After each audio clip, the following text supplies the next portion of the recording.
pressing go live, and now we wait to see if we are live on the Walky Talky podcast, which is live with BlueStar and me, myself, and I. Say hello. Hello, everyone. BlueStar Saber here once again for another Walky Talky podcast. I was supposed to be here Tuesday, but it got delayed so much that I wouldn't have time to say anything. So here I am now for Thursday, as I got a Thursday free. The funniest part about that is that Kamui clearly didn't think about the fact that we were, like, talking to each other in DMs based on, like, his group chat messages. I'm like, bruh. Yeah. But I guess that's what happens when I message you privately and him not privately. If anything, I thought it was funnier to where I wanted to keep that going, and if anything, do it more. Oh well, but what's done is done. So yeah, Naruto has no idea about who Obito actually is. I always found that to be a bit of a missed opportunity because this was arguably the guy from Kakashi's generation that was most like him. But he wanted to be Hokage and all that stuff, and it's also like and arguably would be someone that Naruto would admire. And it turns out it's the guy that has not only ruined his life, but also indirectly ruined Sasuke's and corrupted him. And it's like, it's the guy that arguably that had such personal connections to like his own father and his own sensei, and he has no idea who it is until like the very last minute. I wouldn't go as far as to say he indirectly ruined Sasuke's life. If Obito did nothing, Itachi's still massacring the clan. In fact, I feel like Sasuke was just wrong. Itachi just could have taken the entire clan all by himself. I feel like Obito was just more so there for like insurance purposes in case Fugaku decides to fight back, which he didn't. I've more like Obito's attack with the Nine Tails led to the accusations of the Uchiha being behind it. Okay, never mind. That's fair. Yeah. But yeah. To be fair, I do think they were like being discriminated against before that point as well. Yeah, but it's like intensified after that. That's fair. But I mean, they are already on the outskirts of the village, so I think they already were planning the coup. But from my understanding, let's see, they were pushed to the outskirts more than ever than after the Nine Tails attacks because they were suspected, and that was for them the last straw or something, if you will. It does depend on which continuity you use because it's weird. It is different in the anime versus the manga. Me and Kamui have looked at this and seen the difference. It seems like in one to where it was just the police headquarters was moved to the outskirts of the village, and in the other it was just the entire Uchiha clan. Let's see. Honestly, I guess that's one problem with like the massacre. It's like it's not really consistent of like its portrayals, I guess. Yeah. And it's like it gives but again, there's always been like the controversy of whether or not that was planned initially or did Kishimoto just decide that later on. Which, I mean, we don't see the Uchiha ever move to the outskirts of the village. We don't see where they're living beforehand. I guess just throughout Konoha. But like, by the attack of the Nine Tails, it's clear that they're on the outskirts of the village. Fair enough, but yeah. But yeah, one thing I'd probably but my more issues is more of just the aftermath of like the massacre, where the fact that to me what annoys me is the fact that you've never really see the Uchiha clan, you never see like the public learn the truth about it, because I feel like okay, Sasuke did like terrorist, like joined a terrorist organization because he learned all this stuff, did all these actions, and the public never gets a like explanation of why he did these things, and it's like, okay, this happened and it caused all this problem. So it's like, that's my biggest issue with it. It's like you can't really, I think in many ways what Danzo said is like, you can no longer keep in the bottle once it's out, if you will. Itachi's a big dum-dum. He didn't want the secret to get out even after all this time later, even though he's already dead. Itachi's a loser. I mean, it's like, yeah, Tachi, I think, was wrong on just about all that stuff. So it's like, Yes. no, it's like, yeah. I mean, I don't even know if Sakura knows, and she's supposed to be married to Sasuke. It's like, you really expect me to believe there's such this like strong lovey-dovey couple, and she might not know this big, shocking revelations about the family she's married into and all that. She might know. At the very least, and by no I mean the entire truth. At the very least, I know that Naruto told what he knew to a handful of people, which apparently was against Itachi's wishes, but he did it anyways. But like the public doesn't know. Yeah, but it's like, I guess that's also my biggest problem. Problems like we don't know who Naruto told, and it's like too vague, too vague. It But was just yeah, like a handful of like the closest people yeah, around him, like probably like yeah, Kakashi and people like that. yeah, yeah. I mean, Kakashi would sort of know or somewhat because Toby told Naruto and True. him and Yamato at the same time. Yeah. So it's like, let's see, the only people I can think either possibly know it, I think, are the members of Taka, but that's because they're with Sasuke, and then the Orochimaru, of course, because I think, and Kabuto, because apparently they are that good at spy working and all that. And Killer B would arguably know because of let's see, his team up with Naruto against Itachi and Nagato. And of course all the dead Hokages, but they're dead, of course. Yeah. I think they say So, what Naruto says and who he says it to in the novels. I just don't remember it off the top of my head. yeah, but it's also like what also baffles me is the fact that you still got those Kahona counselors still as counselors, because it's like they should have been dismissed after all that, and like a brand new Yeah. council or something. Well, actually, Heck, it's funny you say that because Kakashi thinks about that in one of the novels, how the feudal lord system is outdated and that they should really yeah, like work on changing and getting something else in place. Then you look at True yeah, Blue Vortex, still hasn't happened. yeah. Honestly, it maybe like a I don't know some sort of elected head of state or some sort. That has to be I guess president. You could have done Oh, prime minister. yo, what's good? Mr. What's up, Mr. Sparling, Spiraling? hello. Hello, guys. Wait. Sorry, speak now. Speak now. Hello. Hello. Hello. Great seeing you guys. How are you doing? We're talking about how bad Itachi is.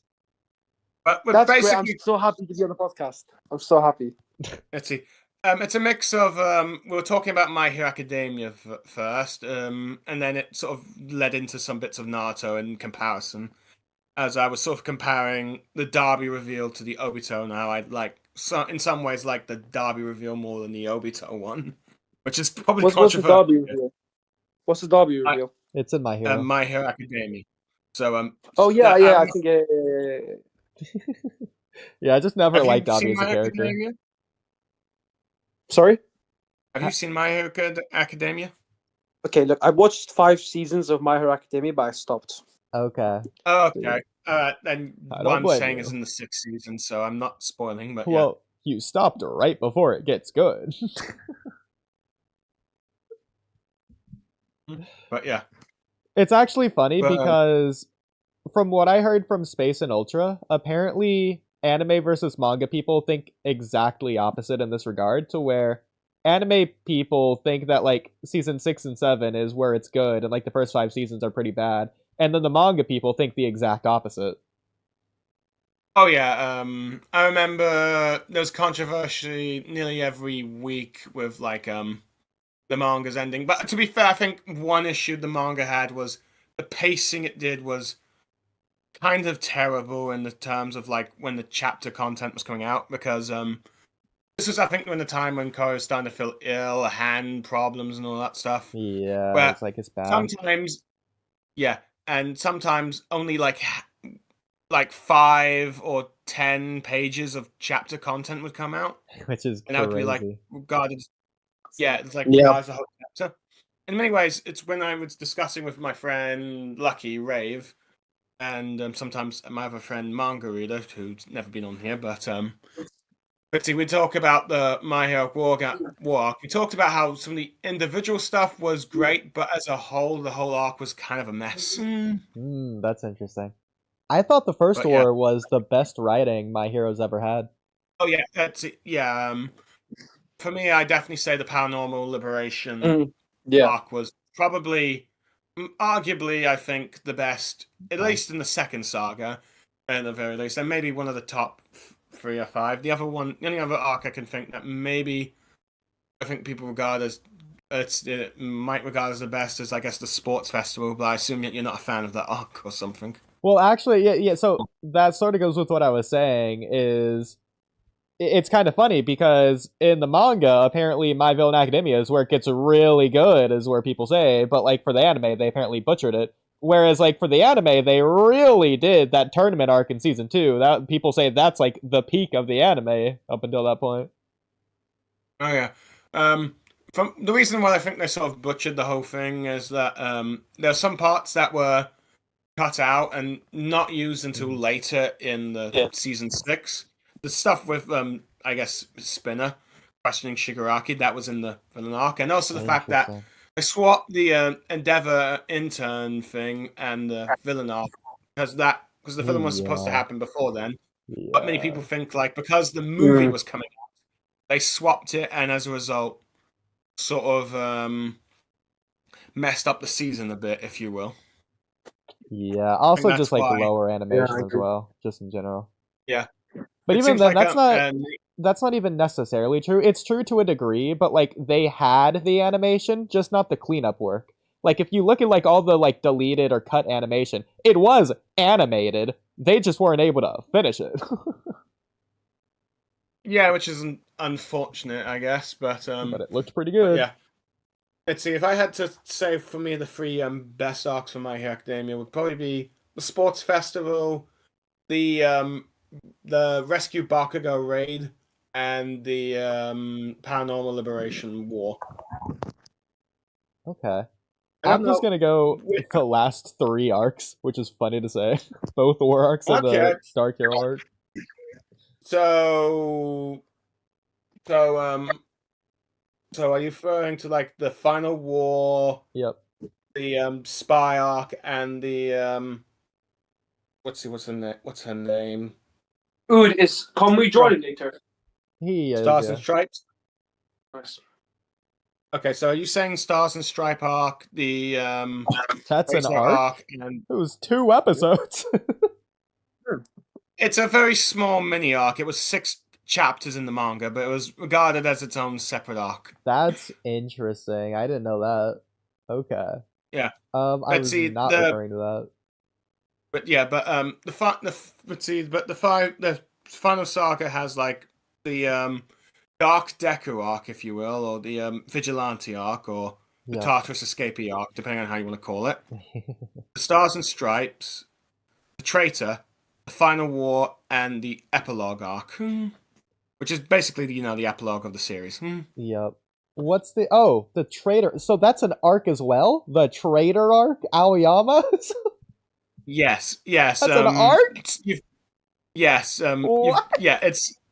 It's considered it's a mini arc. You got like 2 sort of mini arcs between a standard arc with the Tartarus Escapee and then the Final War.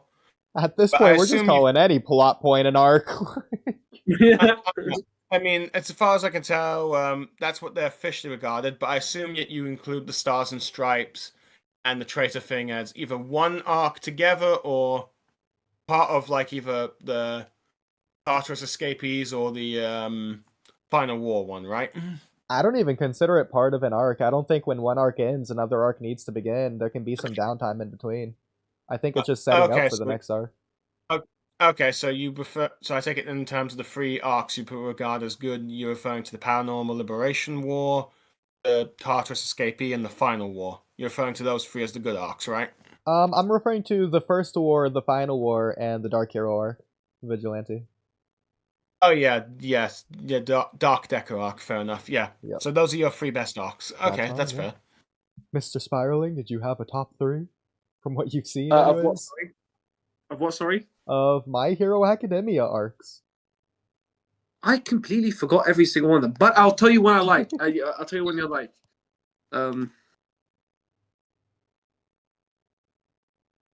Okay, go ahead. I'll tell you what I like. Please do. So you know the one in the alleyway, and they're The You mean the and Stan they're, arc? and they're Stan arc? fighting. Say again? The Stan arc? Yes, Stain, crazy guy. Oh yeah, that would probably. I guess if it wasn't for the Parallel Liberation War, that would probably be in my top 3 as well. But yeah, but go on. Yeah.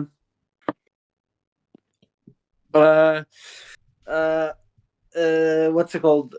All Might versus Shigaraki, the first one. You know, the main one we see in anime. Okay, at the end of season 1. Yes. The UGAB arc or something? Yeah. I think. Yeah.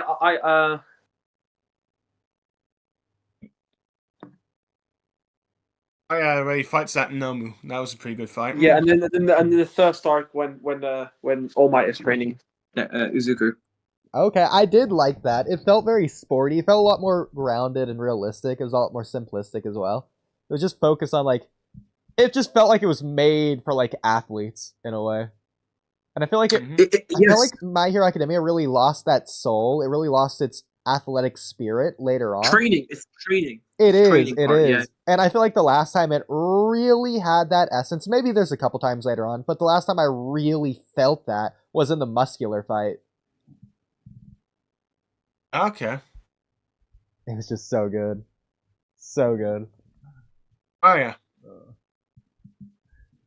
Yeah, so I would say if you're playing to like pre-season 6, I'll say this. I'd point I'll to the say this about muscular My Hero fight. Academia. Yeah. I feel like My Hero Academia sometimes gets away from the idea of training and too much into the idea of talent. I feel like sometimes. Am I correct to say that? I would agree. Because like, let me rant a bit here. Like, yeah. So talent is there, but trust me, without the training, you aren't getting there. And I feel like maybe that's because the way the story wants to show itself. But like, I mean, in let's talk about real life for a second. Usain Bolt would have never broken the world record if he hadn't trained his butt off. Like, you have to train really hard. Like, you got to push the human limits. And I feel like that is, if really My Hero pushed that narrative more, it would have been way better for the story and way more interesting. I feel like at first it wasn't willing to pull the punches. It was being gritty, as opposed to later on where it's a little bit too tight in terms of being like clean or stereotypical or cliche or sanitized. At the beginning, it was a lot more raw, and I feel like that it needed that genuine feeling in order to be carried on, just to, like really sustain I agree, itself. bro. I agree. I guess for me it's a yes and no. On one hand, you do see training, let's see, throughout different parts of the story, but I think it does go a bit quicker towards the end because arguably it seems like it's trying to speed up parts of the story to get to like the big fights. Yeah. Question. So let me ask: are we talking about any topic in My Hero Academia right now? Sure. Okay, sure. Okay, nice. So okay, let me remember what I was gonna say. So basically, in regards to My Hero Academia, do you think? Okay, you said this before. I think you guys talked about this before. Do you think quirks matter as much as they do? Because there are people in the verse without even any equipment are physically strong enough and have like superhuman levels of strength. You know what I mean? Even without having quirks. Well, it's funny you say that based on some things near the final fight that you don't know about. But quirks are similar to, in my opinion, the Titans from Attack on Titan, to where at the beginning they're like the end all be all, the godly force that not even humans can take down at all, not even like normal Titans. But like later on, even like the armored Titan becomes basically irrelevant as the weapons improve, to the point it's almost like the Legend of Korra. Like, does the Avatar even have a place in this world anymore? It's like that for the Titans, and in a way it becomes like that for people with quirks as well. But I feel like it becomes less of them relying on their quirks and more of them having quirks that they use to their advantage as heroes. I feel like, on one hand, it slowly getting into that, especially what happens in the end of My Hero Academia, but that would be spoilers for you guys, so I can't really spoil that. But it definitely. So I think like at the beginning, at most the tech is more of like at best able to support just generally some heroes and I guess some villains in like in how to use their quirks in some regards. But I definitely say that it seems like some time past, particularly in a year where the tech has managed to increase where it's able to do things that it's gone to the stage that you got to the climax, that cliffhanger of season 7, which Spiraling hasn't seen, but I believe you have, Odin. You can probably Yeah, I completely agree. Yeah. The tech is just OP. Oh yeah, I was gonna ask, yo, BlueStar. So, it's very important. I asked your question. Very important to Okay. ask your question. So basically, is it true there's actually a comic where Marvel and My Hero Academia work together, right? I think it's I'll be right back, by the way. As far as I'm aware, they have. Let's see. I think Toei has with drawn. Deadpool's in it. It's like Deadpool, Thanos, and everything in it. Oh yeah. Oh, the Deadpool manga. You're talking about the Deadpool manga. The second volume, All Might appears as some sort of backup for like Deadpool, who I think somehow dragged All Might into it. I haven't really. I have it. I haven't fully read it, so I can't So say. basically, what people are trying to say is that comic basically proves that My Hero Academia is universal level. Apparently, something funny, because we were skating with Thanos and stuff. I haven't really seen I know Thanos is in there. I haven't really seen how they did the fight, but let's see. Arguably, I guess it seems to. I think All Might did fight him, but I don't know the result of it. But at the very least, I think since of course it's Deadpool, you shouldn't really take it too seriously. Let's see, True. but and also it's like outside of like the standard Marvel continuity. I mean, to be honest, on one hand, I can definitely see some heroes and villains from My Hero Academia do well against the heroes of Marvel and DC, but if you go into the deep comic book lore of those characters, you can. I mean, those heroes can be extremely overpowered. No, I agree. Marvel's crazy. Yeah. Yeah. Let's see. About a question. So, have you guys talked about scaling of My Hero before a lot on this podcast or no? On the podcast? I think they've started to do so more often, but okay, good. Let's see. I meant to like join them for one podcast they were doing it, but due to some fortunate timing, I couldn't have done it. But I managed to briefly speak to them one morning. Bro. So basically, yeah, I know. I also sometimes join the morning. Sometimes when they're all in VC, like or somewhere, I'll just join them out of nowhere. Usually that's how it happens. If you look at Twitch live streams, you'll see that. Sometimes I'll join and create interesting conversations. Anyway, so or even maybe not. Right now it's the night in the UK. It's right now 11:31 for us. Yeah, for us it's that time. Yeah, for me and you. So basically, in terms of My Hero scaling, and I think it's kind of similar. No, it's not. It's older series technically than most. This wouldn't be considered new gen necessarily. But how strong? What do you think is the peak limit for My Hero? How strong is the strongest My Hero character? Don't say who it is, but just is it planetary? Is it like continental? Like just don't give me the character. First, give me how strong do you think they are? Like the max strength is in the max power strength is in the series. I think they're capable. They're possibly capable of destroying a country or an island at least. So nuclear level. It's close to nuclear level, like multiple nukes. Yes. That's pretty freaking weak. I don't think there's anything that implies that any of the characters could destroy a planet, to be fair. Yeah, but some people will tell you, ratty people. You know what I mean? Ratty fans, but that'll be the typical fans. I think My Hero. I think a lot of characters are just street level. Like they're literally just wall or street level. Like that's just what I see. Um, so that's kind of mainly. But the upper tiers are probably like continental level maybe at the closest. Who do you think is the okay? What's it called? Actually, you know what? I don't even know what to talk about My Hero. Are we going to talk about My Hero for the entire stream? I think with Kamui, when he's supposed to arrive, it'll turn to a more Naruto and Boruto related one, I think. May I talk about Naruto, guys? Or are you to continue? I guess you can. At the moment, I think Oodie's just muted himself. I'm not sure what he's doing at the moment. Were you guys talking about something? Let me just.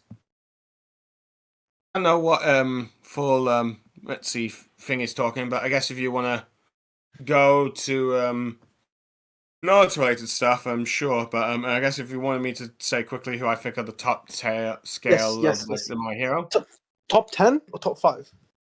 At the moment, I'd say All Might, top 5. All for One, Stars and Stripes. Wait. Is this from number 1 or number like? Wait. Give number 1. I haven't really done to 1 to 5. I'm just saying, random strong people. Yeah, these would be randomly in the top 5, I think. Okay, great. Go ahead. Let's see. So All for One, All Might. Let's see, Stars and Stripes, Shigaraki. Arguably, maybe Deku at 100%. Yeah, Gigamakia, I think. Let's see. Okay, that's probably 6, and maybe, I guess, Endeavor. Those would be top 7, I guess. Yeah, interesting. Let's see. The rest, I think, it depends on if you think of brute strength or destructive power. But yeah, go on. Yeah, it depends. Anyways, going on to Naruto. So, if actually, you know what? Excuse me, sorry for burping. Honestly, I want to talk more, but I wish Kamui was here first, so I'm not going to say much. Okay. Right. I forgot to do. Now I just remembered. I need to do something. Make something for someone. Work related, really. But anyways, it doesn't matter. Later, tomorrow. What's it called? So. I need to think. I thought of something earlier today, and I'm trying to think of what I was thinking of. Itachi, Minato. No, let me think. I'm trying to think of names and words so I can get my brain flowing. Are you talking about the sort of like the long-term fandom rivalry between those two characters? No, I mean, I don't think the fandom has been that. No, there's not rivalry between them. It's more or less. I remember back when at Naruto base days, there was always threads arguing which of those two were stronger, and arguably with the whole Naruto popularity 99 poll thing, there's clearly still a rivalry there between those two fan bases since they were I watched Naruto. I watched Naruto when I was 15. I'm 20 years old now, so 2020.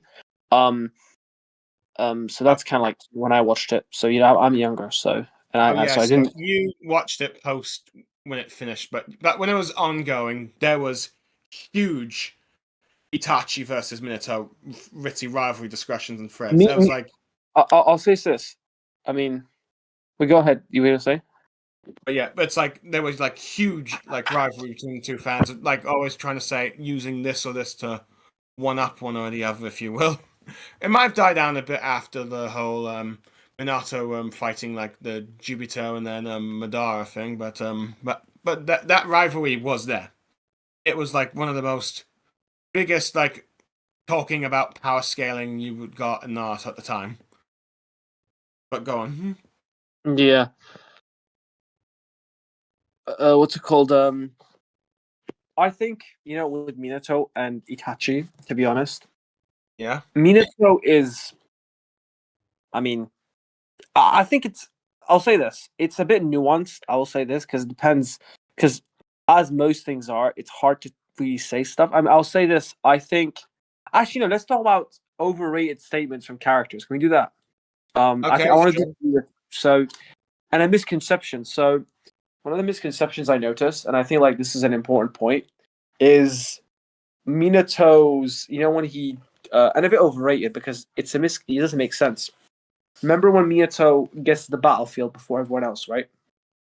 Yeah. Okay. I think that's a bit of a overrated statement because it doesn't prove that Minato's a better fighter in combat speed. Because I feel like people they have this misconception. Oh, Minato, you got to the battlefield before us, right? That's what Tobirama says. I feel like what it is the misconception between combat speed and or battle speed, whatever you want to call it, or running speed. I mean, Usain Bolt can run fast, but Muhammad Ali is a better fighter. You get what I mean? Like he's faster. You're saying that Minato is faster than Tobirama, but you think Tobirama has more of an potentially. arsenal? No. I'm saying Tobirama is faster in combat. I'm saying not Arsenal because there's a very big difference between the movement speed at when you're sprinting and the movement speed when you're doing combat and running. When it comes to if there's two sides to everything, and some people are better at one and not better than the other, and sometimes it's what you train also. Yes, Minato and Tobirama do both train like combat, but one might be better than the other at actually like punching and kicking, if you get what I mean, even though one is maybe faster at running. Now, I'm not saying Tobirama is necessarily faster. I'm just saying it's a weak argument to say just because Minato came to the battlefields first, that he's automatically faster in combat, which he isn't. Which he may not be, I should say, which he may not be. So I think it's a weak argument because they understand different ways that the human body moves and the kinematics, if you know what I mean. I think it's a weak argument. I think so. Space has put a comment saying, was it more about his teleported jutsu? No, it wasn't teleportation. He was running. He was sprinting. It was stated that Tobirama. Yeah, he was running. So yeah, that's the point being, it's a misconception. Okay, well, what don't you understand about what I said? Okay, he's putting a. Okay, Space has put you. It wasn't more. Space has put in an image showing that. Let's see when they arrive. Let's see. Hinza says Minato, you're as fast as ever, and Tobirama says, "Fourth, you even better at teleporting." No, it's a mistranslation. It means shinjutsu. It means he's talking about like movement speed. He's not talking about like actual like flash. Yeah, it's talking about yeah. It's talking about that. The how do you say in Japanese? The freaking hell, I forgot. How did I forget this? The shinsutsu? I don't know, bro. I forgot. But that's what it is. And Minato's better at that. But he's not better than he's not. That doesn't prove that he's better at combat than Tobirama. Well, who knows? I mean, it's different. Let's see. Tobirama is arguably the inventor of many jutsus, including the Flying Thunder Guard, which I think many people argue that Minato seems to have perfected or improved upon. Well, I'm not saying who win. No, I'm not saying that who's going to win. I'm saying the argument is poor. That's what my opinion is. It's a poor argument to say that's the reason Minato is faster in combat, even though he isn't. Well, what do you not think so? Do you not think so? Well, what would you have anything? Well, I think the reason why people say Minato is faster than let's see. I think the whole thing that probably why people favor Minato over Tobirama is that we've seen Minato outspeed the fourth Hokage and I guess Killer Bee in like their sort of little brother flashback, if you will. We've seen Minato do well against like Obito in his in their fight in the Nine Tails attack thing, and while let's see when the only kind of fight we've seen with Tobirama uses speed against is him killing Inzuna Uchiha, Madara's little brother. So we've got to see more Minato with his speed and how he's used it in combat compared to Tobirama. So I think that's why most people would say Minato is probably the better combat and speed. It could be that Tobirama has a bit of more of an arsenal than Minato because Minato got to finish the Rasen Shuriken and it seems like while he completed Sage Mode, he can only use it temporarily. But I think if we're going like with the Edo Minato and Edo Tobirama, if Minato has his intel's in, arguably Minato should be stronger than Tobirama. In fact, he probably should just be around. It could be even argued he's at least same level as Naruto, maybe even just below Hashirama, at least maybe base Hashirama. I'm not sure. It depends on how you want to. Mr. Walky. Mr. Walky, are you there? Why are you muted, bro? Unmute, bro. You literally joined. You wanted to come up, so clearly you want to talk. I think at the moment he's just being.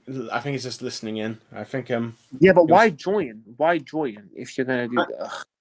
I know. I've had some people join streams that don't. Yeah, but like you're not. It's not doing anything different. You're not gonna. It's not improving the experience anyway. Spiraling a space is saying that Mr. Walky is Oodie. It seems like it's another one of his. Oh, Oodie, you don't even follow your own second account. Why is that, bro? That's like he doesn't want to know. He doesn't want. He wants to let no one to find out.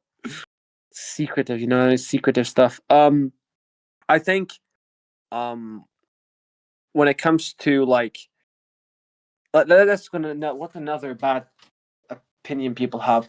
Not but a bad take. Well, actually, no. Let's do this. What do you think? Well, I have no opinions because no one's talked about something interesting. I'm trying to think of something interesting, but there's no interesting topics going through my head right now. The juices aren't juicing. You know what I mean? Okay, you've got a bunch of ideas, but you don't know which one you want to talk about. Basically. No. I don't have. I have ideas, but I don't. Nothing's coming to mind. So okay. Let me think. So. All right. It seems like I'm the only one not muted. Okay. Okay. So, sorry. As I was saying, so let's go over Naruto. Okay, how strong do you think Naruto is? Do you think Naruto is street level, wall level? How strong do you think he is at the start of Naruto? Or when he's a Genin? No, we'll say when he's a Genin, like beginning of Genin. Okay. I think Naruto on average, I think is probably maybe. Let's see, you're probably tuning level at least. Maybe 9 tells he could be at least, I guess, special Jonin, I guess, where you could probably, if you use the 9 tails chakra, probably take on a few inexperienced Jonin. But I think if you fought more experienced people, like say Kakashi, Guy, or someone like that, he'd probably lose in a fight. But if he but it's I think he's arguably could fight nearly anyone his age and his generation, maybe slightly older. But I think let's see, you would not see Naruto Part 1 take on people like the Akatsuki, even the weakest or the Jonin. Okay, yeah, bro. You could see him taking on maybe the tuning and maybe some of the special Jonin. Okay, Space, what do you want to talk about? Anything anything interesting any interesting ideas, topics you want to hear?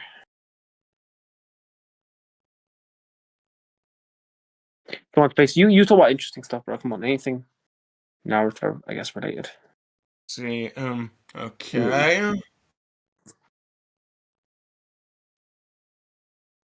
All right. What do you think is the most pointless fight in the series? What did you say? What do you think is I'm asking. What do you think is the most pointless fight in the series? Oodie, why you couldn't turn your camera on? I think he's showing he's doing a rock climbing in the tree, I think. Oodie, don't hurt yourself. Oh my god, Oodie, relax, bro. Don't hurt yourself, Oodie. Okay. Yo, bro. It's okay. Space has got a question. Do you guys believe Itachi is an anti-hero, anti-villain? So the series technically an anti-villain because he's against the villains. What does an anti-villain mean again? I know what anti-hero means. Let's see. Anti-villain. Because anti-hero is like not really hero, not really villain. But what's an anti-villain? Anti-villain is a complex character who shares traits with both villains and heroes. They often have noble goals. Yeah, but that's goals. anti-hero as well. What? Is that not also anti-hero? Yeah. Hold on. They often have noble goals or sympathetic motivations, but employ morally questionable or even villainous means to achieve them. Unlike typical villains, their actions, while harmful, can be understandable or even relatable, making them more than straightforward antagonists. They seem to be like villains, but more of like morally villains in a sense with their actions, No, but I they don't have think more Itachi's that. I think he's an anti-villain, more or less. enough. It's Because like his stuff isn't relatable, bro. It's not relatable. I mean, yeah, I mean, in many ways, his actions probably weren't, at least in terms of like Sasuke, weren't not the best long-term planned because, in a sense, after he died, his like one Well, fail safe against well, actually, Toby didn't work, and well, I as a think result, the reason I think, sorry for interrupting, but the reason I think that he's an anti-villain is because yes, he does share traits with heroes, which you all know why, but he just shares traits with villain. I mean, like he wanted to do something crazy and very harmful for others. I mean, he killed people like Madara. You know how like Madara wants to do everything himself, like or at least no, not everything, but you know what I mean. It's like he wants to do. Itachi wants to kill innocent people and will do anything to like do so to achieve his goal of world peace or of killing his clan to save his village, helping Sasuke in any way, which is something villainous because you'll do anything to achieve your goal. Same with Madara, who will do anything to achieve world peace to get the infinite Tsukiyomi. You know what I mean? It's the same logic. I think you're saying that Itachi was willing to sacrifice his own clan for the greater good, if you will, at least what he perceived as the greater good. Yeah, which is kind of villainous. Which is the same with Madara. I suppose you could argue that's more similar to like Danzo in some regards. Sure, Space they're both believes that villains. Itachi is an anti-villain. Yeah, he's. I wouldn't consider him necessarily anti-hero. Yeah, I'd say Sasuke, arguably in the Itachi Pursuit arc, was what you would regard as an anti-hero at the very least. He wasn't exactly ritzy with the good guys, but he did have his sort of moral codes, and he was just like just willing to do things his own ways to make sure he could get to kill Itachi. Then afterwards, I'd say by the Kage Summon arc, he went full blown villain. And then I guess you could say What? Sorry. Sasuke went full blown villain in the Kage Summon arc. No, he did, but I think Sasuke is an interesting one because I mean they're all technically anti-heroes. It's weird because I mean Itachi at the start of the series he's a villain. He's a villain, but I'm not gonna lie. If you look back at part one Yeah. with the knowledge of part two, you start to realize that there are like things about Itachi that don't make sense. You get what I mean? There's like Like it feels like okay, this doesn't feel like it was planned initially. or like he doesn't feel like a villainous person. Like it, it does, but like look back at it, like wait, there's some character traits that don't exactly make sense. You know what I mean? Even look at the manga, like he doesn't seem overly evil. If you get what I mean, like it just seems like he had more. Obviously, the Sasuke stuff was there, but like I don't know, like obviously when he attacked, freaking gave the Tsukiyomi to Sasuke, you know, but like I feel like the genjutsu. But I feel like if you look at the way he interacts and fights with Team Kakashi and stuff, it's like why is he fine in that way? And then obviously you later find out because he's not really like a villain. Like, he's not really like he's not doesn't hate the village if you know what I mean. He's not he's undercover technically if you know what I mean. Well, yeah, I mean he's let's see, arguably has to fight them in front of Kisame, otherwise it looks suspicious. But he seems to at least Not a avoid spy killing them. for the leaf. That's not what I meant to say.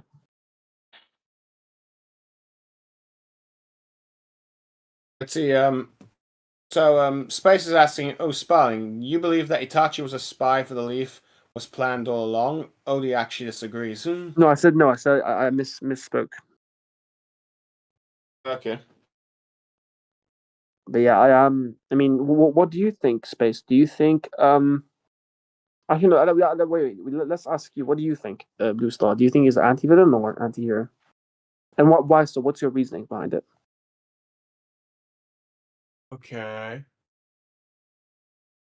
I'd say, let's see, for that part one, he was portrayed as a villain. Part two, it's the early one, you could say still villain, but some hints that maybe he wasn't necessarily a bad guy. So arguably, it seems like in retrospect, he would be arguably an anti-villain, where he's technically on the bad guy's side, but in truth, he's actually spy that has done stuff to arguably protect the village and also set up so that Sasuke could kill him and all that stuff. Arguably, you could say he could be in some regards an anti-hero, at least in his backstory, I guess, if you went like with the Itachi novels and maybe even the war arc, but I'd say he's probably more of an anti-villain for at least most of what we knew until his like death.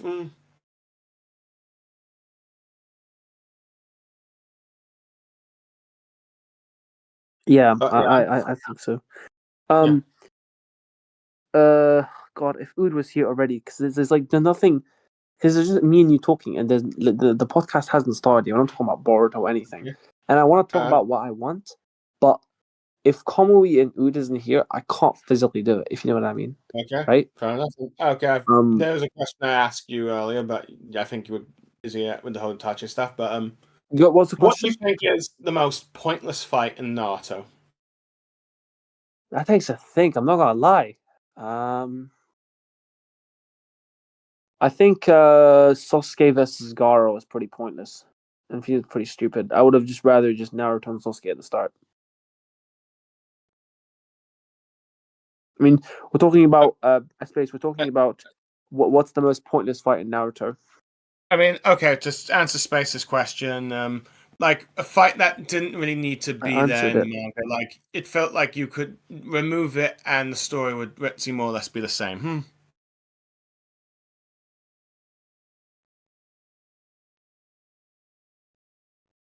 I guess you could say it's like what's the most filler fight in the series if you want. Space says, well, you can't do that for Sasuke versus Gaara then. That fight is important. Yeah, but I mean, no. So, oh god, sorry. I mean, when, oh god, sorry. I'm so tired right now.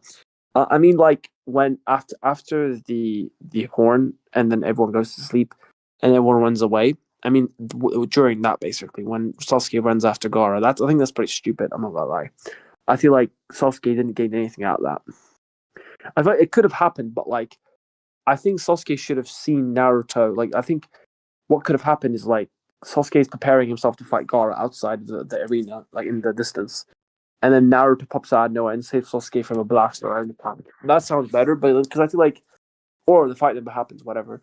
Because no, yeah, I guess that's what I want to happen, where Sasuke gets saved by Naruto. And it's like a case where like Sasuke never fought Gaara, but was like, oh my god, like if I fought him, I'd have died. Naruto's stronger than me, and this feeds into Sasuke's kind of like problem of like thinking he's not superior to Naruto and wants to be superior to Naruto and the strength idea. You know what I mean?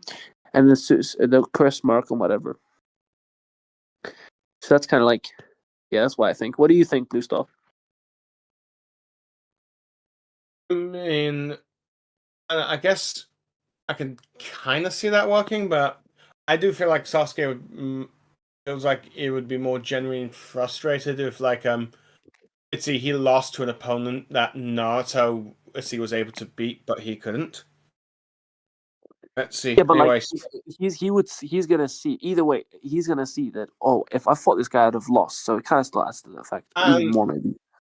And I'm not sure if Sasuke would have that sort of mentality if let's see in fighting with someone like Gar. I mean, maybe if it was like someone like a Orochimaru or something like that, but no, I think let's see I think it probably stings more if Sasuke lost to an opponent. Let's see that Naruto eventually ended up beating over him, and that made him more angry. But anyway, let's see. Space says, I feel like the pointless fights are the reanimated fights in the war arc. Arguably, I'd probably have to agree with like the one I'd say that was definitely the most pointless was Hanzo versus Mifune. I feel like of all the people to get Hanzo to fight, you've put this samurai which no one really cares about. And the only reason I think Kishimoto even did that fight was because in Japanese lore, Hanzo is the name of a famous samurai. And it's like, but no, I mean, Hanzo feels like someone that either, let's see, someone like a Kage, like Tsunade should fight, or maybe Naruto fight as one of the strong ones that you fight. Like, I wouldn't mind if they did some sort of new signing deadlock where, let's see, at least Naruto with at least one other member of Team 7. I would personally prefer Sakura since Chio is also with Hanzo's group. Sort of like, do what the Sanin could never do and defeat, like, this one opponent that made the Sanin famous in the first place. That would have been arguably my preference. Maybe even have that 100 seal strength done sooner. Oh, I've got a question. Okay. Essentially, so,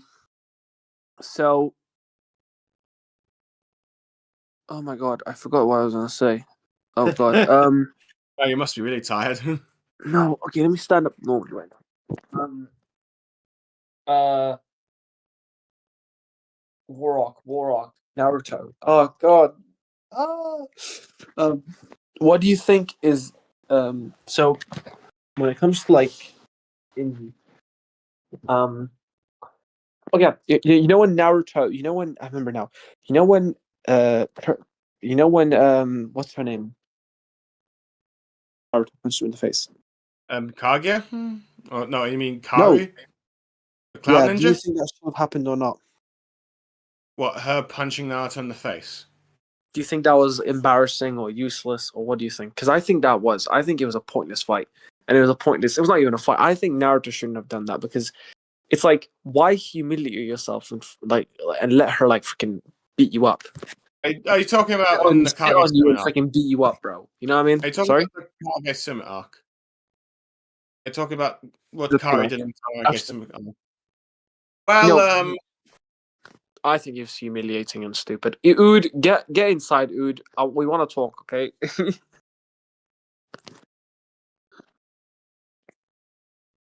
do I think it was pointless?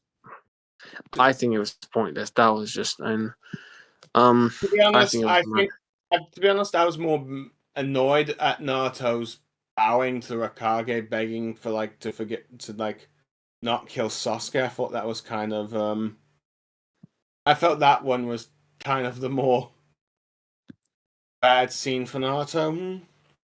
Really? Let's see. The only other one I'd say might be worse is the hyperlenting after learning everyone wants to kill Sasuke. I think that those moments might be more, let's see, worse than the Kari thing. But I don't know. Maybe have some sort of follow up, I guess, with like I don't know, not even Naruto interacts, or maybe I don't know.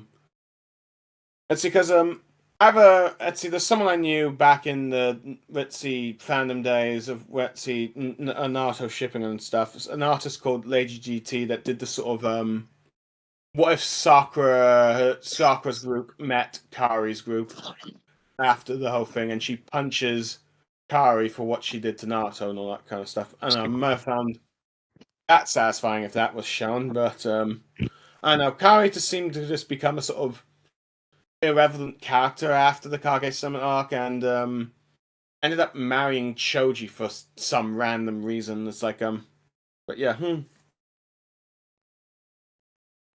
I don't know, but yeah. What's it called? I just don't like Naruto getting humiliated. I think it's just stupid. Why are you letting yourself get humiliated by? Just so weird, and in front of Sakura as well. In front of Sakura, hear that right there. Okay, like. Oh, wait, why is Naruto falling unconscious in the 5 Kage Summit bad? Bro had a heart attack for some reason. I don't know why. That was weird. To be honest, yeah, my friend Lucky Rave is more better at explaining why that scene is, why some people don't like that scene, to be honest. But I mean, well, the thing about me is Naruto an overreaction, I guess you could say. No, but like my thing is that like why did Naruto never learn that that the Itachi killed the clan because the Uchiha were preparing to betray the village? He probably found out in Boruto, but he never found out in the series. Naruto Naruto does know that. The problem is we don't know. Let's see. The biggest problem is we don't. Let's see. No one outside of the characters that we know don't seem to know. It's like didn't Naruto told that? Didn't Obito tell Naruto that, or was that later? Yeah, Obito told Naruto, and Naruto got confirmed by Itachi. Itachi apparently told Naruto not to tell anyone, to not sully the honor of the Uchiha clan. But personally, for me, can I say this then? I think I think it's kind of crazy that there are people like Jiraiya who never knew about that. Can I just tell you that? That's crazy when you think about it. because Jiraiya never knew that. Jiraiya never knew. Go ahead. Is it because Jiraiya is such a good gathering of intel? No, but think about it for a second. Why did out of one of the highest ranking people in the village, being Jiraiya, that's fine. Why didn't Jiraiya know that the Uchiha clan attack was because the Uchiha were preparing to destroy the village and Itachi had to kill them all except Sasuke? Well, that's... to be fair, Jiraiya was never really a part of like the Konoha Council and inner politics. No, not even the Konoha Council, bro. Like there are only like 3 people in that. Like there's Hiruzen, there's the 2 grannies, and then there's grannies and grandpas, right? And then there's Donzo. So it's like, yeah, but he's he's the village spy master. Like you know what I mean? Like as you were saying earlier. Well, Space is saying Jiraiya was off on the village and only the elders knew about the truth of the Uchiha clan massacre. I think the reason why they never told Jiraiya is because it's like those elders never wanted anyone to find out what actually happened. Oh, I've got a question. Do you think do you think they told Tsunade? No, I don't think Tsunade knows at all. That is mad, bro. Tsunade would genuinely kill them. I think if that happened. I think in the if they. Yeah, he would kill them.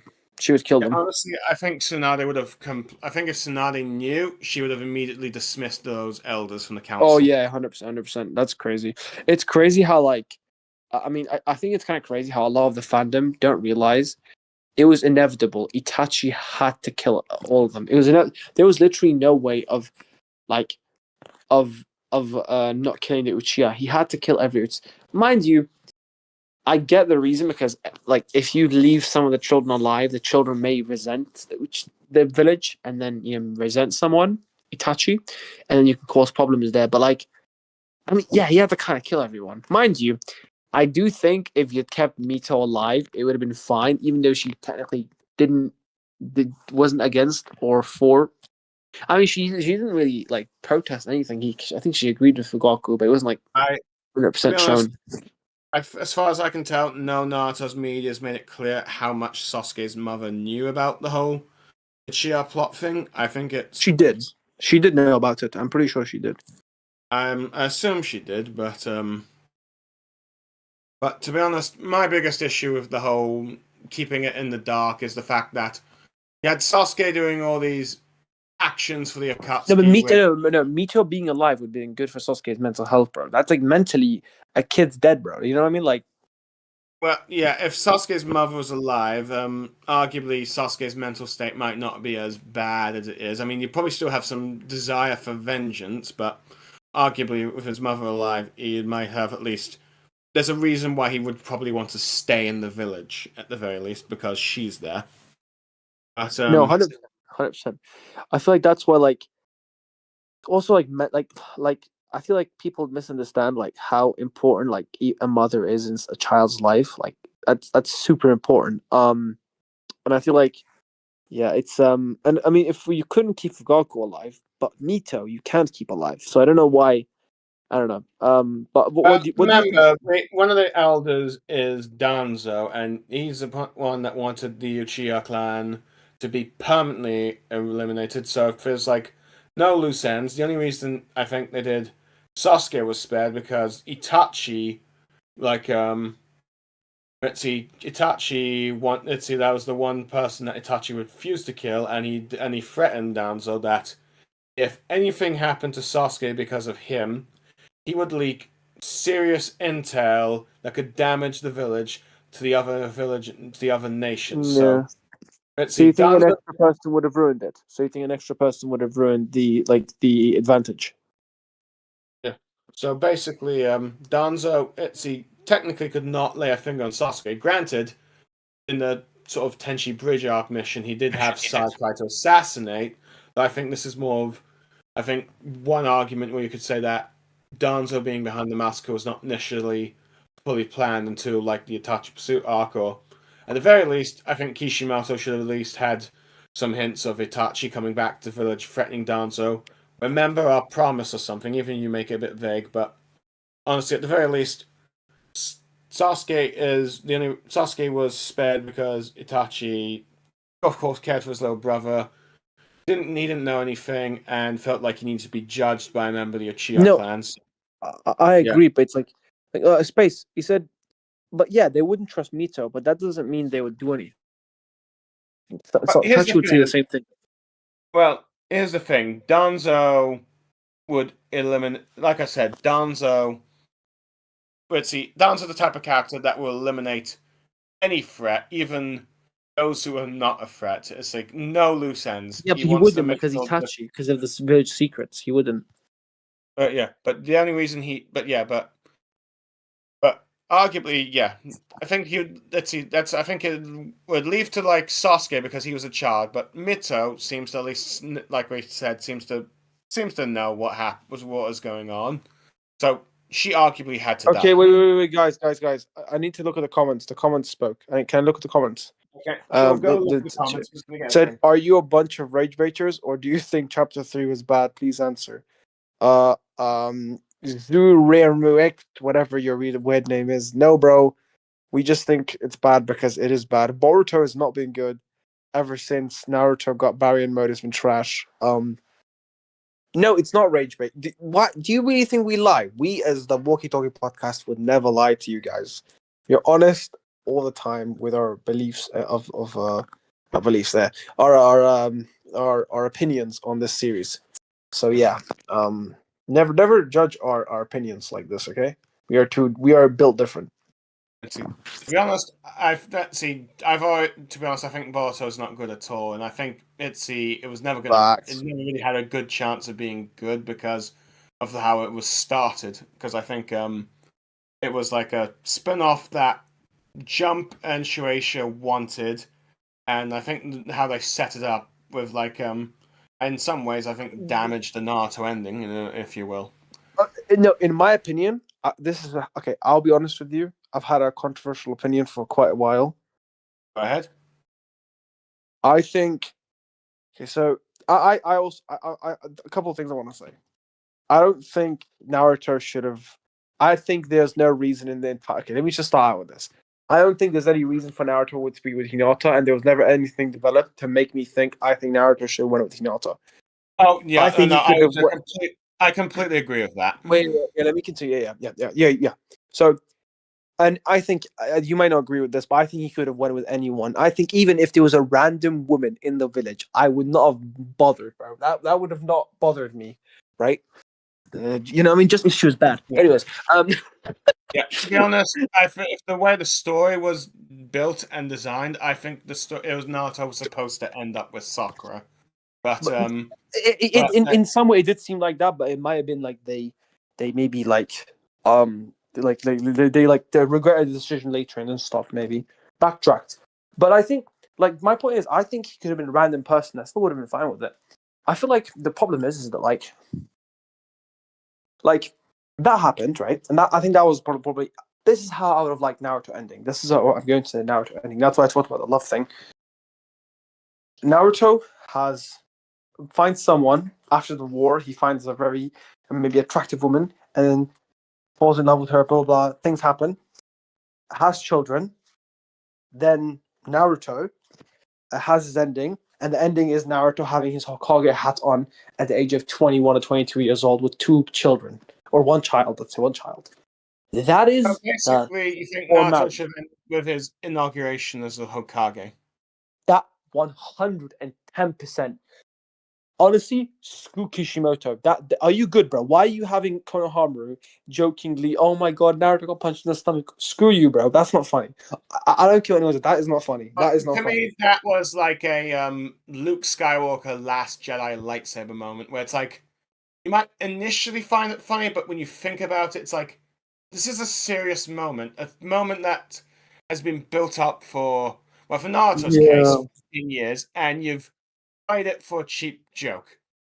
It's like very dumb. It's like, bro, it's like I've waited like at that time I waited like 8 years when because I've been watching the series for 8 years when it was ongoing for Naruto to become Hokage, and the epilogue is basically no, he's already Hokage, and when you get this Omake thing, we learn, oh, he missed his own ceremony.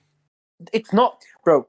That is such a gag thing, and it's not even anime because anime mostly does the gag thingies, funny things. But because the manga is more serious, this is canon to the series. Why is this? Why is this canon to the series? It's not funny. Like it's not funny. It's like which is It's not, and honestly, it's why I consider Naruto's ending one of the worst ending in shonen manga. like honestly. Go ahead. Go on. Sorry.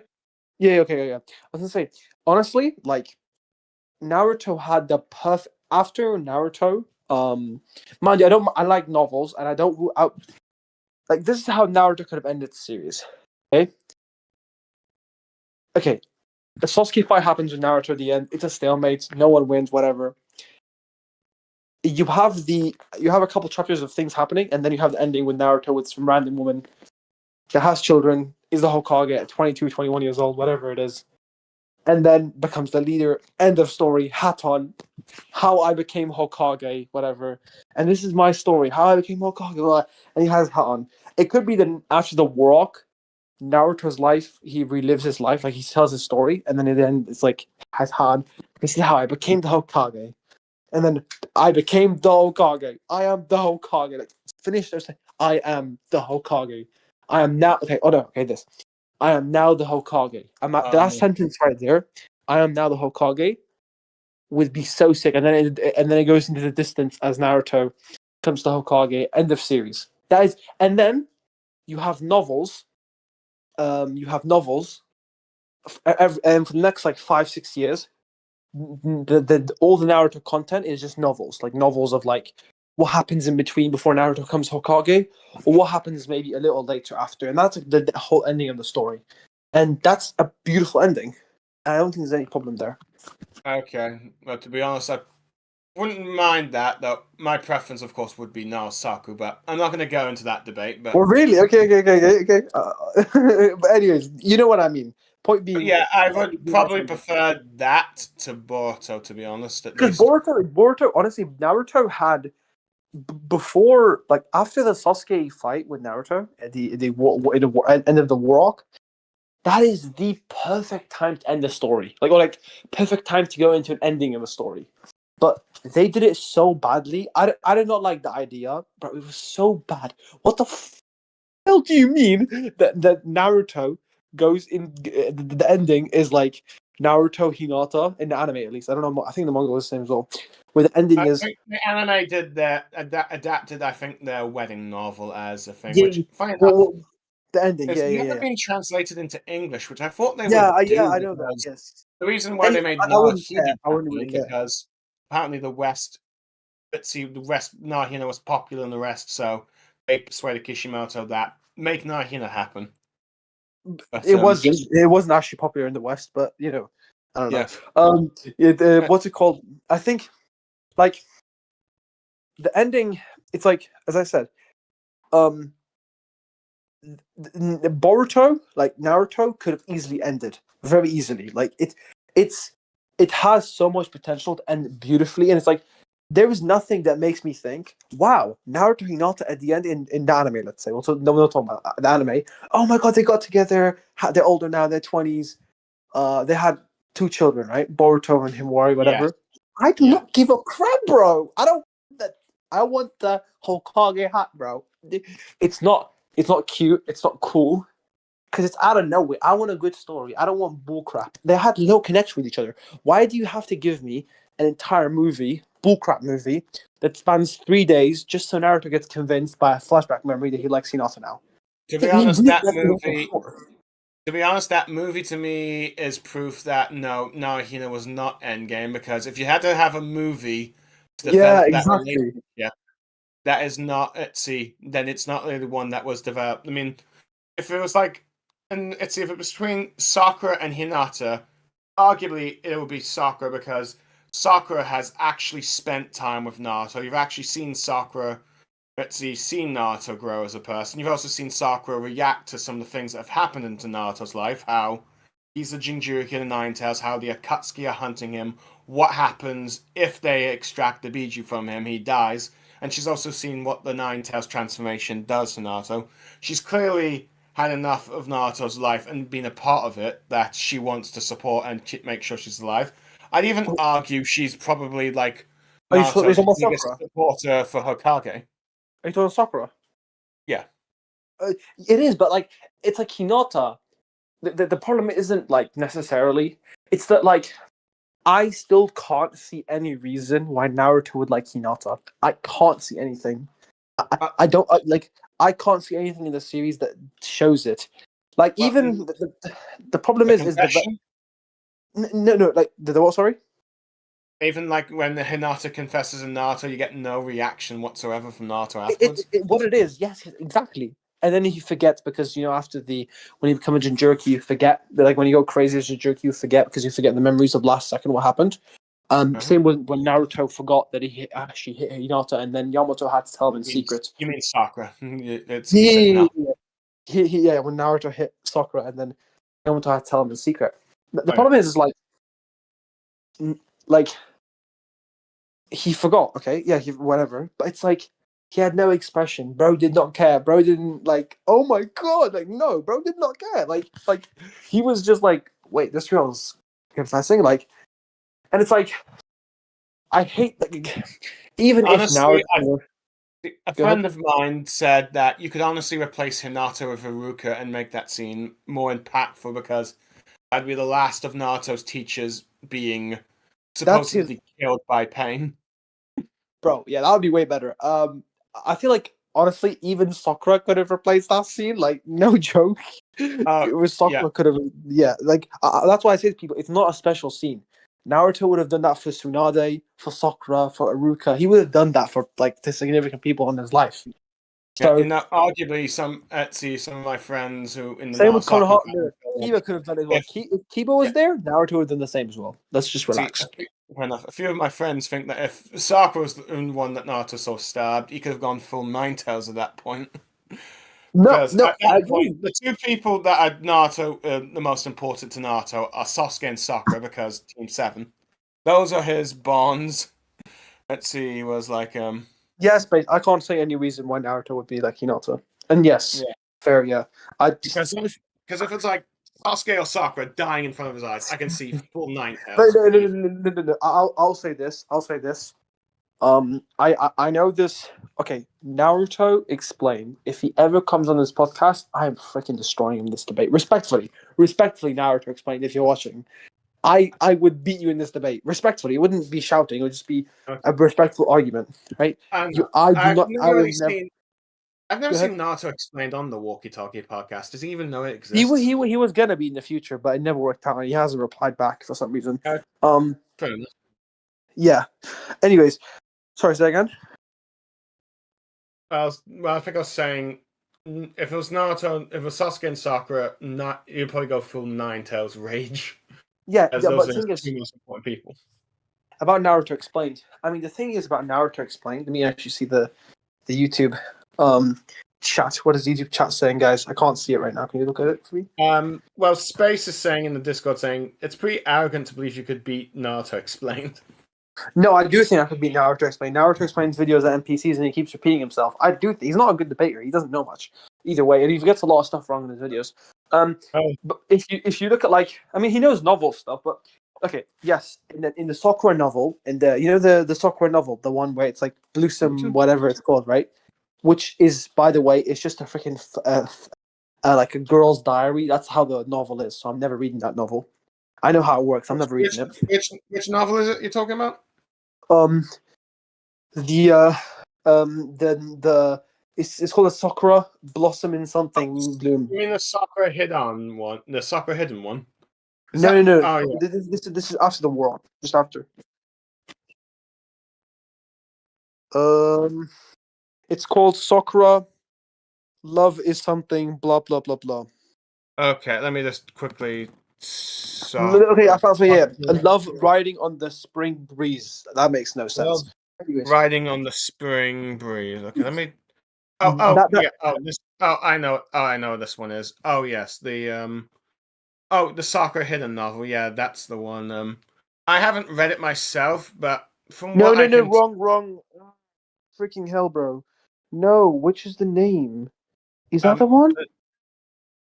it's saying. Let me see. The week that says Naruto Sakura story. Love riding on the Let's see, upon the spring breeze, or Sakura Hidden. Thoughts of love riding upon the spring breeze. I think that's Yeah. So Sakura's riding on the love. Yeah, that's the one. That's one. So yeah. It's Sakura riding yeah. on the love breeze is just after the war, a year or two after, and it's just corny as hell. And there's a scene in it where essentially Tsunade.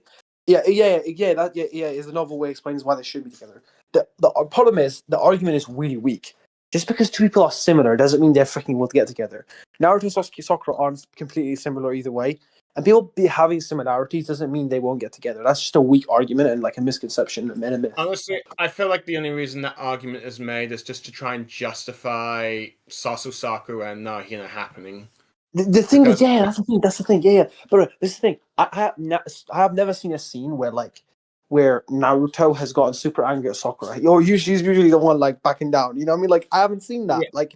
Yeah. Apart from like a movie where it was like it was not actually canon technically, but the apart Road from to that, Ninja one.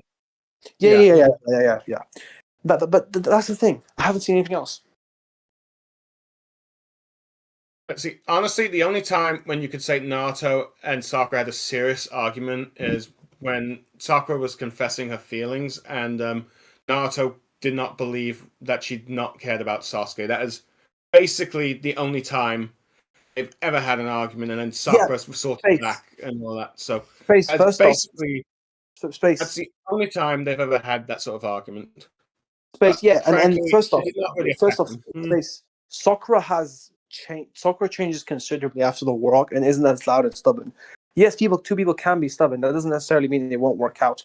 And I think Sakura might have changed significantly, actually, in many ways after the war arc. So I don't think it doesn't mean anything. And they've never actually hated. They've never actually had a full blown anger out. Just because, I just don't think it's the. No, I get it. You can't support either side. I don't think I'm not for either side either. I'm just saying the point is for me. I don't think it makes any sense. I think it's a weak argument. Say it wouldn't work. I think it's as you said, BlueStar. It's a cop out because you have no reason. You genuinely have no like, bro. You have the Sakura novel came out a couple months after the ending. It's a justification. That's it, bro. They're just trying to justify it. Yeah, they're trying it's like how Spider-Man in One More Day, right?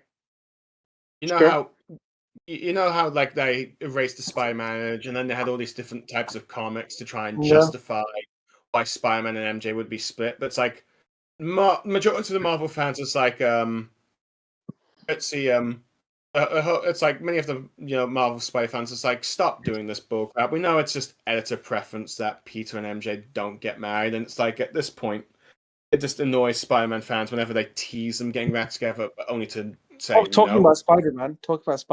I honestly will say this: every Spider-Man series I see, Spider-Man has so many women that want to be with him, but he always fumbles the good ones. Like the good one, he always fumbles it and gets with the horrible one. Like every single time. It's always like the really like toxic person or like the person that doesn't make sense. You know what I mean? Like that's just the thing about. I guess that depends on which version you're looking at, but anyway. Let's see. Anyway, okay. Sorry, what? We need to check. Look, we need to look at the comments. Is it on the chat or the chat? The YouTube chat. YouTube. Okay, YouTube chat. Listen, chat, listen. Stop. I know you're all right now listening. This podcast in the background as you're maybe like sleeping or going to work or whatever you're doing. Let's talk to Zion Daily Clips. How is Chapter 3 bad? Chapter 3 of Boruto is bad because there's a lack of story, a lack of interesting fights. In general, there's no taste that I like about it, so that's the reason. Ood has his own opinions as well, but it's something similar to mine. So yeah, that's kind of the opinion. Unfortunately, Ood, for some reason, is climbing a tree right now. I don't know why. I don't know why. Ood, let me actually message Ood. Give me 1 second. Hold on a sec. I'm just going to answer some of the things that Space has put in the podcast chat. Let's see. The thing that I ain't supporting either side, fair enough. He goes like, yeah, I mean, Jiraiya Tsunade probably was going to get together if Jiraiya survived. I think that is basically the whole tragedy of Jiraiya and Tsunade's thing. It's like Jiraiya had basically didn't think that Tsunade was ever going to get with her because hadn't quite moved on from Dan. But by the time, but he did not realize that Tsunade was finally ready to start open with that and willing to give him a chance. He fumbled her so badly. But he fumbled her so badly. But because Pain killed Jiraiya, he never got the chance to learn that Tsunade was going to give that chance. So it's like, and in some ways, because I feel like the Tsunade Jiraiya stuff parallels in some regards of Naruto and Sakura, because Jiraiya and Naruto both have a thing for this girl that likes this other guy, but not realize that they're slowly changing feelings until like Jiraiya too late, but Naruto I think was supposed to realize that Sakura did end up liking him in the end. So yeah. Yeah, but the point is he fumbled her for so long. Fumbled her. He is such a fumble, bro. Okay, Yeah. like get this down. Jiraiya is genuinely like I don't get it, man. How do you write such good books on like romantic books and then you freaking can't even freaking raise a woman up like, and someone you've been like well, it's your friend, and then later on she likes you. Like, are you delusional? Like, I don't know, bro. Yeah. Jiraiya is just funny, but he's a loser. Jiraiya is a loser, by the way. He's a loser character. He's pathetic. He's done nothing in his life. I want to just say that. Oh, that's a very bold statement, but Ood agrees with me. Ood one day needs to freaking have a podcast episode about this, a full one. I think he's done it before. To address Space, I mean, Tsunade, Jiraiya, and Obito Rin are just playing Palace Naosaku, which is why I think Naosaku was planned. And are you forgetting about Dan and Stan's mental state of death? Yeah, arguably, yes, because Tsunade liked Dan, Ritzy, and because Dan's death affected her, she didn't move on for a very long time. Probably not until, like, after Naruto, Ritzy inspired her again. I think that's when Jiraiya probably had a chance afterwards, but unfortunately Jiraiya did not realize, and at this point seemed like to believe that he never was going to. But as a result, let's see, just as when Tsunade was ready to give him a chance, he died, and that's sort of the tragedy of their romance, if you will. Yeah. Wait, Ood, I need to know. Okay, Ood, for the love of God, Ood, just go. You're probably not on your main account right now. You're on your second account. Ood, when are you coming back? Please tell me. Because I want to talk about the rewrite. Ood, tell me, please. I need to know no, you don't understand. No, it's fine. This is great stuff. Oh my God, is Axel online? Please tell me he's online. I do not know.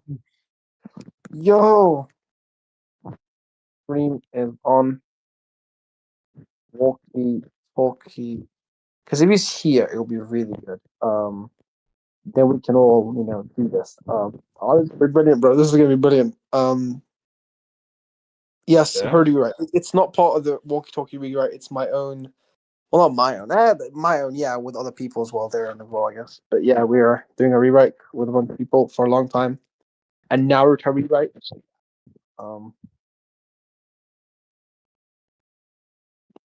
Yeah.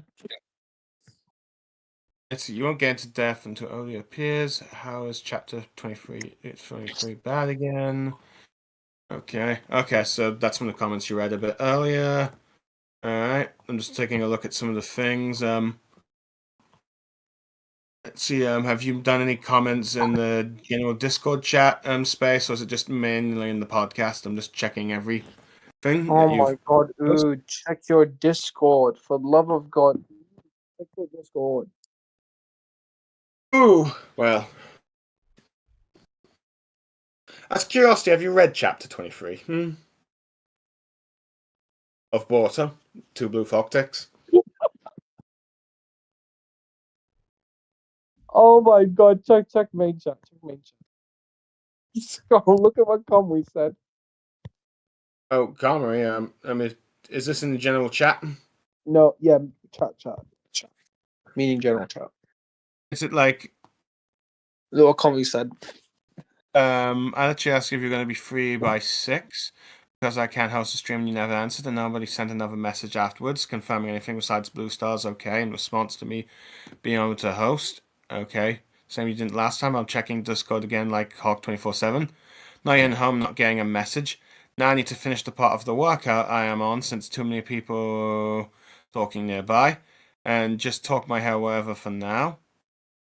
Let's see, God. Next time I'll do the responsible thing and ignore the message starting right now. Let's see. Okay, sorry, Kamui. I probably should have also messaged you if you were ready. I think that's partly my fault. But hopefully you're able to join. Let's see before I have to go and all that stuff. At least I can at least do another hour to an hour and a half. But yeah. But okay.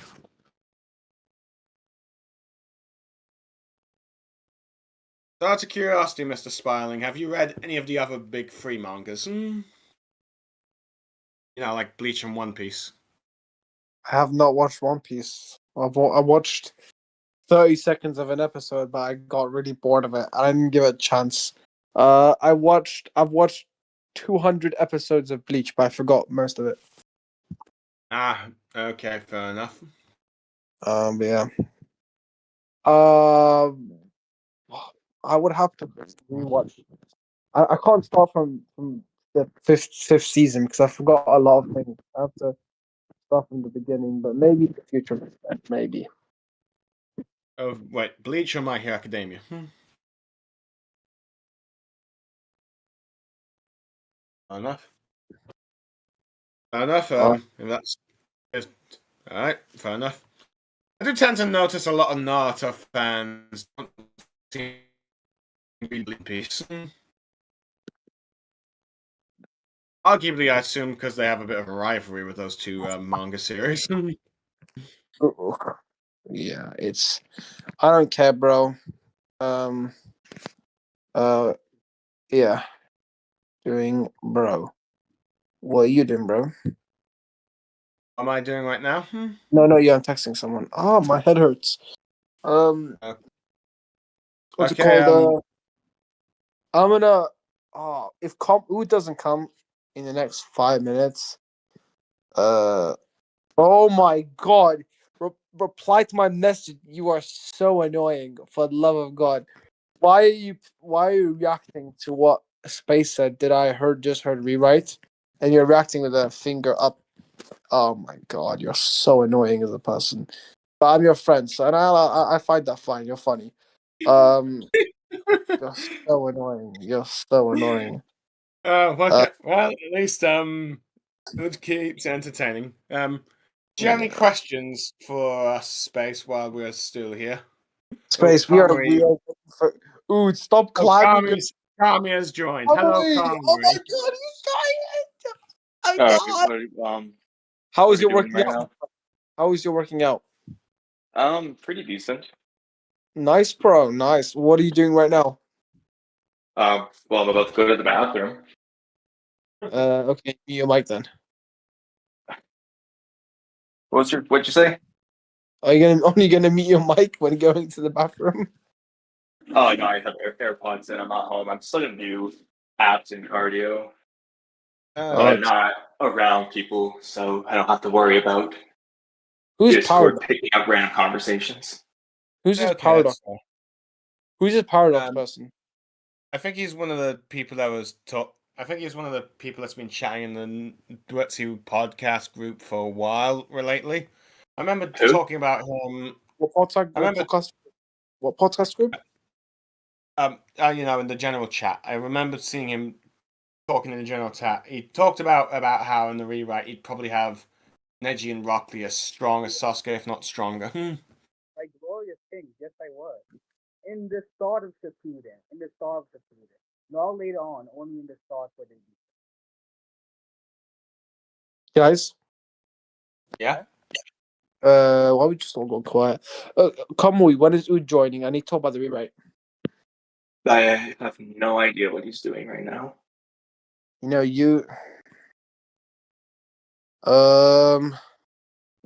I can only guess, given that there's 2 Oodies in here, that one of them's walking is my only guess. Ood, why are you walking? You've literally planned this out. Screw your walking. You can walk later after the podcast is done. This is so annoying, bro. Like, I want to just talk about the rewrite and go to sleep, man. That's all I want to do. Come on. Ood, you've literally talked while walking in the past. Do that and then listen to what I'm going to say, okay? He keeps muting and unmuting. I think he's just trolling us. I think That's what my guess is. He was messaging me in the Discord. Yeah, I don't know. So Kamui,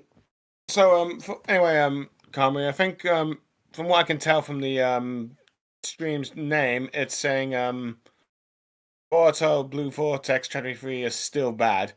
I take it, if I recall from the last time we discussed Boruto, the one thing you said you did not want happening was Kawaki arriving to help Boruto in the battle, and that sort of did happen from what I can recall. Well, for me at least, I'm okay with Kawaki. Well, there's a couple of weird potential plot holes with the Kawaki situation, but for me at least, I'm perfectly fine with him showing up. I just don't want him to be the final thing, because I think having Ada intervene as the singularity and getting Damon involved is just a better finale in total. So, like, Kawaki could fight Jura. He can even fight Jura with Boruto. He can have Momoshiki come out and fight Momoshiki. I don't really care. But I just think Damon as the end of the arc would be pretty nice, specifically because Ada does something. That's what I would like the end of the arc to be. But so I don't really necessarily have a problem with Kawaki showing up. The only thing I don't like is that, there are ways to get around it. As far as what we've been shown, it doesn't look like Boruto mentioned the same mission to Kawaki, as opposed to just mentioning the limiters and leaving. But he knows about the sand mission, despite Shikamaru being told to only tell Mitsuki, Konohamaru, and Sarada, among other things. So the question is, how does Kawaki know where to go? And there are some ridiculous ways to get around it, like Boruto leaves and then comes back to tell Kawaki, or Boruto starts leaving, then stops and says, "Oh, one more thing, go to the Sand Village." But that's just weird because, that's the most important part. So that would be, you wouldn't just forget and then tell him. You would tell that right from the get-go. But if you want to do that, you could have left it mysterious as in, "Oh, one more thing," and then cut the scene so we don't know how it ends type thing. But the way this scene's shown is as if he just didn't tell Kawaki, but somehow Kawaki knows. That's something I don't like about it, but ignoring all else, I don't have a problem with it, as long as something else happens after. Okay. But what do you think? Okay, well, I will admit, I've only, speed read the chapter, I think, on Tuesday, because I was preparing for, I think, a possible podcast with you and, Ood possibly talking about it, but let's see, unfortunately, due to the fact that everyone got delayed, I had to cancel because I needed some sleep. But let me just quickly get the chapter up again so I can give some thoughts while reading it, if that was okay with you. That's fine. Yeah, I mean, look, Have you read it, or you just very quickly skim it? I believe I did read it, but I sort of forgotten it, which might not sit well with the chapter's quality, if you will. Yeah, And, okay. I think Walky Talky. I mean, Mr. Walky Talky himself is trying to show the audio that he's put and something. I think he is trying to like talk, but I think something is going on. Yeah. Anyway, I've just got the It goes like, I guess there isn't anything I can do. Okay. Let's see. Okay, I'm not sure if he can just leave or rejoin or something. Then that will help. But then I kind of think he's the host. Okay, we got Mitsuki taking out a few of the clones. Well, right there. How do you feel about Mitsuki using Sage mode on the clog grind? Well, I suppose, to be fair, my understanding, if I can recall, at least from Naruto Lords, that Sage mode should be able to damage the Ten Tails, at least Ten Tails Jinchuriki, so I suppose it makes sense. Well, it's not that. It's the fact that I mean, you can easily argue against what I'm about to say, and I will do so after, but it's the fact that he's going, like, so these clograms are things that, like, Chocho can one-shot with a punch. So the fact that Mitsuki's bothering to use his super secret ultra powerful Sage mode on Clawgrime, how does that make you feel? Now, I'll make an argument against it after, but first, how does that make you feel? Well, I think it's the Chocho level Clawgrime he's using Sage mode for. I think it goes to show you that they're a bit inconsistent about how strong the Clawgrimes actually are. I would have said Mitsuki, but that's not also interesting. Yeah. The argument against it, though, would just be Mitsuki's just trying to beat him as quickly as possible, which is totally fine. My thing is that, I mean, ever since Ikimoto took over and Mitsuki's fought, he has used his Sage mode in every single encounter. He used it. The first time you see him fight is attacking Boruto at the end of chapter 79 and 80. And then he uses it against Boruto and TBV. That makes sense. Then he uses it in the interrogation. Okay. Then he uses it against Ryu and he used it against the Kagura. He's just used it every single time, which makes you question, okay, so why didn't he use it in part 1? Like, previously, like, why didn't he use it against Boro and Boro was about to die? Why didn't he use it against Why didn't he use it here? Why didn't he use it there?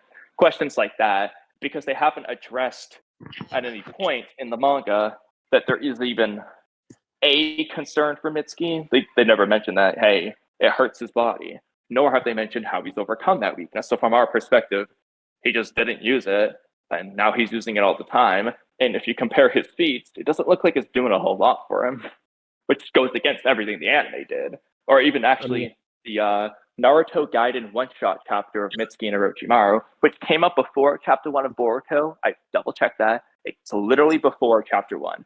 So it was literally created before anything Boruto. So, and you can clearly see the amp he gets there.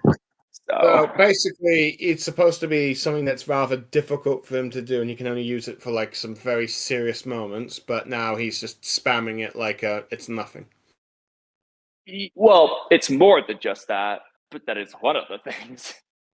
Yeah, but honestly, it feels like if it's just spamming it and it's not doing anything, it feels like it's sort of undermining Sage mode, because Sage mode is supposed to be one of the most strongest abilities you can have. I mean, it's not just undermining Sage mode; it's undermining Mitsuki's Sage mode, which was clearly demonstrated to be like extra good.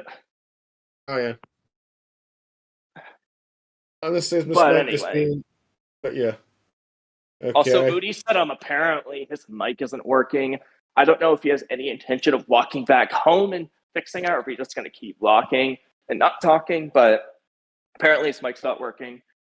Okay, well, hopefully he can come back. When he comes back home, he can try and walk with us, because it would be nice to hear his thoughts, but yeah. How long has he been gone for? I remember talking with him for a bit about My Hero Academia, and then a little bit of Naruto, and then Spiraling came around, and then at some point after the three of us talking, he went on mute, and it was mostly being Spiraling talking about a few things in Naruto. Well, how long has that been for, though? Because if he's been gone for like an hour, I feel like he should hopefully be home soon, like realize something's wrong. He was climbing a tree. He was climbing a freaking tree. Like, what was he doing, bro?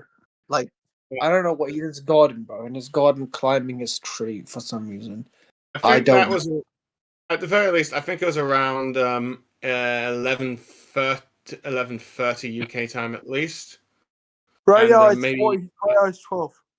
So an yeah, Right that's now, hour around it's ago. 12. So 47. it's been, I think, about 47 minutes since I think he's last been on and all that stuff in any form. Let's see. Wait. Let's see. So yeah. Anyway, okay. I see. Wait, guys, wait. Check the chat. He said abysmal from what I hear, but who knows until you read for yourself. He said D Harashi Kage said it's ITE. We all know rent a girlfriend is better. I don't know what he's I think talking about, but yeah, that's what he said. Okay. Fair enough. Anyway, I'm reading. Okay, they're talking about Yodo's death, but Konohama was saying something about resolve of sacrifice or something. Honestly, all right. In your guys, Mr. Sparling, by the way, have you like actually caught up? Like, have you actually read all the chapters, or do you just know what happens because people told you? Obviously, I know. I've read the chapters. What do you mean? Oh, well, I just want to make sure. Okay, because I've seen some I conflicting haven't. opinions on this. So I haven't. I'm not caught up with Boruto for the last 3 months or 4 months, so literally forgotten about it. Okay. Look, you can't blame me. You can't blame me. Okay, be honest. You can't. No. I just wanted to know before I ask this because yeah, I mean you're just gonna have less of an answer in this case. But do you think Yodo's actually dead, or are they gonna like reveal that she never died?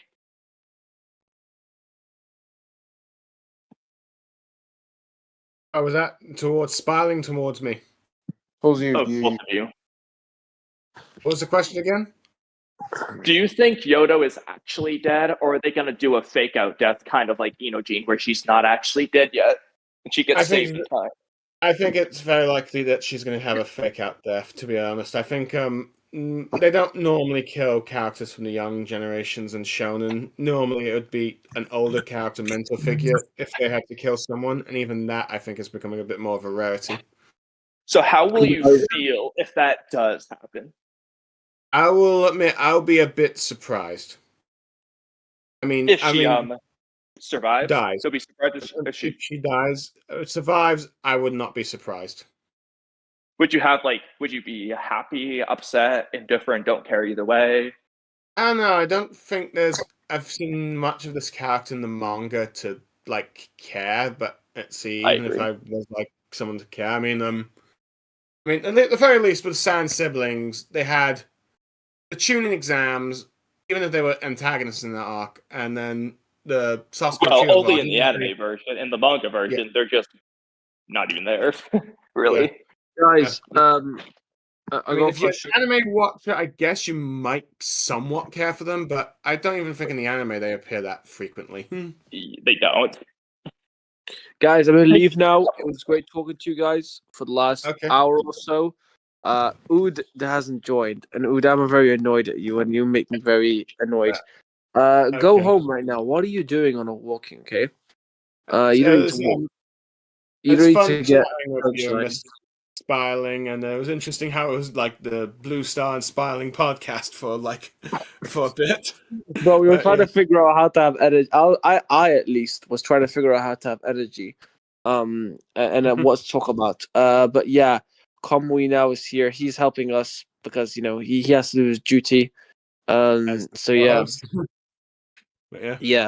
that's your duty, my guy, Kamui.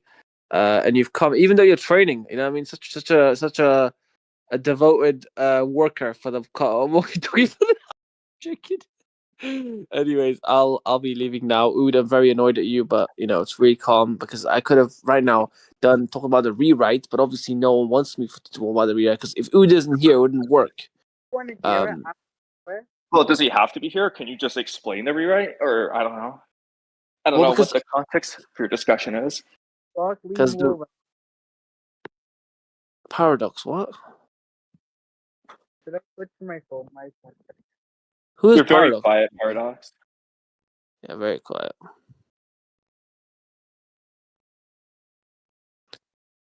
Wait, so Ood, are you saying I should be mad at more Kamui than anything else? Is that what you're saying? Because I'm also mad at him a bit, but like, yeah, so freaking annoying, all of you. Even me? Who? Who? Yeah, BlueStar. No, BlueStar. No. BlueStar's been here all the time, and he wasn't. Yeah, BlueStar's fine. What's it called? Yeah, I mean, I could, but it's just annoying because first off, if Ood is here, I could instantly do it, but it's just it wouldn't work. Well, I It wouldn't mean, work. why does Oodie need to be here for it in Because particular? that's the fun. He has to ask the questions about it, and he has to. That's the thing, and it wouldn't work as much. It has to be a podcast clip. You know what I mean? And Ood being there would make more sense. It made the podcast clip better. A podcast clip Okay. is not a podcast clip without Oodie and Kamui. You know, even I though mean, something. whereas I get what you're saying, and it probably would be better if he was here. I mean, I'm fine with you just getting into it if you want. I'll just leave it up to you. Space, I never said you were annoying. No, I never said you, Space. You're not annoying. Never said you, bro. Proof is joy. Truth, I think. Huxley was using the gates. No, in the manga, he only used the Ninetales cloak. He did not use the gates in the manga. That was filler trash added into the anime to make my glorious king look weak. It was filler trash. The original manga, I'm not talking about the manga colored. Kishi's original vision had him only in the Ninetales cloak. The gate is filler trash. It's an addition to make my glorious king look weak. Because truth be told, Lee in the gates would be even stronger. It probably would have exploded Madara. It would have dismantled his body into a million pieces if Lee was actually in the gates. It was filler trash to make my glorious king look weak. Hey, Fiona. Shut up, stop using your agenda. It's not agenda, it's the truth. It's the truth. I don't know, it seems like see, I mean, I get being a fan of Rock Lee, but I think any Rock I'm Lee fan not would even be his biggest fan. I've seen people. Wanna know what I saw once? I saw somebody saying Part 1 Lee can beat Pain.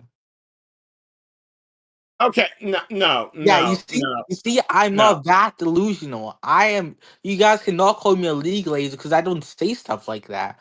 I'm a Lee truther. I'm a Lee truth seeker. I am not a Lee glazer. I am just a truth seeker. Oh boy, I wonder when Udo Kami can come back. This is why people don't debate with fans that are way too into agendas, but Paradox, you'll know better. Yes, I am better because I am a truth seeker. I am not a glazer. I am a truth seeker. And the truth is that Lee would beat Reanimated the Murderer. Until it comes down to stealing, then he'd be cooked. He'd have to ask his boyfriend Gara to steal him. Which model would just break out with his perfect Susanoo. So that's the problem that they would be in. Lee would be able to physically beat Reanimated model, but he had no way to steal him.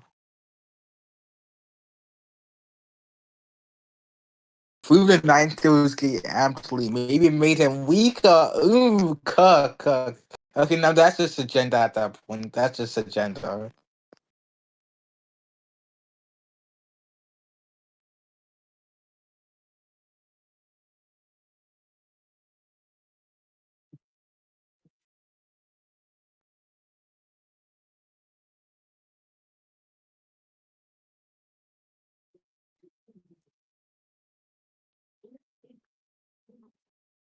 Okay.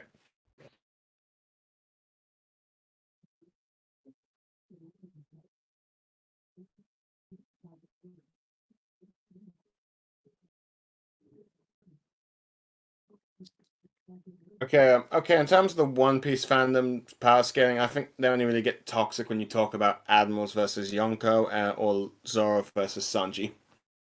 Outside of that, I think they're fine for the most part, but that's just me. But yeah, anyway, I had enough of Agenda Yeah. Kaizen. Let's see. Agenda Shippuden. Okay, no, let's not do that. Not do that. Agenda So Shippuden.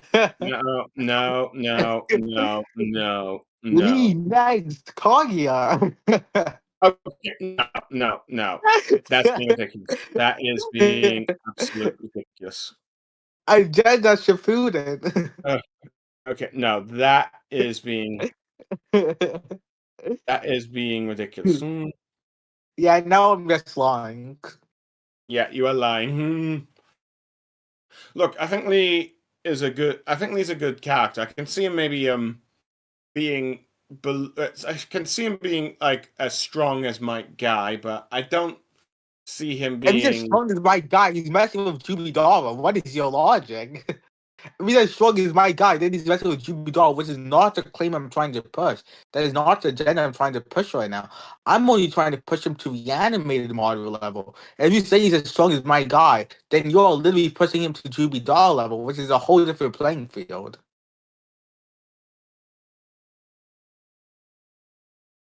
What? Saying he's as strong as my guy says he can mess with Jubidara.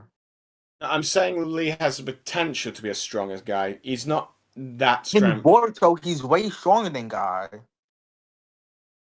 Okay. Lee hasn't even shown up in Boruto unless you count the fillers. Okay, And the one okay. time he did show up, him and a bunch of Leaf Ninjas got. That was full of whoopsie- trash. That was full of trash. That was full of trash. Okay, now personally, this might go into some agendas here, which is very unintentional, but it's only because we haven't seen him do anything in Boruto, so you can only assume. I assume he's on the biggest training arc of his life, and right now he is stronger than Karaki, he's stronger than all of the Senjus, and he's going to nag.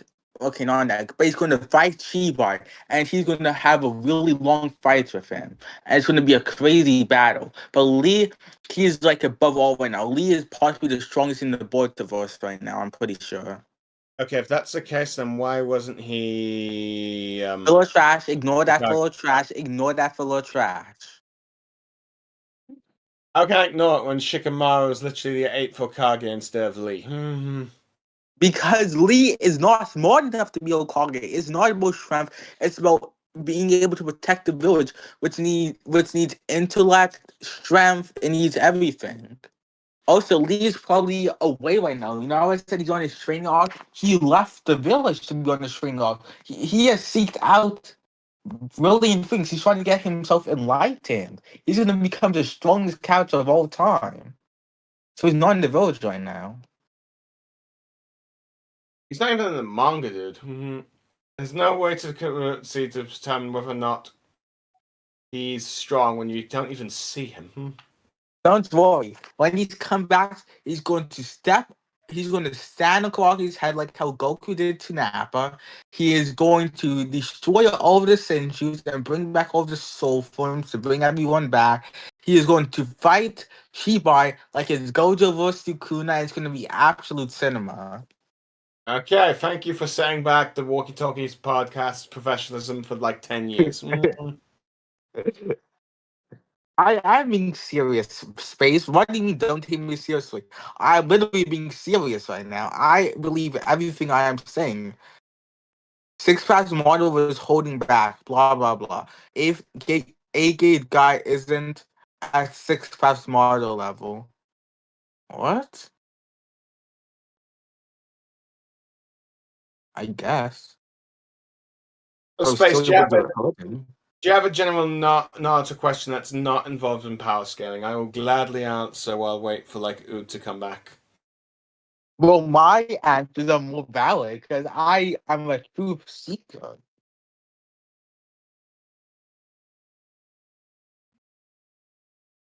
Okay,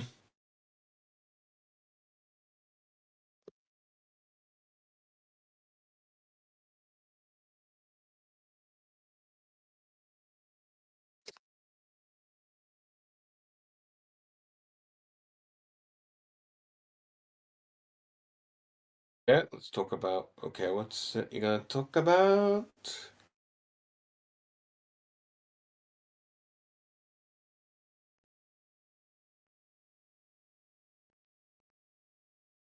Okay.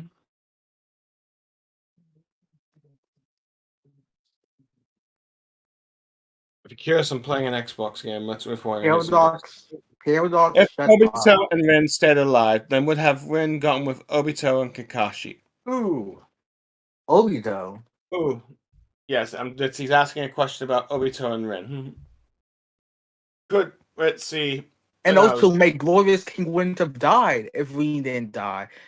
Like, why did you have to commit suicide? In my fact, you are the reason why my glorious king is dead, Irene. How could you? Right, you're blaming Rin for Obito's death. I mean, it caused the butterfly effect. Am I right or am I wrong? Rin's death, which was orchestrated by Madara, was used to corrupt Obito. Now, Okay, yeah. so you know what we need to blame Black Zetsu then? He is the one who caused it all. Okay, yes, that's a stupid retcon. But anyway, moving on. Are you a Okay. Daigo Knight fan? Are you a Dino Knight fan? Are you a Daigo Knight fan? Not really. No. From what you just said, I just thought you were one. Okay, I've watched his videos. There are things I agree with him, things I disagree. I knew it, I knew it, I knew it, I so knew it, I so knew it. Let's see. But no. But anyway, I have no idea. I have no idea what his opinions on Obito right now. To answer your question, let's see, Space.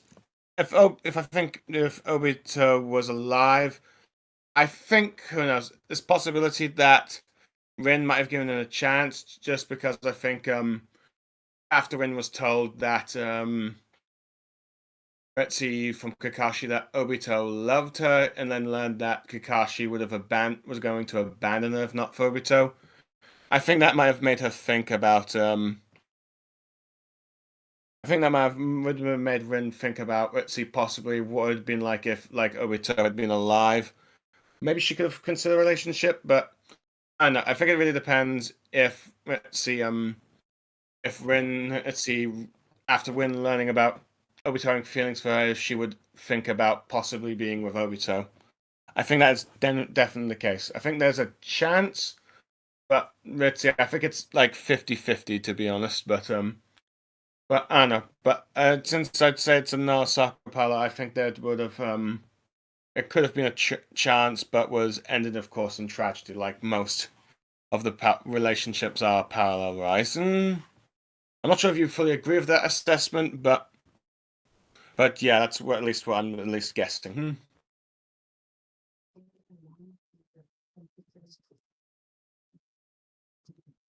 Okay, I also believe it's 50-50. Fair enough. Yeah. But yeah. Anyway, any other questions you have? I can answer your question, Space.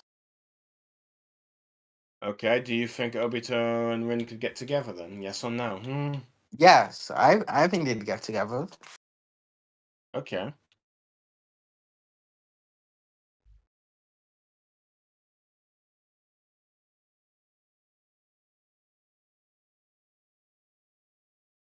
Okay, since you're such a huge Rock Lee fan, are you a Rock Lee Tenten shipper or Rock Lee Sakura shipper? Why would I ship Rock Lee and Tenten? Honestly, I don't ship Rock Lee with anyone. Okay.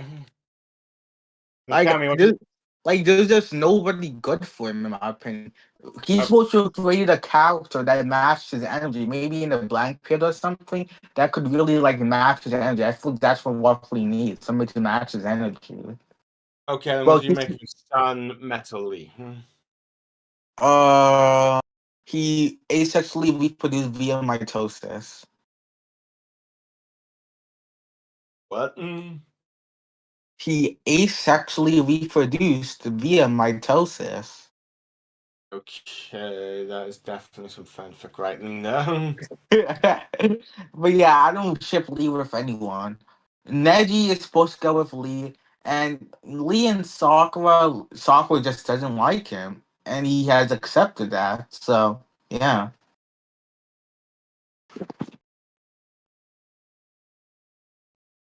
I believe what Lee really just needs is like a gold version of him, a gold that can just fully match his energy. Someone that can put up with the craziness.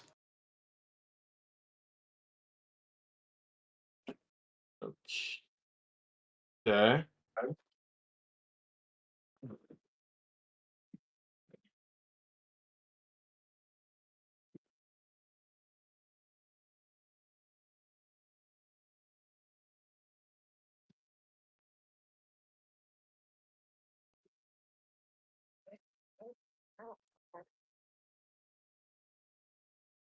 Okay. I really don't have any Naruto questions. I'm out of gas for that. But since we're talking about My Hero Academia, do you have any ideas for Zuko in a 1B rewrite? If you don't want to talk about that right now, and then that's I'm telling fine. you why we right? My Hero Academia. Let's see, rewrite if Midori was in class 1B. Would that? He's asking what kind of rewrites would I do with that? If I had to guess, I'd say well, on one hand, I don't think let's see, if I had to guess, I'd say if Midoriya was in class 1B, I'd definitely say all the drama would have moved from class 1A to class 1B at the very least. I think in terms of who we might get along with, let's see, I can see maybe Tetsu. Let's see, getting along with Tetsu and all that, but I guess even the class rep, but I think Momomo the copycat would be a bit of a difficult one for Midoriya, and I think it would be something that would probably take a while of getting used to. But granted, I guess it depends if Class B 1B got all the attention instead of like Class A, would Momomo not be that sort of jealous sort of character we see throughout the series?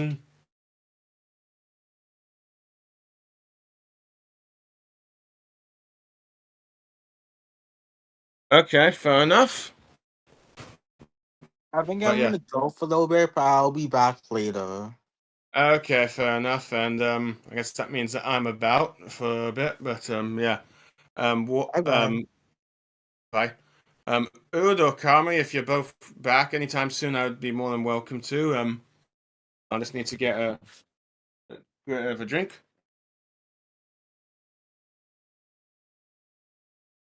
I have no idea how Etsy, Kamui, and Ood are gonna edit this one, but good luck to them, I guess.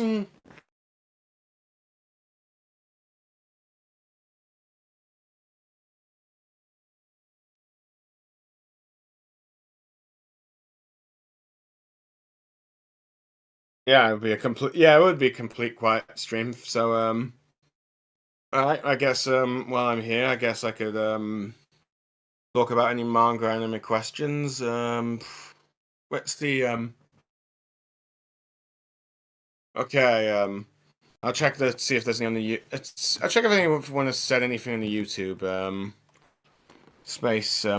Audio cuts in and out. Okay, sounds like a legit fixed. Nope, no new chats. How many people are watching live right now?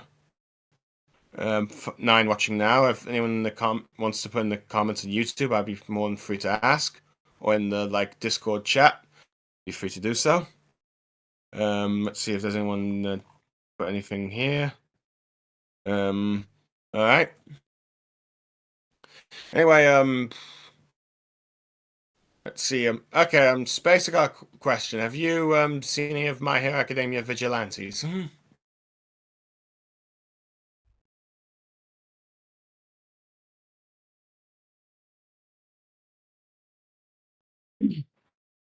Well, anyway, I guess I'll give my thoughts on Boruto Chapter 23 while I'm waiting for everyone to get back. But all right. Let's see. Okay, let's see from where let me just close this chapter to Blue Vortex. Okay, from at the beginning, Mitsuki taking out some grime clones. To be honest, I view these as Let's see, not really much of a threat unless they actually bite someone, so not really that impressive. Okay, Konohamaru arrives with, I believe the injured, well, let's see, Mitsutsuki's carrying an injured Sarada. And, let's see, Aya took, let's see, Thornbow and, head towards the tree. Let's see, while carrying Yodo. Let's see, Konohamaru doesn't seem to, like, admit that Yodo could, see, die or not. Doesn't seem like, a sacrifice willing to make. I wonder if you would feel that if it was one of the Leaf characters, but, okay.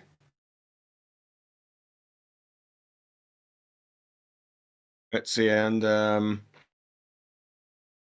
let's see, telling, Mitsuki that their mission isn't over yet, but, talks about how they saw Jura fighting,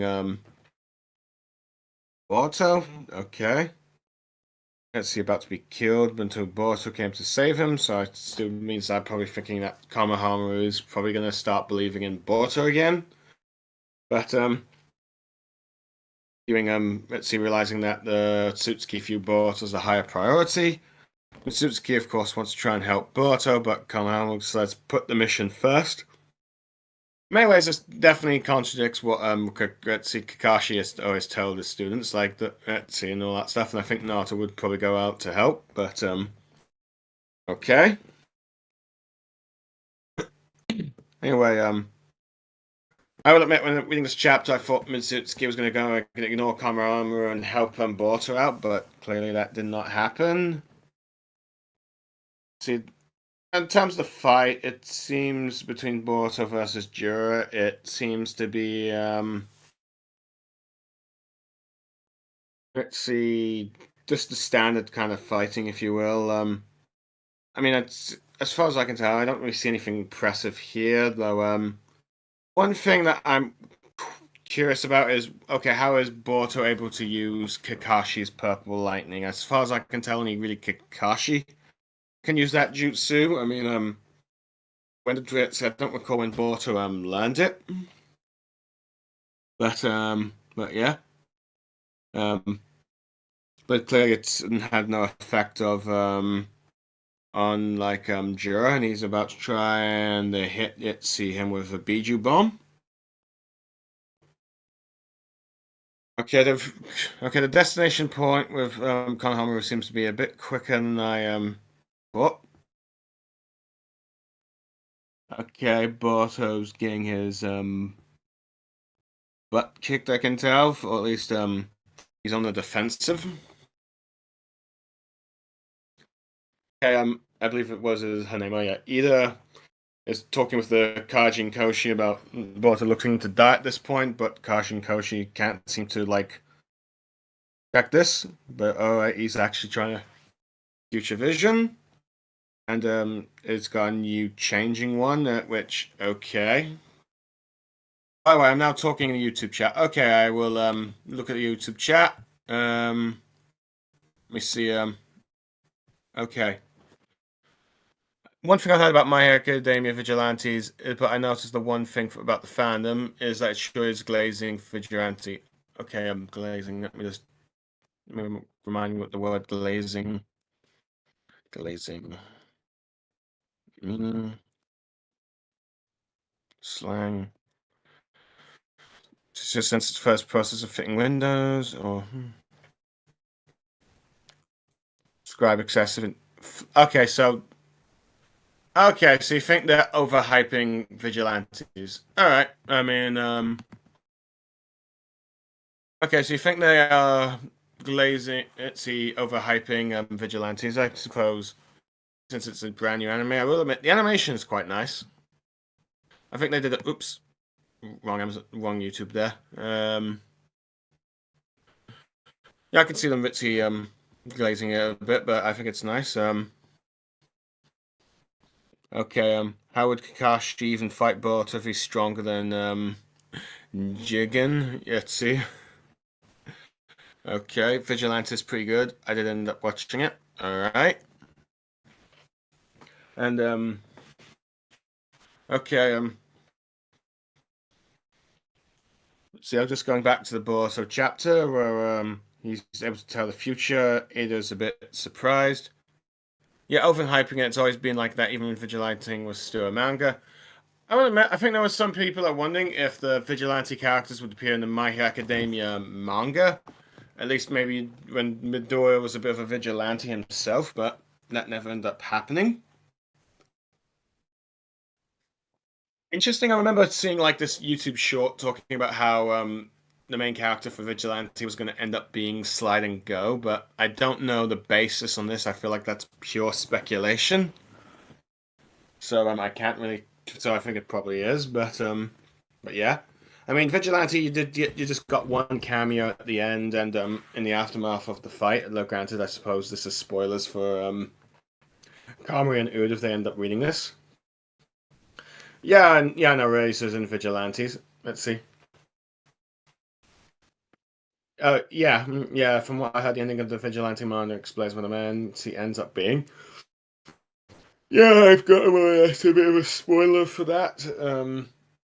Let's see. But I'm still reading the manga to just see the journey of how it gets there. Let's see. From what I can tell, if I had to guess, I think this Vigilantes anime has finished with the first season now. It ended with just as let's see, you're not going to see Knuckle Duster for a bit, at least. So it's going to be with like the Crawler without his mentor, and see if can he survive being a vigilante without him. Also, Vigilante is only bringing up this old idea, the idea of being Uzuka could have been a quirkless hero. To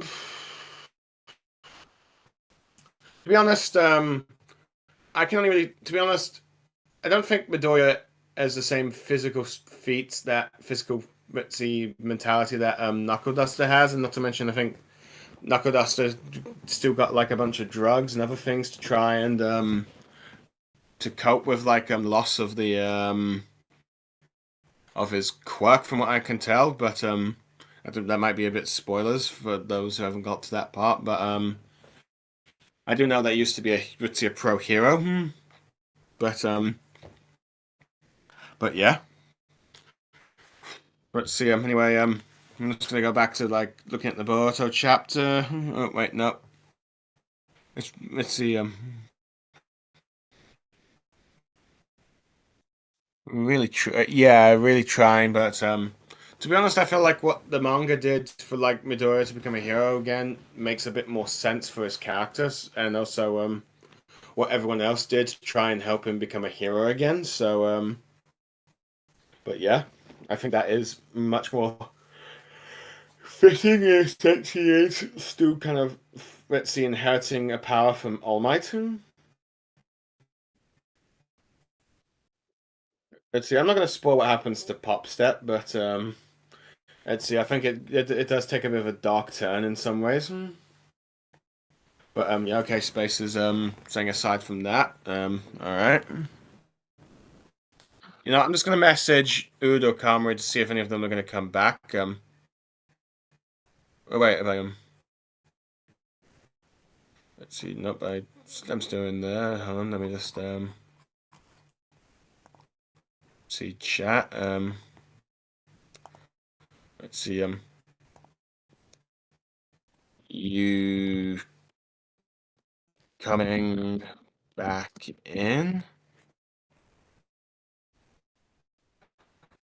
I mean, too bad I can't really add you, Space. I mean, I would definitely add you if you back. I mean, I would add you, but I don't think I have the authority to do so in this Discord. I mean, if I could, open stage, maybe? Wait, no. No, I don't think I can.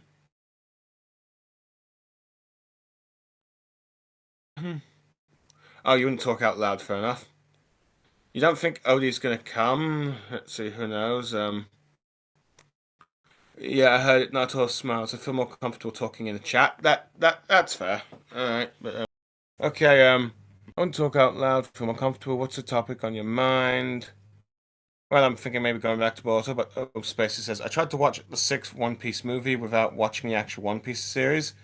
The sixth movie is the one that fans like that says it's like a horror movie. Oh, yes. Interesting enough, from my understanding, that movie is unique because of its sort of animation style, but also, in a sense, from what I can tell, the movie, he has a villain that tries to tear and split the Straw Hats apart, and as a result, it causes a sort of them to like get taken out one by one, and then at the end of the movie, the main character actually, in some regards, kills like the villain, which is interesting because Oda never kills the villain in a sense because he feels like Oda has a sort of rule in One Piece where Luffy doesn't kill the bad guys because them living and seeing their dreams crushed is fate worse than death or some sort of thing. So but yeah. From my understanding of all the One Piece movies, that's the best non-older involved one that I think I heard people saying.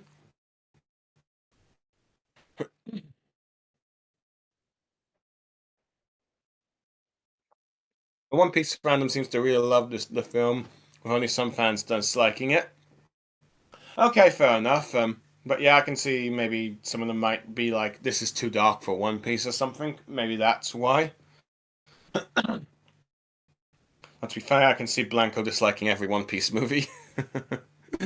But yeah. Um, let's see. On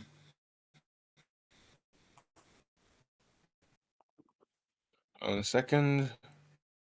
Let's see.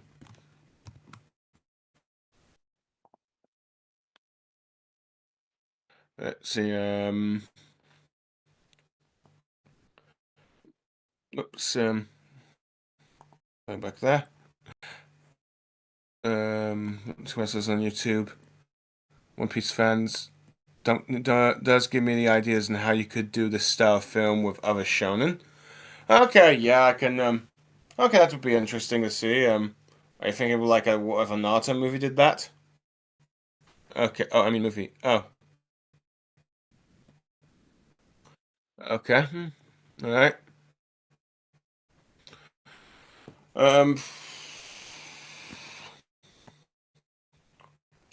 Fair enough.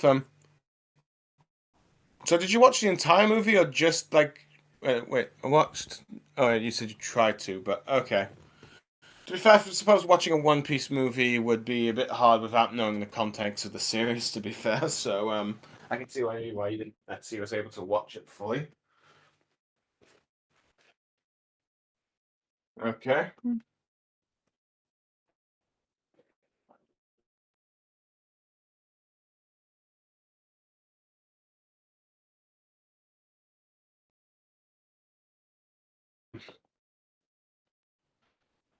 Okay.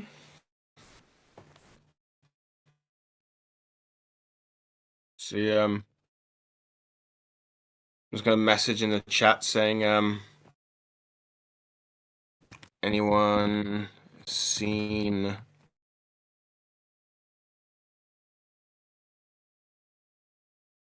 Ood or Kamui? As I am by myself.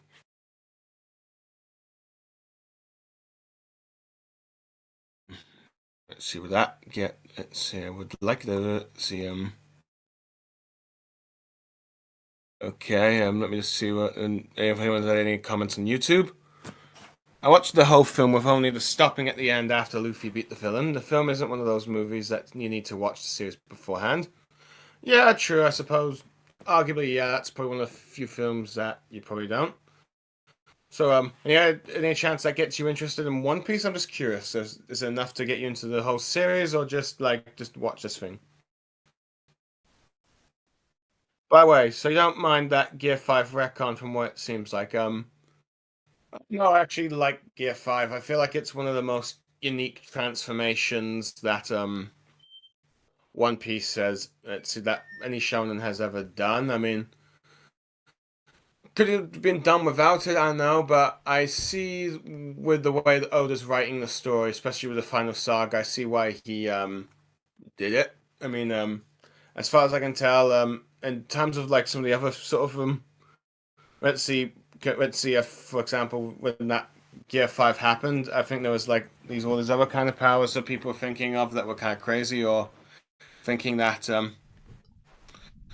if Luffy was going to end up being the reincarnation of Joy Boy, but frankly, I think I prefer like to see what they did with Gear 5 over that. So yeah, okay, Daz Arashikage. Yeah, I think I could agree with Okay. that.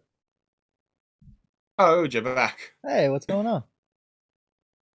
Well, I've been by myself for a bit as let's see, I spent like a bit trying to debate with Truth about Rock Lee versus Sasuke, which I think he was insistent that Lee wouldn't be fast enough to go into like the few gates and all that stuff, and I was waiting for like Kamui to come back, and then for a while I was arguing with the one I think called what was his name? Paradox, who was basically just a gender Lee fanboy that could beat Marder and all that stuff. Oh, absolutely.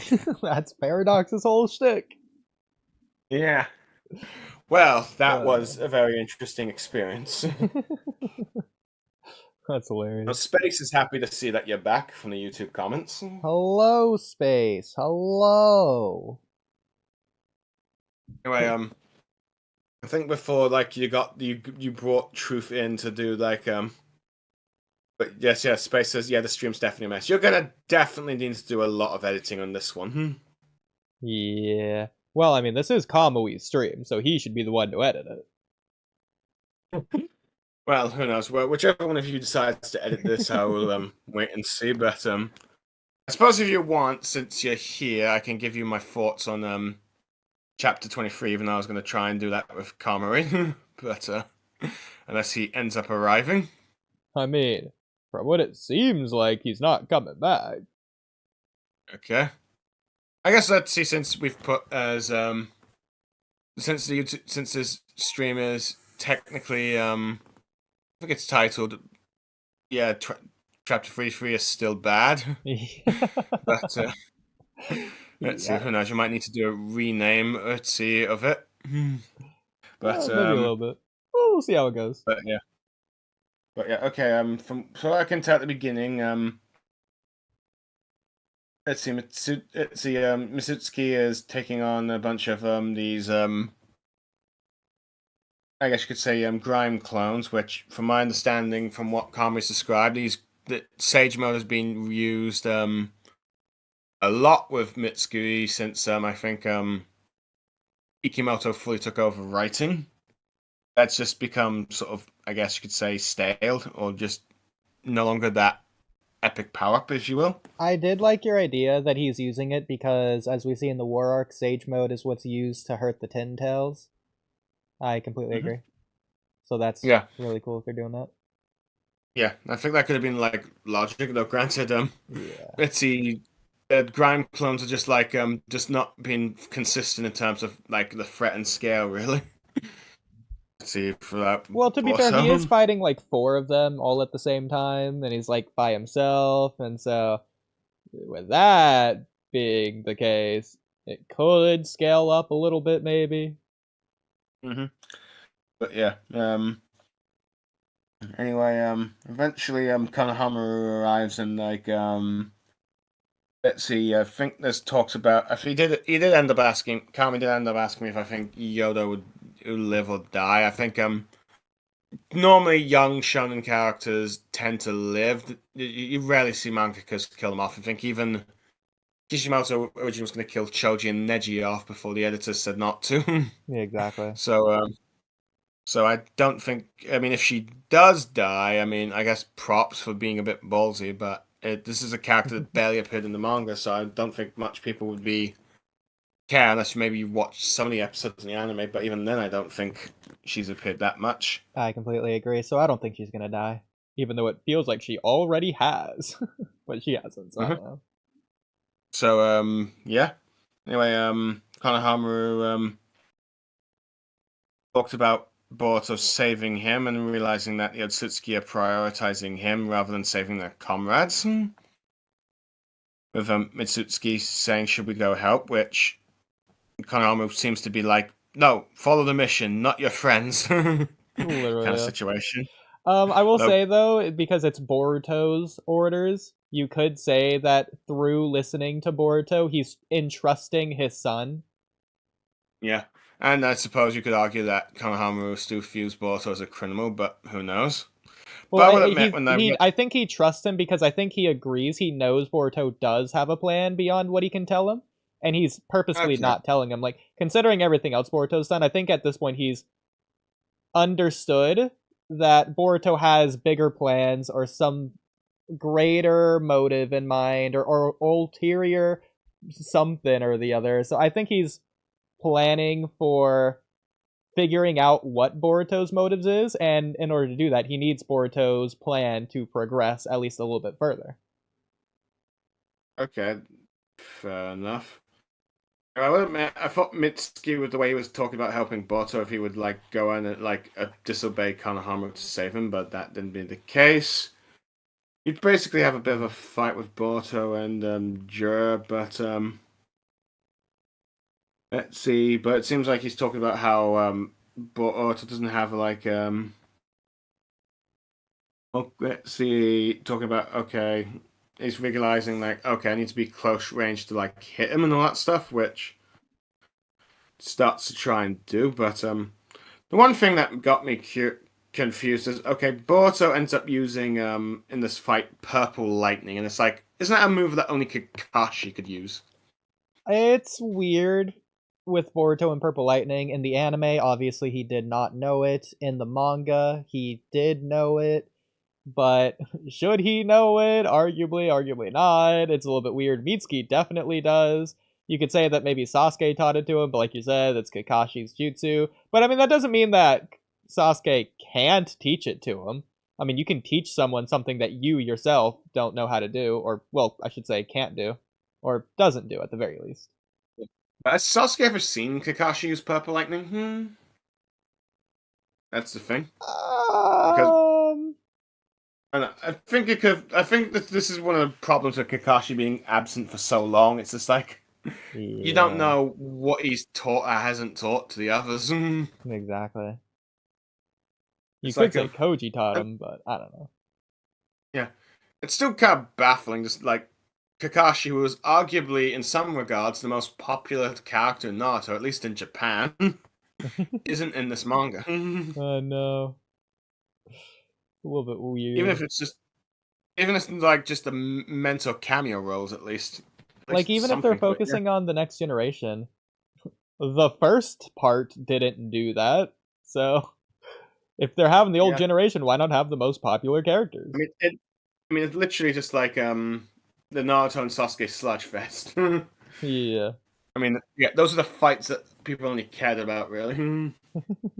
But I guess it's more of a failure on like Kurachi and I guess Ikimoto for not making these new characters engaging in any way. Yeah. But then again, I suppose they were doomed to fail from the beginning, if you ask me. But yeah. But anyway, I will admit, see, their wonderful point was a lot quicker than I expected, but okay. Otto still getting his butt kicked. That no, even at best he's on the defensive. That Ida thinks he's going to be killed. Let's see, Cash and Koji gets like a vision, a new update, which is a bit weird because from the way that the last chapter was implying to me, it seemed to imply that let's see, the current future with like if Boruto goes, he will die against Jugen, but now Jura. But it's like no, it's like as long as the future changes, that's not going to be the case. Yeah. But yeah. I think that Koji's updates could be different from his normal usage of the ability and or him awakening the ability where his eyes weren't rolling in the back of his head. But I still think even if that's the case, that's weird since it's like the same ability anyways. Okay, so basically an upgrade, even though it's still the same thing, really. But okay. But Boruto's still clinging on to his master sword. Okay, a little bit more about that sentimental stuff. Okay. I would admit, if he wasn't a god alien, he probably would have died from that stab. Yeah. Let's see. Well, how do you think he got the stab exactly?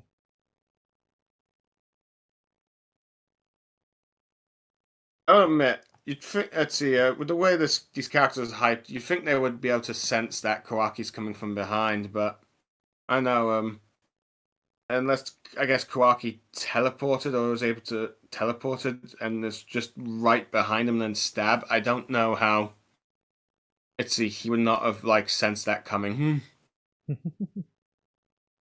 Okay. But, I might be theorizing wrong here, but, I yeah. think that's definitely possible. You could say that when Jura did like the wood style to like grab him when he was charging Uzuhiko, maybe he got stabbed there, similar to what Matsuri did to Konohamaru. When she was like wrapping around his face, she like stabbed his face with the wood spikes. It's possible that's what happened to Boruto, but it's weird because Jura did the exact same thing to Kawaki, and he seemed fine. Okay. But yeah. Anyway, it's interesting that they did not seem to was a bit surprised that Kawaki would arrive in the battlefield. Since I thought her eyesight could see everything, but yeah. It can, but she wasn't looking at Kawaki, she was only looking at the sand mission, which is why she was surprised. Okay, fair enough. I guess that makes sense. To be fair, I don't blame you because it was originally described as what was it, the eye that can see everything? It was like she who knows all is how she was hyped up, like when Code first went to awaken her. Oh yeah, and that could be a nightmare power if you're looking in the wrong place. Absolutely. Yeah, but okay. So apparently, Kawaki was relayed somehow from Boruto, which okay. Okay. And then, okay, so Delta's the Witty arriving to, I assume, to take that root thing. Or that tree bulb thing. Yeah. I don't think it really matters when Boruto told Kawaki. We just know that at some point off screen he did, and I think that's all the viewer really needs. At least for now. Yeah. You're probably not going to get, I mean, maybe you might get a brief flashback or something, but I don't know. Yeah, I think it's a little bit pointless to speculate for now. If it doesn't really impact the story all that much. We'll just say it makes no sense and moves on if there's not a possibility of it happening somewhere. But even then, paradoxes are allowed to happen in stories. Fair enough. So. I assume that Delta will be the one to try and take that bulb. Was it back to the leaf, or was it to, like, Gaara's adopted son, just so he can be restored to his normal self or something? Well, Araya has Shinki's, and he's headed to Shinki right now. Seemingly, as far as we're aware, no one's stopping him, so he could do that real quick. But I'm gonna guess that someone will stop him off screen, and we'll like get a flashback to that later on. And Delta, she's with Konohamaru, who has Matsuri's, who needs to go back to the Leaf. I agree with you. I do think Delta is going to take the Soul Thorn, which is going to free up Mitsuki and Konohamaru in order to get back in the action or do something. Because I don't think they're just going to sit there and just twiddle their thumbs, especially when Sarada wakes up. If anything, I can't imagine Sarada not going. But then again, I couldn't imagine Mitsuki not going, and look what they did, so who knows? Well, I suppose, let's see, with Sarada, I guess it depends if she's fully recovered from her fight or if she's too wounded to fight or not. Yeah. I think that would depend. I think when she wakes up, she'll probably be able to use it again. But yeah. But who knows? We'll have to wait and see. But Jugen is like no longer taking that stab attack and trying to hit Kawaki. You get a little of like brother banter, if you will. Yeah, exactly. Let's see, Jiro realizes Kawaki's got greater power, so I assume that means Armando has completely removed his limiter, or at least most of it. So a lot of people have said that. I don't necessarily think there's any indication that that has happened. Okay. In fact, I'd go But as yeah. far as to say it definitely hasn't. I think that what Kawaki has done so far has been everything he's been able to do. Look at what he did in the Code arc. He was knocked out before he could even really begin to attempt to fight Jura and Boruto. So Kawaki hasn't had a fight into Blue Vortex, but Okay. depending on when you think he got the limiters on, he should be just as strong as part 1, if not stronger in a way. So Okay. when do you think he did get So- the limiters on? Okay, he was interrogating Armando to do so, Well, I'm saying on, moved- not off. off, sorry. Oh. In that Yeah. case, I got confused. I might have gotten confused there. No, don't worry. You're not That's the it. only one. A lot of people will get confused But with yeah. that. But basically, he's basically just starting to transform, ready to fight, let's see, Jugen, which I assume is probably going to end up in at least a stalemate, or, I don't know, because I assume this saves Boruto and then arguably either retreats or some sort of stalemate of some sort. But I guess, so I assume that you're going to the manga's going to try and make Kawaki still appear to be stronger than Boruto, I guess. I think Kawaki's basically- going to appear to be strong next chapter. Uh-huh. But I don't think he should be enough to make Jura retreat. Because if you Okay. remember, we do see in Kashin Koji's 10 Directions update, Jura is back in the 10 Tails dimension. So he did leave. So he doesn't just Oh. kill Boruto and Kawaki. At some point, he does go back there. So he isn't killed as well. Because if he was killed, he can't go back there. He leaves at some point, and I'm gonna guess that Boruto and Kawaki aren't dead when he does that. Yeah, because then that first chapter of Boruto would make no sense. Exactly, yeah. But yeah, basically, from what I can tell, it's just Kanama bringing the tree bulb thing to like Delta this chapter, and Boruto getting his butt whooped. That Kawaki arrives to save him. It depends on. I guess it depends how you feel of like Kawaki arriving now. Do you think it makes sense, or do you think it's like too soon? I think as long as Damon is the final thing that happens here, because I want Damon to make Jura retreat, I don't mind however many things are in between. So whether it's Kawaki saving Boruto, next maybe it's gonna be Delta saving Boruto, then maybe Sarada, and then maybe Kashin Koji steps out, maybe Ada goes for a round. But as long as Damon is the last one to fight Jura and he makes him retreat, that's what I think would be the perfect way to do it. Fair enough. I'm not even sure they're going to do even half the stuff you said, though. That's the thing. That's fair. I mean, to be fair, I think basically most of the next chapter will probably be just a Kawaki fight, but I agree. Maybe a Let's little see, bit to of be like honest- flashback showing how whatever happened. yeah. To be honest, it takes to be honest, I feel like it does take a while for this chapter to do like a full-on setup, really. But outside, I guess, I suppose you might enjoy the fight, but I guess it depends on if you like the Boruto Blue Vortex art style, which I assume you do not. It's serviceable. There's some that I likes, but there's a lot that is weirdly bad at a lot of parts. Okay. But yeah. To be honest, this chapter is basically just a basic setup chapter. I mean, not much really happens. Yeah. Obviously we had the fight, and so that's weird to call it setup, but in a way I could see it. Yeah, and so unless it's just mostly set up with Karaki versus Jugen, and I guess Konamaru with his like mission with Delta and all that. But it's about. I guess it depends on how if you enjoyed the fight. I think you would probably have more liking out of this chapter. If not, I think some people just find this chapter to be a bit of a waste of time. Waste of time would be interesting. We did get Kashin Koji's update, though to be fair, we didn't see all that much, Okay. but we did see a little bit at least. Okay, yeah, I forgot about that for a second, sorry. As an example, something that is brand new is we see Team Ino Shikacho in the hideout, in Koji's hideout. And so that's definitely something crazy to keep a lookout for.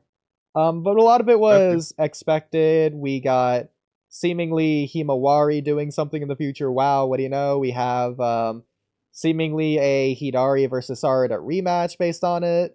We got a lot of stuff that we were sort of expecting. And those from like Kojin's future thing, right? Yep. Okay. Well, to be fair, let's see, Hidari is, I guess you could say, planned to be long-term Sadara's opponent, although granted, unless let's see, Sadara's just going to end up being a damsel that needs to be saved from Hidari, I guess, but It's possible, but I think I since assume- they already did that, and with what they've done with Sarada's narrative, I think next time, whenever they have the rematch, it's going to be a lot closer. I don't think she's going to need to be saved, but she might have to work with teamwork at the very least. But I think she's going to win. Okay. I suppose this is the one advantage I think Sarada at least has with Two Blue Vortex that sadly Sakura didn't have in Shippuden or Part 2, if you will. It's like, it seems she has at least a long-term antagonist build up for her. Granted, I'm not exactly a fan of the way it was done, but I think that's just her advantage. Similar to how I'd say one advantage Uraka from My Hero had is that Toga was her long-term adversary, so... Yeah. Interesting get you that say sort of that. fight. I don't think Hidari is going to be a long-term antagonist for Sarada. I do think it's going to be short-term. He might be even killed off next arc. That might be what the next arc is focused on. I think the long-term antagonist is going to be Kawaki for Sarada.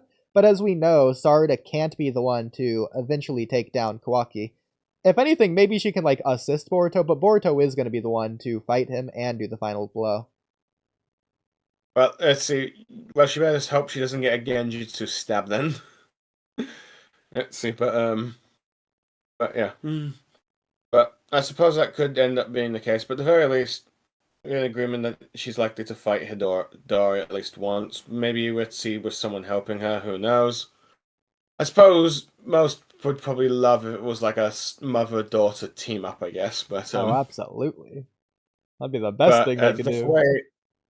The way things are going, let's see, Sakura at best is just getting cameos with healing.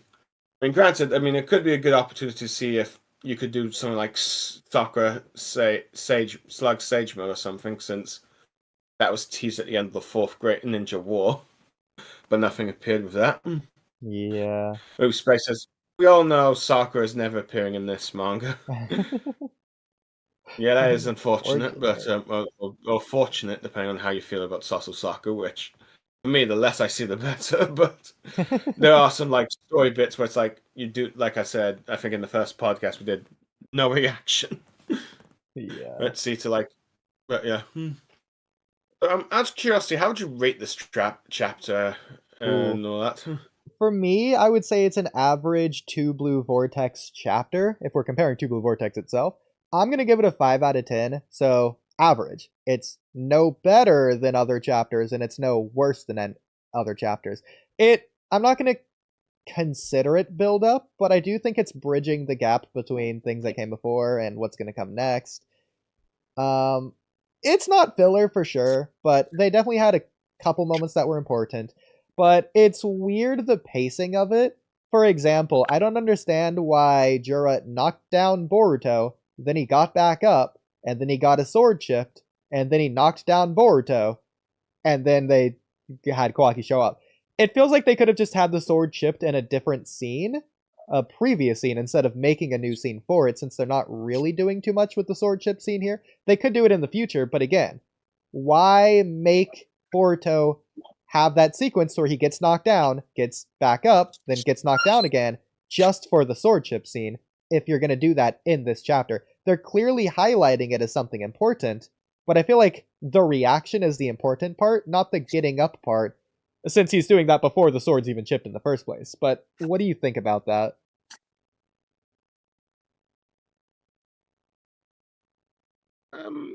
Yeah, I think I could see that they're clearly building something up to that sword. I don't know if it's going to get like an upgrade or something, but let's see.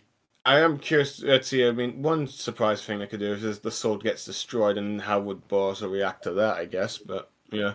But I'd definitely say a score of 5 out of 10 is probably the best you could give this chapter.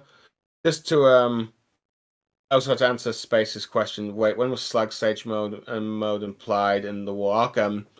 Chapter 635 when implied that the Slug Forest and let's see, the Snake Cave and the Frog Mountain were the places that had the most famous for let's see for Senjutsu. So that implies there could have been some Sage mode. But anyway, hello, Kamui. We've been talking about the latest Boruto chapter. Let's see for a bit. Yeah, in reference to something Oodie just said, especially considering the fact that, like, so last chapter's Boruto and Jura kind of duking it out and slowly just showing, all right, Jura's strong. And then this chapter is largely just showing, okay, Jura's too strong. To some extent, I get them wanting to drag it out and show Boruto going all out, but I feel like at the same time, last chapter perfectly works for that. And then he can have like one last burst with his sword, like chopping off the leg or whatever. But to some extent, it's like, what's the need to have him get knocked down, then get back up, and have Jura be standing there, Boruto knocked down, fly up in the air to do the Biju bomb and stuff like that. It's just dragging it out. So I do get that perspective, but I feel like that just, I mean, to some extent though, I'm not upset because in general, usually the Boruto 2 Blue Vortex fights last like half a chapter. So I mean, if they're gonna drag it out an extra half a chapter, to some extent, I guess that's improvement. Fair enough. So you think like next chapter will have half of it being Kawaki versus let's see I don't know. It could be half. It could be a whole. It could be a chapter and a half. I don't know because the Boruto one was about a chapter and a half, which is a big record for 2 Blue Vortex. Okay. So this is seemingly going to be like a pretty big moment for Kawaki. So they might want to highlight that. But at the same time, I mean, other fights seemingly would have been the same way, but they just weren't. Even Sarda's highlight moment lasted like a third of a chapter, just her kind of one-shotting Ryu. Not really, but like you get the point. So like, I don't know how long it's going to be. I'm not going to make any affirmative guesses. I could see it being anywhere from a half a chapter to, I'm going to say chapter and a half because so far that's the record. But that's assuming, that's not including if hypothetically Boruto joins in or Boruchiki wakes up or whatever. If that's the case, I'm going to consider that a new fight almost. Okay, fair enough. So so we know that Delta arrives to take the bulb thing. You think she's supposed to take that back to Leaf, right? Or is she supposed to take it back to like Gaara's son to try and restore him or something? Is that how it's supposed to work? Or well, that's what Araya. Well, no, Araya's headed to Shinki and Gaara so that they can free Shinki, who can then free Gaara. Okay. Delta. I mean, we don't know. I mean, it could be as simple as Delta's going to take the Thorn Soul and leave. But then, what does that leave for Konohama and Mitsuki? I would like there to be like more to it than just that. But I can totally see them doing that because if you start adding in Delta, Konohama, and Mitsuki, now you're taking away from either Kawaki himself or Kawaki and Boruto teaming up, or Kawaki versus Borushiki. You're just going to add in 5 other characters. So that's where it's kind of like I want them to join. But if they do join, that's going to take away from seemingly the anticipated big thing that's come up. So I kind of tripped on that part. I don't know if you guys have a stronger opinion. The one person I'm confident will not join in on the fight is gonna be Delta. I don't think she's gonna fight Jura of everyone here. Okay. So let's. I guess it really depends on how much longer Ikimoto wants to make this sort of Sand Village arc last, if you will. Does he want to wrap it up soon, or does he want to drag it out a little bit? It does depend. I mean, do you think we've got to the midpoint of this arc yet? And if so, what do you think it was? So that's the problem is like there's lots of things that could have been the midpoint, but then the longer the arc drags out, the more you got to be like, oh yeah, clearly wasn't the midpoint. So what would be this? The best thing to do is looking at the arc in totality as of right now. So you start with chapter 14 or 15, whatever you want to call the start of the arc. When has this arc shifted directions? Many things you could argue, but one at this point, decent argument could be Jura's arrival as the shifted direction, because once Jura arrives, it's no longer about defeating Matsuri and Ryu and retrieving their thorn bulbs and so on. Well, that's putting the thorn bulbs into the Shinki and Moegi is still technically there. The focus of the mission is now shifted to defeat Jura, or at least stalemate him, or get whatever, deal with Jura, which is not at all what the first half of the arc was about. So that's probably the safest point at this point. And if that's the case, it would have been chapter 22, right? Was when Jura showed up.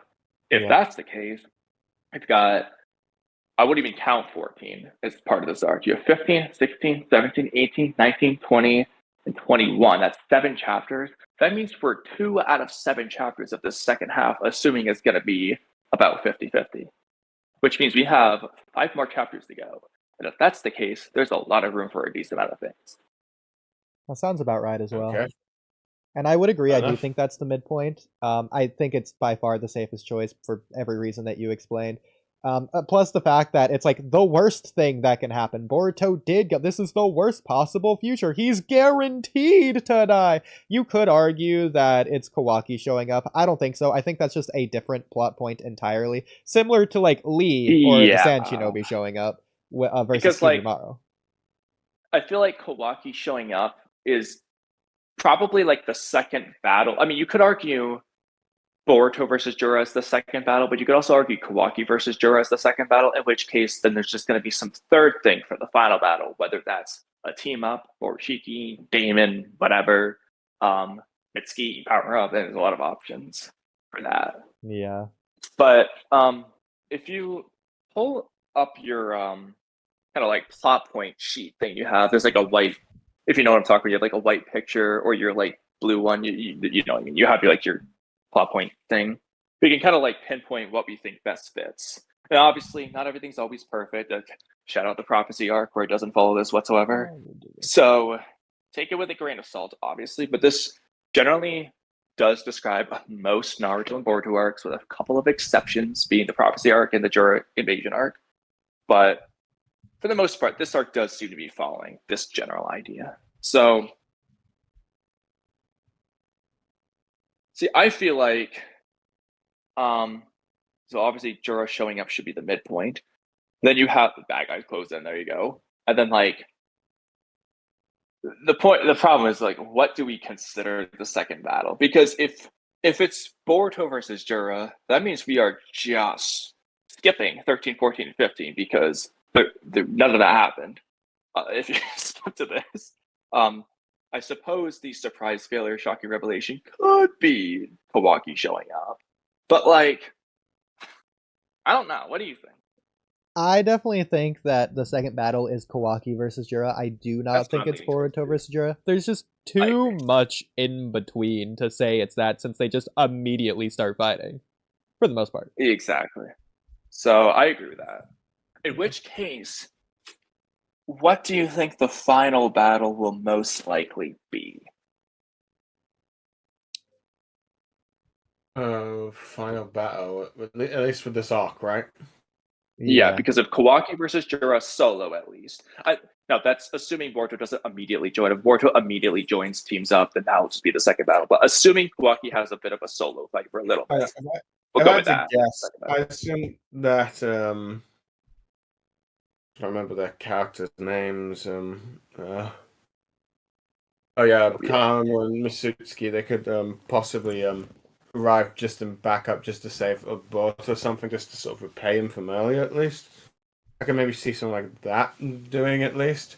But my problem is, what is Konohamaru's role? Assuming Konohamaru has a role, what kind of actual role would you reasonably expect / want him to do? So he's not just going to solo Jura. He's not like, if he has a role, it has to be like narratively significant, more so than like literally like the big strong guy powering up, because he's just not on that level, obviously.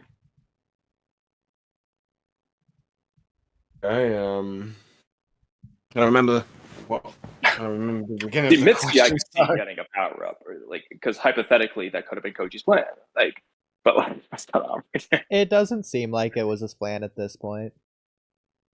So the problem is, so I kind of wrote this out. I need to record this later, but tonight. But as far as Koji's plan goes, in terms of best and worst case scenarios, I feel like he expected, based on his dialogue, he probably expected Konohamaru to die.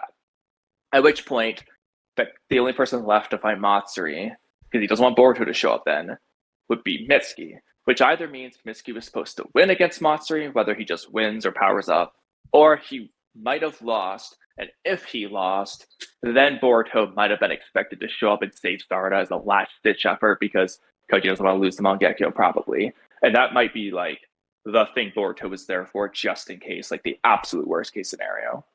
But I feel like he expected Mitsuki to win one way or another, and then at which point it either means Jura never shows up, or he does show up and Mitsuki just leaves Matsuri's Thorn Bolt behind and flees with Sarada, and Jura just lets him go. I feel like one of those two is what Koji was generally aiming for. So let's say Boruto doesn't show up, so Jura doesn't show up, so Matsuri kills Konohamaru. Mitsuki still defeats those claw grimes, but Konohamaru doesn't intercept him in this case. Mitsuki's there with Sarada. What do we think he does? Do we think he picks up Sarada and heads over to Konohamaru's location so he would confront Matsuri with the unconscious Sarada? I think he would bring her with her just in case, because he wouldn't want to leave Sarada just unchecked. But also, would he bring an unconscious person to a possible battlefield? Like, he might just, like, drop her off somewhere. Yeah, I think you put her somewhere safe, but I don't think he's just going to leave her where she was, because more claw grinds could just pop out of those dead claw grinds. Not to mention, she could just get in the battlefield or something. Yeah, it's also possible he would drop her off in the original meeting spot and then go to Konohamaru.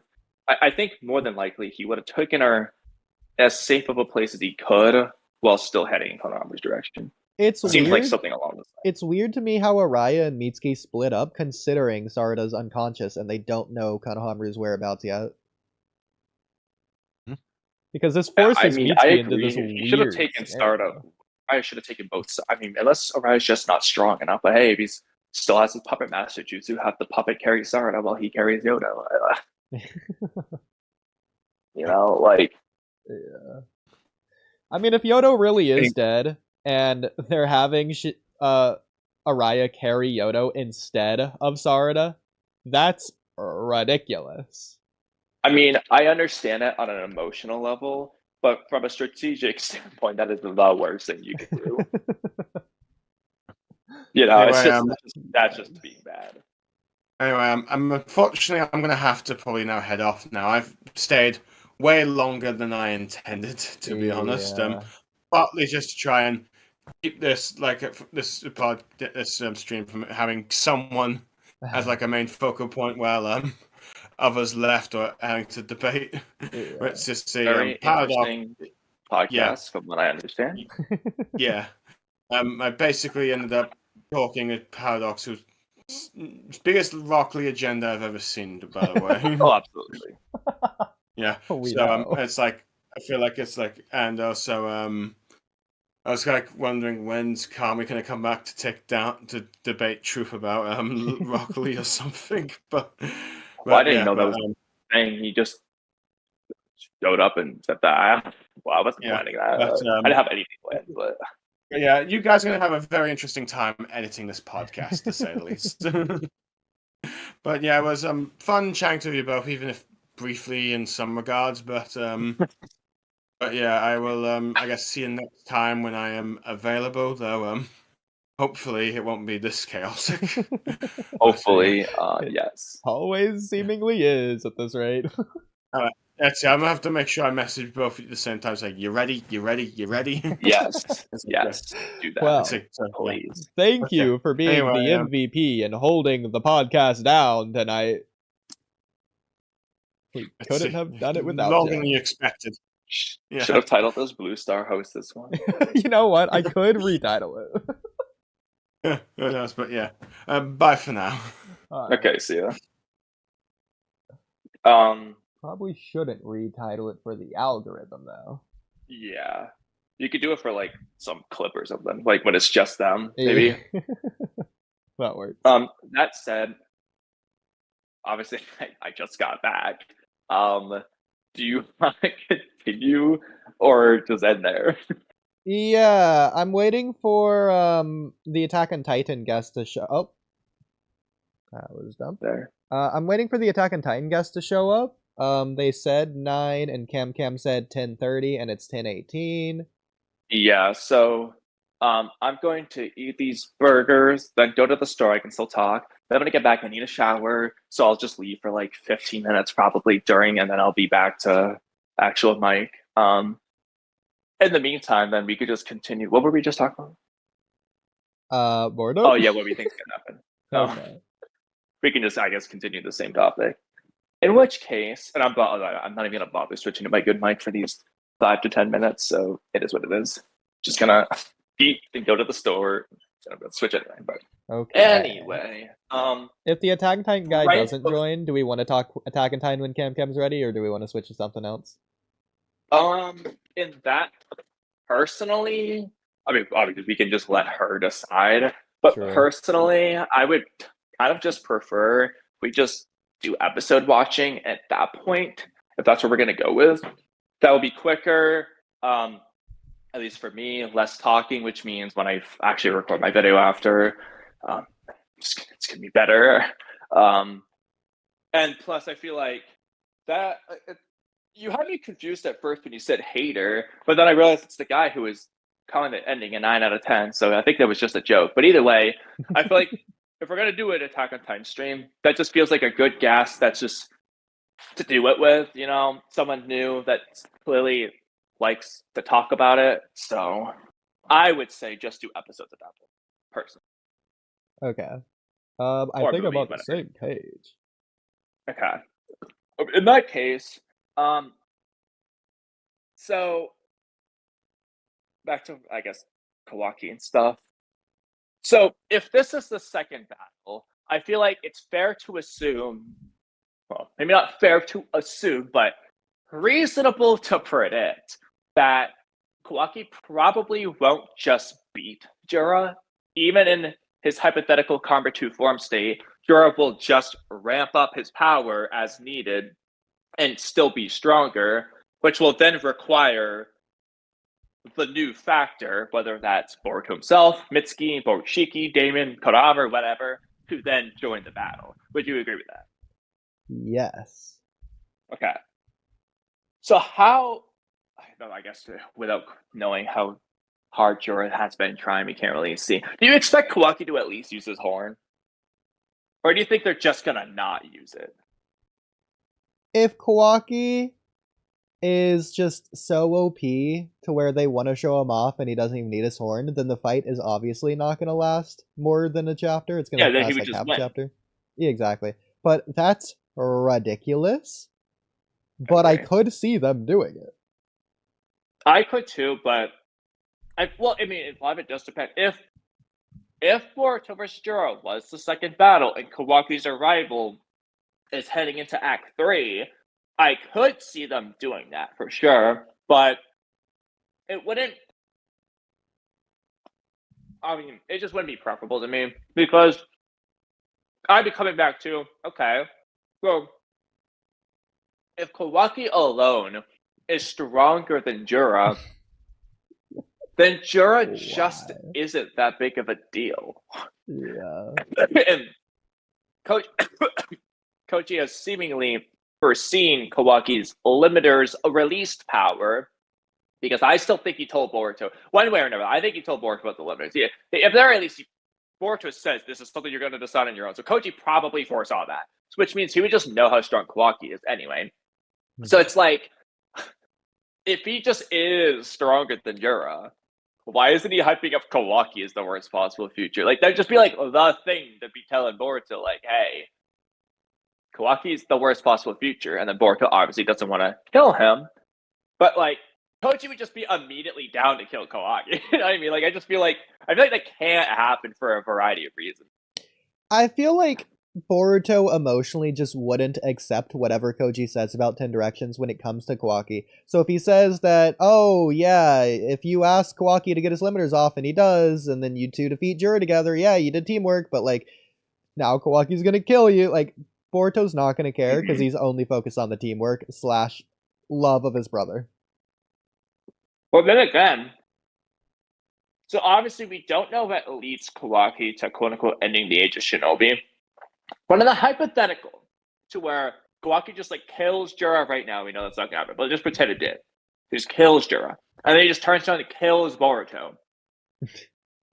I mean, is Kawaki gonna end the Age of Shinobi at that point? All he's gonna do is hunt down Hidari, who he can be, or Code, who he can be, if he's stronger than Jura. I feel like he's just gonna be fine. It's like the worst possible future, then. I mean, we're cheating because we know Kawaki and Boruto survive because of the flash forward scene, so it doesn't even matter if 10 directions changes or not. Yeah. It's like, we have like an OP version of 10 directions that we know is certainly going to happen. Exactly. So we already know something between now and then is going to change for Kawaki in some regard.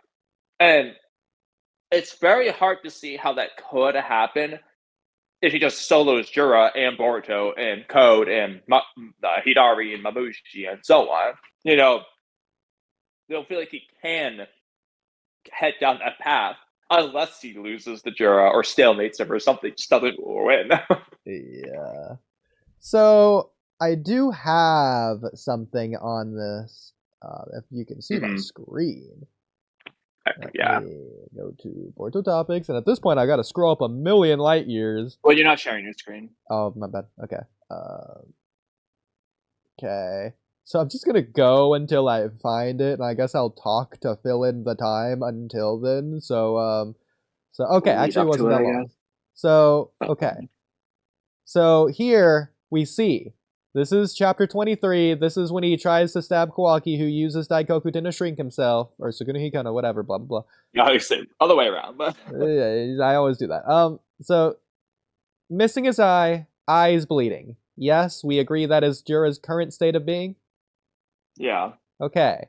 So, Koji's update, 10 directions, very, very zoomed in, but we have Jura back at the Tin Tails hideout, so we know he survives, we know he goes back, we know Boruto and Kawaki survive, considering they're in the flash forward scene. So, here's where we massively, massively zoom in.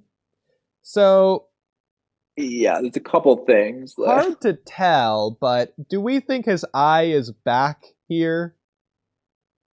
See, that's the problem, though. It's so undetailed that literally it's black here, but it's not because it's so zoomed out or because he doesn't have his eye. There's also seemingly blood dripping out of his mouth. Exactly. Is that just random zoom in detail nonsense, or is he actually bleeding as he's just sitting at the hideout?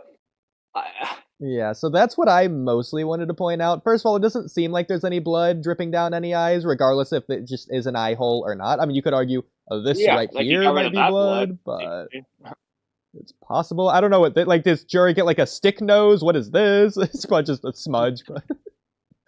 Yeah. But seemingly this is blood coming out of his mouth. I agree with you. In which case, I'm assuming that Jura...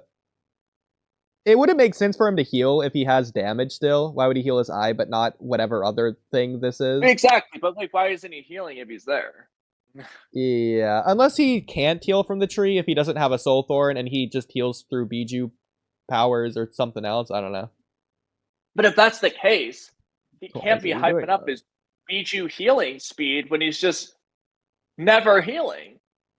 It could be that he has fast speed, but he's just choosing not to heal for whatever reason. But why? He's Jura. You know, like, I mean, I'm fine with it if they at least just say it. But, like, don't expect the audience to just assume he must be choosing not to because they've never displayed any healing from him. And when I don't know, it's like, why? Yeah. But I agree. It's kind of hard. The problem is a lot of these, like, you look at somebody in my Discord were talking about this. If you can go to the Hidari one for a minute, Yeah. if you have it anywhere. If not, just look it up. Is that like the latest one? Second latest one? No, I just mean like the 10 direction update of Hidari. If you have a podcast topic with the picture. Oh, If not, I don't think I you have do, to but go I to can the just pull the chapter. chapter. Yeah, because I was talking with the eye. And the problem is, it's like, are they trying to show it's not a Rinnegan, or is it just so low detail, zoomed out nonsense that doesn't look like one? Okay, do you know what page it is off the top of your head? Is this it? Somewhere around probably the next page. Might be it. No, it is next page. Next Okay. one. Sorry. Here we go. There. Okay, yeah. Can we zoom in more? We can. Can we zoom in more? Ooh, okay. It looks like a Just Rinnegan how- to me. Yeah, but it's like so low. I agree. From looking at it zoomed out right now, it looks like a Rinnegan on my phone. But in the picture someone sent me, I'm pretty sure they also AI upscaled that. I'm like, all right, well, how much of this is artifacts from AI upscale and zoom out low detail nonsense? But something I didn't realize before, I probably could have just checked easily, but clearly her Mangekyo. Yeah, I agree. Looks Which like is a manga what I was there. expecting Which makes anyways. sense. I mean, the whole point was she was gonna Yeah, exactly. stop not using it. Yeah. 1, 2, 3, I guess 4, 5, 6 is a 7 and 8, I guess. So, I mean, that in of itself is such low detail too. unless we're just gonna say this like her base Sclorera that has like the normal lines or whatever. Okay, in the anime, you can make that argument because they do those details, but Yeah. in the manga, they don't do stuff like that. I agree. So, I mean, probably Mangekyo. I would say probably Rinnegan, but it's very blurred. definitely looks like What's it. doing the Ryu look up eye thing? Exactly. I mean, regardless if it's a Rinnegan or not, he is doing the Ryu look up thing. What's he looking at? Is Sarah just way in the sky? Oh, also, this is so funny. Obviously, his like shoulders going this way, and then his arms here, and his elbows down here, and his hands going up here, or whatever. And so you got like this, or whatever. So he's just got that floating hand up there. I was gonna say it's coming out of his claw mark, like right here. Oh, okay, that's funnier. Yeah, it just like looks kind of silly, but it should be really weird. He's like puts it in his pocket just so I can reach out that way. He could. Low key, really I want to funny. do that in a fight. That would be cool. I agree. Because actually, unironically, all the Shinju could basically just fight like Sakura Ukon. Obviously, they'll have the second person, but that same idea to where they can put their hand in their leg and have it come out of their head randomly to catch them by surprise. It would be Basically, so Sakura cool. Ukon's ability, but with one person. It reminds me of, you don't know the character, but the final antagonist of Kuroko no Basuke, the redhead, pink-haired guy with the emperor eye. I forget his exact name. I want to say Ayano Koji, but that's a different. That's Classroom of the Elite. So maybe it's like Ayase, something like that. I think it begins with an A. Either way, it would remind me of like the crazy moves he does. Like he passes a basketball using his elbow, like behind his back. Like he uses his. He throws the ball behind him. He hits it with his left elbow to send the ball to his right. It's ridiculous. So cool. Sounds cool. I know. But anyway. yeah, I mean, I'm not gonna lie. I do not expect them to like do that sort of thing. But I think it'd be really cool, especially for like Mamushi, who's mostly just throwing hands anyway. If he would just do like, imagine him just like punching his legs at 100 miles an hour and having the arms just come out of these random spots. That'd be pretty cool. So unpredictable. It reminds me of like the Madara Hashirama Naruto Ultimate Ninja Storm Yeah, the 1,000 4. Buddha statue thing, but like Yeah, like in the video game specifically, as they're doing the stupid like stab back and forth thing, as they're yeah, I mean, I think it would be cool to see at least one of the characters do this in taijutsu, because now that we're just talking about it, it's such a cool callback to Sakura Ukon for one, but it just is very smart, unpredictable fighting. Let's So, what am I thinking of? you know, it'd be very good for. Technically, it best fits Hidari because he's probably the one of all the Shinju to be most likely to head down a ninja-like path, at least a ninja-like fighting style at the very least. He's the most likely to do that. So he's the character of all characters to do it. But Mamushi just does seemingly throw hands, so like if he did that, I'd be cool with it. It reminds me of this when he's just like constantly like trying to like stab Boruto with his fingers. Like just like, something out of his body or his pants or whatever. Yeah. So, okay, do you think this is completely random off the top of my head, do you think that Jura intentionally let go to stop being shocked, or do you think the shock made his, like, fiber twitch muscle thing make him let go? Because if anything, it should be the opposite, to where he's forced to grab harder and he can't let go, but, ignore that. Either one could work, but it doesn't seem like Jura had actual lingering effects from this jutsu minus just mild pain. So you could argue it's more likely that he just let go to kind of end the jutsu sooner, essentially. But I could see either one being reasonable enough that I wouldn't, overly question it. I still don't know if he even felt pain from this, or if he just let go out of shock.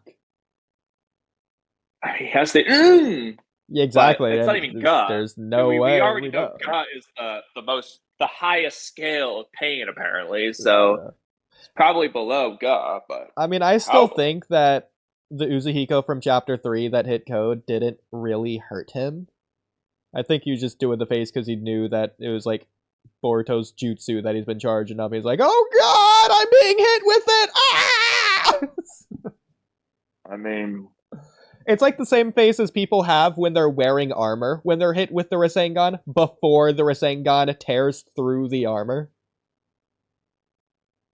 It's like, oh God, I'm screwed! Do you have any examples of that? Probably the Boruto movie. I wouldn't know. Or sorry, the Naruto movie. Not the Boruto movie. Yeah, sorry.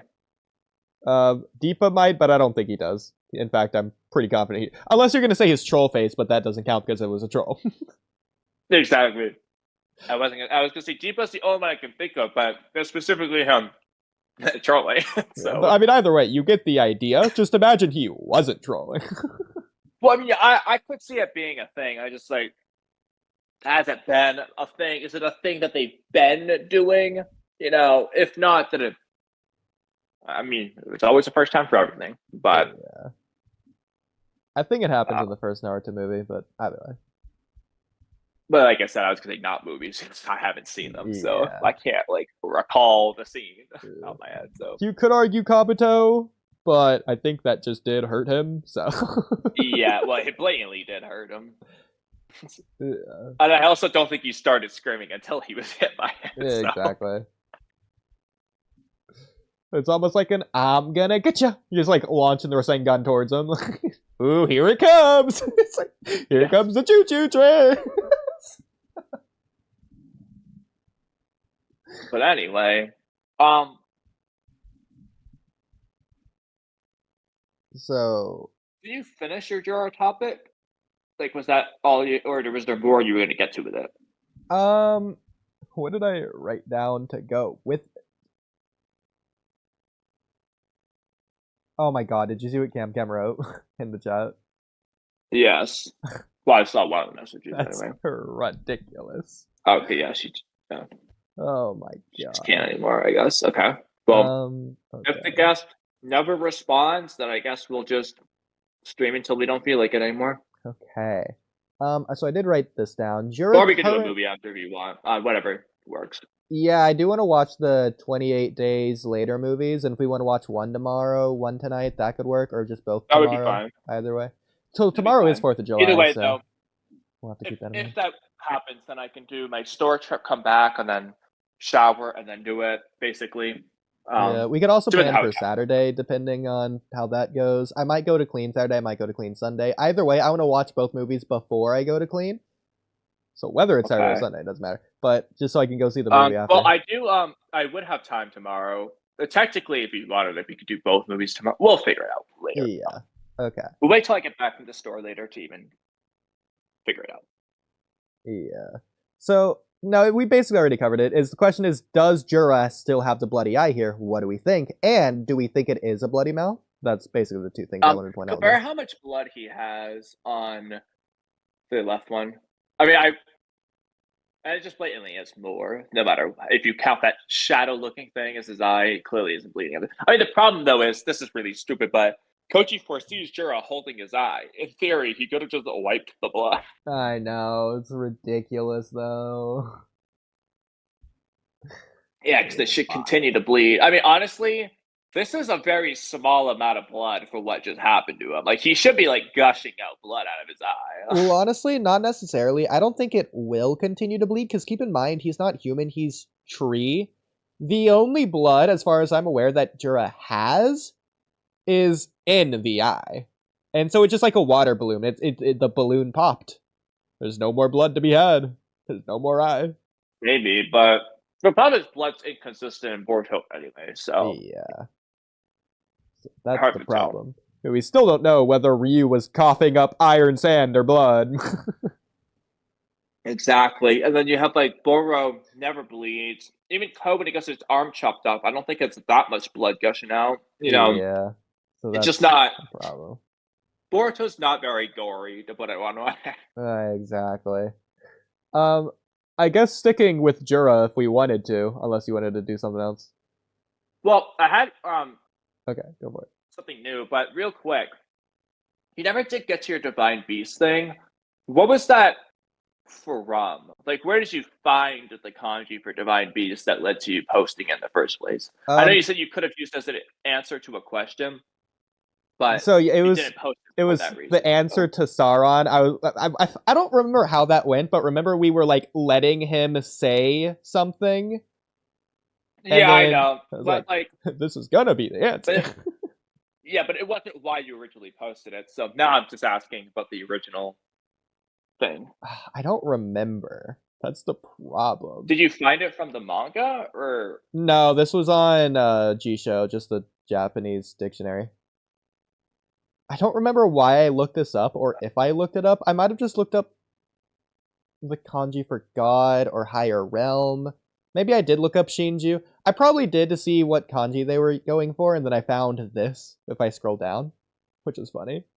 But have you compared it Shinju. to any of the manga? No. I mean, I'm very confident it's going to translate to tree rather than Divine Beast. It would be cool if it was Divine Beast. I'll give you that. I think that would be better because then that as a term is putting them in that middle ground. And if they just consistently used it, then it'd be like, okay, I'm down. Exactly. But... we were just wrong all along. Well, I mean, I would be blaming Viz for that. Yeah, absolutely. If you have the raws, we could go double check. We'll just have to find somewhere that they say Divine Tree. Grab my laptop real quick for that and see. We have to look in a couple of different places just to see if it's consistent. So if I grab like chapter 5, for example, then maybe chapter 6, and then maybe one other chapter. And like unfortunately, give you a good since indication. I don't have Viz, I can only check chapters 1, 2, 3, and 21, 22, and 20. Or 23, whatever. Yeah, so let me see. I know they, like Jura mentions it in chapter 5 at the very least. And then like Boruto says that in chapter 6. So at the very least, I can start with that. Yeah. Did you see my other Japanese one that I posted, by the way? Because I'm honestly, low-key, more interested in that one. I don't know what you're talking about, so I'm going to go ahead and say, hold on, I'm going to switch to my laptop in just a second. I'm going to leave and rejoin. Give me like 10, 20 seconds. Sure. I guess I'll just look up Shinji real quick. Definitely not this one. That would be extra interesting. But Divine Beast. There's also Vassalage. Whatever this is. It's the same one as the first one. So... Theoria? What?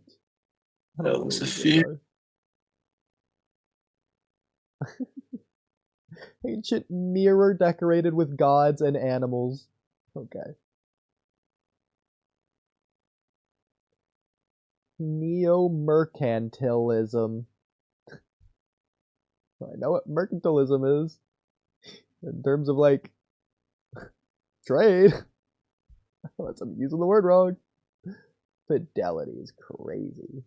Loyalty. Okay, so I'll start with the chapter 5 one, and then the Technically, 85 one here. Divine Tree doesn't even show up here. But What are you referring to? if I look up Shinju, Oh, Divine okay, Tree so- doesn't even pop up. It's only Divine Beast, which I thought was funny. Yeah, sorry, I didn't realize. Oh, wait. Yeah. Okay, so we have to take a picture of this That's page. Kanji. I believe it was in the right bubble when he said it in English. So it's in chat. And now let me see what they got in chapter 6. I'm gonna guess this is gonna be the kanji, so it's not the kanji for tree, but specifically the kanji for like the wood or bark on the tree, which you would use to refer to as the But this- tree. What it said was like we are in existence known as the divine tree or whatever. That's what he said there. Okay, yeah, that does look like this kanji here, doesn't it? And then side by let's see side. the parse. I think it is the same kanji, yeah. Yeah, so it is That's the just normal divine tree, like Shinju thing. Yeah. This is I'm Shinju. gonna Yeah, check the this is chapter divine tree. 6 of board was saying they've already started revolving into divine trees next and see. Because that's a pretty clear cut one. He's just saying that. And then I know they call them divine trees in other chapters, but I feel like at that point. Yeah, so technically, they're not saying Okay, divine oops. tree, but divine timber. Divine wood. Well, that's not beast at that point, so. Yeah. I mean, you could say it's like a double entendre, a metaphor or something that's for like a divine setup. That's another possible meaning. Yeah. I'm gonna check chapter 14 as the last one, see what Boruto says there. And yeah, after that.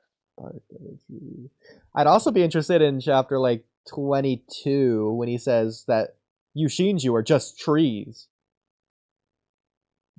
Or whatever he says. Okay, I can check that after. Alright, so this divine tree people is what Konohamaru calls them here in chapter 14. So let's see. Okay, here's another crazy one, Kamui. I can't believe we've never known this. So, Kamui. Jubi translates to bark of a tree. So, Yeah. would that imply that the tentos is just the bark of the tree? That's cool. Even though it should be the seed? of Oh, the wait, bark? no. I think that's actually Ju-he, not Jubi. There's not the double thing there. It's really zoomed out, but, you know, it's still funny. Play audio. Let's try chapter Juhi. 22. Yeah, it's Juhi. Jumoku. You know what? Now we might as Have well you look up checked, Jubi. any of the other two I just sent? Okay. Yeah, that's the same kanji for Shinju. For Boruto's and Konohamaru's, it's the same kanji as well. But he's doing the Hito Shinju at least. There's at least that. But yeah, he calls them divine tree people. Yeah. I mean, it'd be cool if they switched it up. I think what I was doing at the time, it's also consistent on the above one as well, for Konohamaru. So both times Konohamaru says it's the same. Okay, and I've also got this Boruto calling him nothing more than just trees. Okay, yeah. It's just the same kanji for tree that they've been using. Oh, wow. So, So it's consistent. a little weird. Especially since Jura is described as an incarnation of the Ten Tails rather than an incarnation of the divine tree. Yeah. Well, based on this, maybe he's an incarnation of the Juhi. What was it? The bark of the tree. Oh, bark isn't a thorn, I know that much. Other possibilities for Jubi assuming they just translated it wrong. I seriously doubt it. But other possibilities is completion or perfect, which is interesting. Perfect is interesting in terms of the evolutionary goal that they have, but they aren't already there, so You also it's have seriously sick person. this isn't the same one. This is using different things. This is Jubio. Oh yeah. Yeah, weird. But breach of a gun is Juby. So there's that. Is there any way to like put that in the people who aren't context? I mean, Any way to do that? probably. I'll at least take the screenshot for later. Well, anyway, we go to the recent two topics. A lot of these, the talking. Well, one of them was specifically to newbie in chat, and the other one's something I just kind of thought of randomly. I thought that'd be cool. Like, I actually like to do a short video on each of these. I just thought they were interesting. So, we'll start with the Ada and Damon one. So, I said, Ada and Damon seemingly haven't aged a day over the time skip. Whereas Boruto and Kawaki, who are 100% Otsuki, and Code, who also awakened to Shinjutsu way back in the day from Shibai cells, have all seemingly aged over time. Why is that? So, real quick, we know that when it comes to the Otsuki, regular ones, they need to eat chakra fruits to be immortal. It's the whole thing that they're explaining to Sasuke, like Momoshiki and Kinshigi are talking about Sasuke in the Momoshiki arc. And then we literally see Boruto and Sasuke get older. Like when it comes to Code, it's hard to say his age appearance look in terms of over the time skip because he gets a new design kind of, but like he's already like a 19-year-old. So like 19 to 22, I don't know about you, but I personally haven't looked that much older over the last like 7 years. So from that age, I can totally see Code not changing a lot anyway. And he got his Shibai cells a while back. And he just, compared to when he's fighting Kid Kawaki in his dreams to now, like he just did get older. And seemingly that is the case for most people. So it doesn't seem like the Shinjutsu answers. I mean, plus Kawaki has a Shinjutsu, that's not doing it. So it seems a little bit weird for the Shibai cells. It's possible that skipping ahead, a possibly reasonable explanation would be that Ada and Damon just got an extra Shibai cell side effect that Code and everyone else didn't. Because as we know, Ada got omnipotence, Damon got reflection. They got more, and this could be one of the side effects. But if that were the case, I feel like someone would have mentioned the fact that they don't age. Sure, it's already weird that Shikamaru and Sarada and nobody else mentioned anything about 10-year-old Damon staying the same age, but at least the story. Okay, so jumping back to the top here. So I thought of a cool idea. I think you would like. What if the reason Ada and Damon haven't aged is because Ada, using omnipotence, subconsciously doesn't want her or her brother to age, so they haven't. I'm down. What do you? Before I explain. Okay. That's cooler than what I was going to say, which was going to be it probably doesn't have to do with their Otsutsuki-ness, but whatever moon celestial ties they seemingly probably canonically implied have. Yeah, that would have been a possibility as well. But I like yours more. Even then, I'd say, well, Suzuki age in general, like. Yeah, so I would say it's whatever moon things that are separate from Otsutsuki. Okay.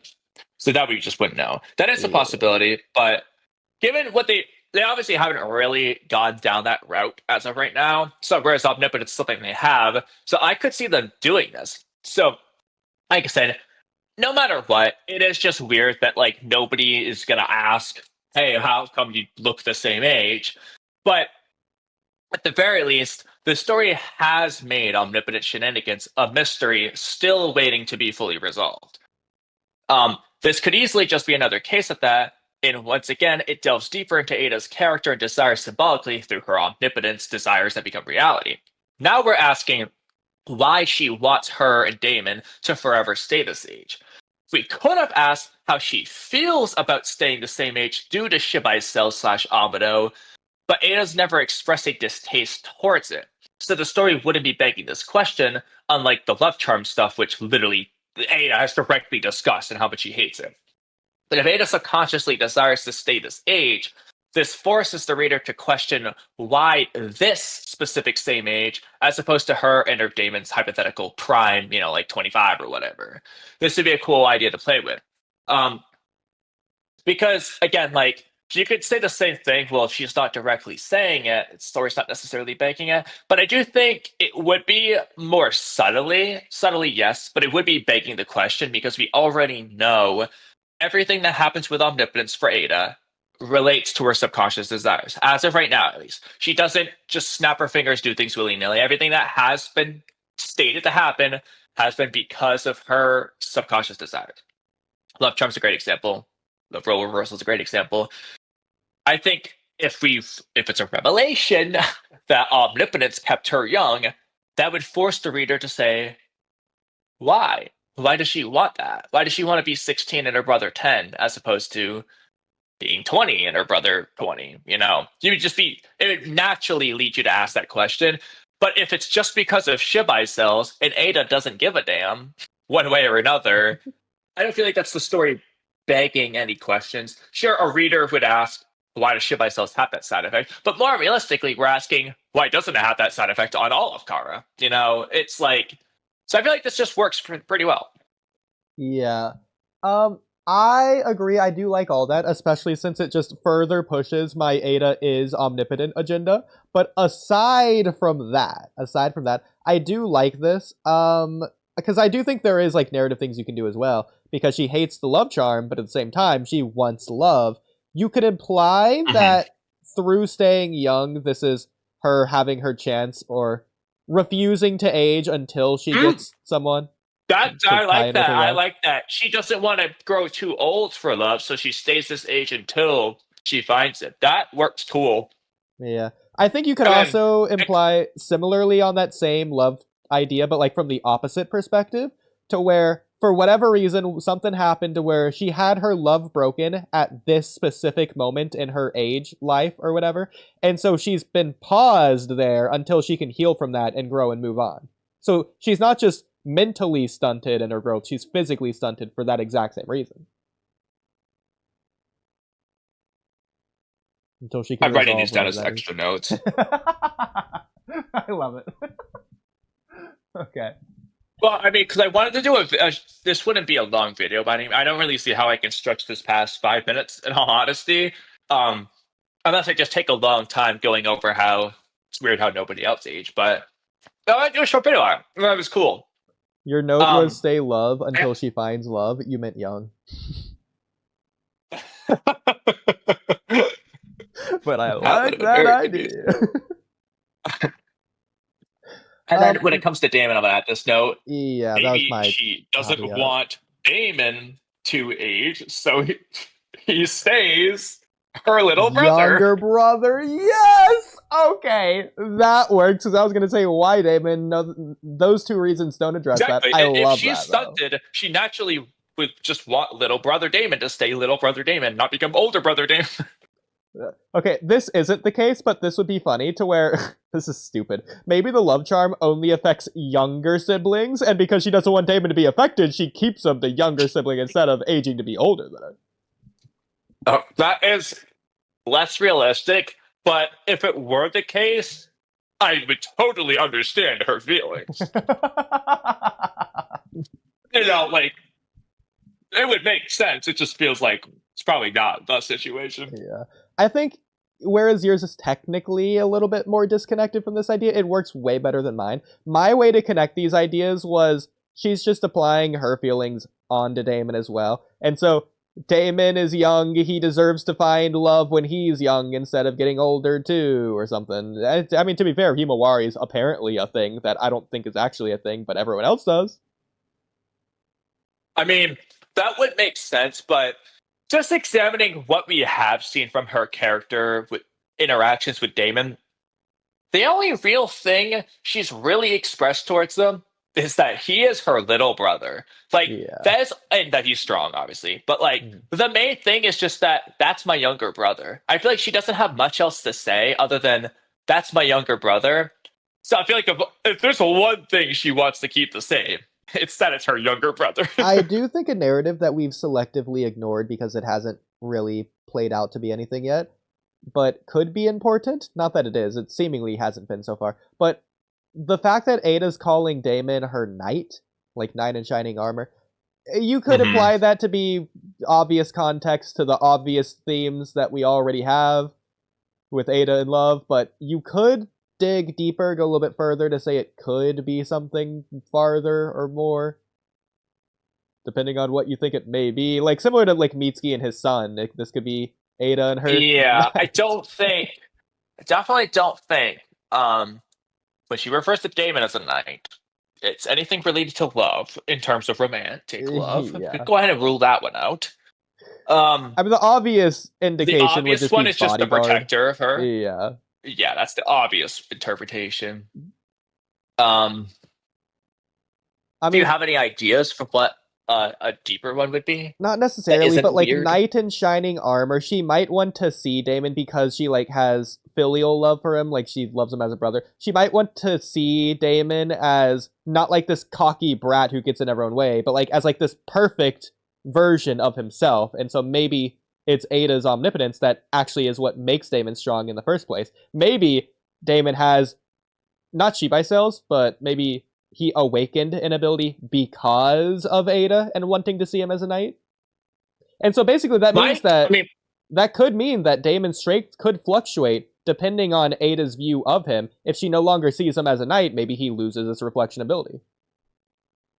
So actually, that kind of works though with the Personally- reflection ability, because if he's a knight, he has like armor that's not going to get chinked or whatever. That's kind of in a way similar to reflection in a way. So what I was going to say is, Can't be hurt. I think if they're going to go that route, it'd be best if one of the two things comes from Shibai cells, the other comes from Ada. So I don't think... I think it's pretty clear I'll just gave him Shibai cells no matter what. So the question is, would we prefer that the reflection comes from Ada and the strength, he's just raw strength, comes from Shibai cells?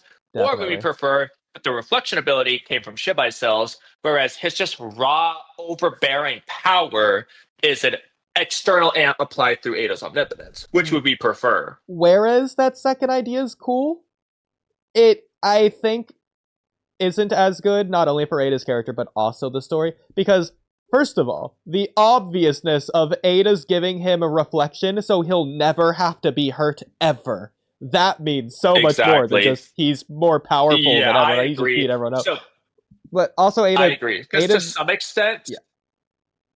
to some extent, I think it's narratively, like you just explained, way more impactful if his strength's from Shibai cells and the reflections from Ada. But I feel like to a different extent, based on what we've seen from all the other Shibai cell people, Damon getting a Shinjutsu from Shibai would make more sense, and then the power would just be like, okay, Ada's the remaining factor for that. It almost seems like that makes more sense in universe, whereas the other one is way better narratively, and I'm obviously going to choose the better narrative one because screw it, Damon's power can just be a Shinjutsu. I don't care. The Ada wanting him to have reflection is so narratively meaningful. She loves her little brother, wants him to stay her little brother. Like that's good. I love it. So with that said, I don't think it'd be the other way around because of Ada's character. Not only does she view fighting as barbaric, which at this point, we've just blown that out of proportion at this point. She did say it at one panel in time that fighting is barbaric. So she probably wouldn't want Damon to fight all that much, besides protecting her, but like outside of that, Damon gets into a lot of fights that she wouldn't even care about in the first place, and he wants to fight everyone. Like, for example, she didn't want Damon necessarily to like punch Kawaki and Boruto. She doesn't want Damon to fight all those fights. Especially Kawaki and Boruto. Exactly. She doesn't want Damon to beat them up. She didn't want Code to pull out Damon against Kawashiki that time. Yeah. Like, which you can argue from some extent is protecting Damon. Some of it's like she doesn't want that from Damon. We do know, though, this is another argument in favor of the one we prefer. But Ada was hesitant about awakening Damon when Code first mentioned it, even though that's her little brother that she loves. So the question would be, why. Now, she does mention that he's someone who can kill her. I don't think that's the reason. I don't think it's because she's worried Damon will kill her by any means. I think it would be something about his personality. Like, it's not the fact that he can't kill her because she's worried about it, but it's the fact that he's so strong that he can kill people like her. And because of that, he wants to fight strong people. And it's a thing about Damon she either just doesn't like or doesn't want for Damon's like well-being, which would mean in that case, so okay, she wouldn't will that on Damon. If she both consciously and subconsciously doesn't like Damon fighting everybody under the sun, then omnipotence just wouldn't grant that to her, unless it was like she really was prioritizing the night thing. But with reflection at her side, whenever he's touching her, which is like practically 24/7, she'd already have a reflective night. So it seems like the reflection would be the perfect protection for Damon as well as herself. And then she just wouldn't necessarily like his adamantness about fighting everyone, where he sometimes just turns off his ability just to flex. Real quick, I think it would also be kind of cool if unconsciously Ada's choosing not to give herself the reflection, because unconsciously, in a way, she doesn't mind or even maybe wants to get hurt from other people. She doesn't want to be invulnerable. She, in a way, it's like a mask, you could say, to where maybe this is her way of coping or wanting to grow or heal from whatever might have happened. Well, the other argument, this is more symbolic rather than like how it literally plays out as the ability. But what is the love charm? Something that attracts. What is reflection? Ultimately, something that repels. Yeah. It's like the attack you're going to send towards Damon goes towards you. The love charm, everything comes to Ada. So you could argue from that perspective, her desire for love and things to come to her would just, the reflection would be the opposite. I know it's literally one's a battle thing and the other one's not, but like from a certain perspective, it's like going the opposite direction. As it manifests, both are basically just immune to everything because nobody's going to attack Ada, and anyone who does attack Damon just gets hurt instead. So, like, kind of plays out the same to some extent, but you could argue from that symbolic aspect, it's just going the opposite direction. I also think that based on some things that you were saying earlier, I think that Ada Oh my god, I'm so stupid. I'm so sorry. Okay. I did not realize... Well, I will not be going to the store anymore because I did not realize I got so... I thought it was going to be like 10:40. I apparently ate those burgers in like an hour, getting so distracted with this that it's too late to go to the store. I don't know why you're apologizing to me. I was apologizing for interrupting you because I would have just set up my better mic. The whole reason I didn't set up the good mic was I was planning on leaving in like 20 minutes, and I guess it's been like an hour and shit. No. Well, all right. I'm sure you got other stuff. I was like, it's weird that you're apologizing to me. I feel like I'm completely unrelated to all of that. But okay, I'll take it. Fuck. Well, sorry for interrupting. Just so baffled by all of that. Oh my Damn it. God. Okay, so it's also factoring in a half a mile walk at the store. Ooh, I mean, you could still walk. I guess I'll be walking around inside. Well, what time do they close? I'm sure they're probably already closed by now. Yeah, closed at 11. Okay. Yeah, figures. So naturally, by 11:05, I cannot make it to the store by 11. I mean, do they live in Eastern Time Zone? I mean, maybe there's a chance. Yes. I mean, it did say that it should be open tomorrow on the 4th of July, so... I was thinking that as well. Yeah. I don't think I needed to go today, specifically, not tomorrow. I just wanted to go today, and I guess now I will, maybe walk around as I talk. I mean, that said, they should be open tomorrow. I would think so, but I would expect them to close early.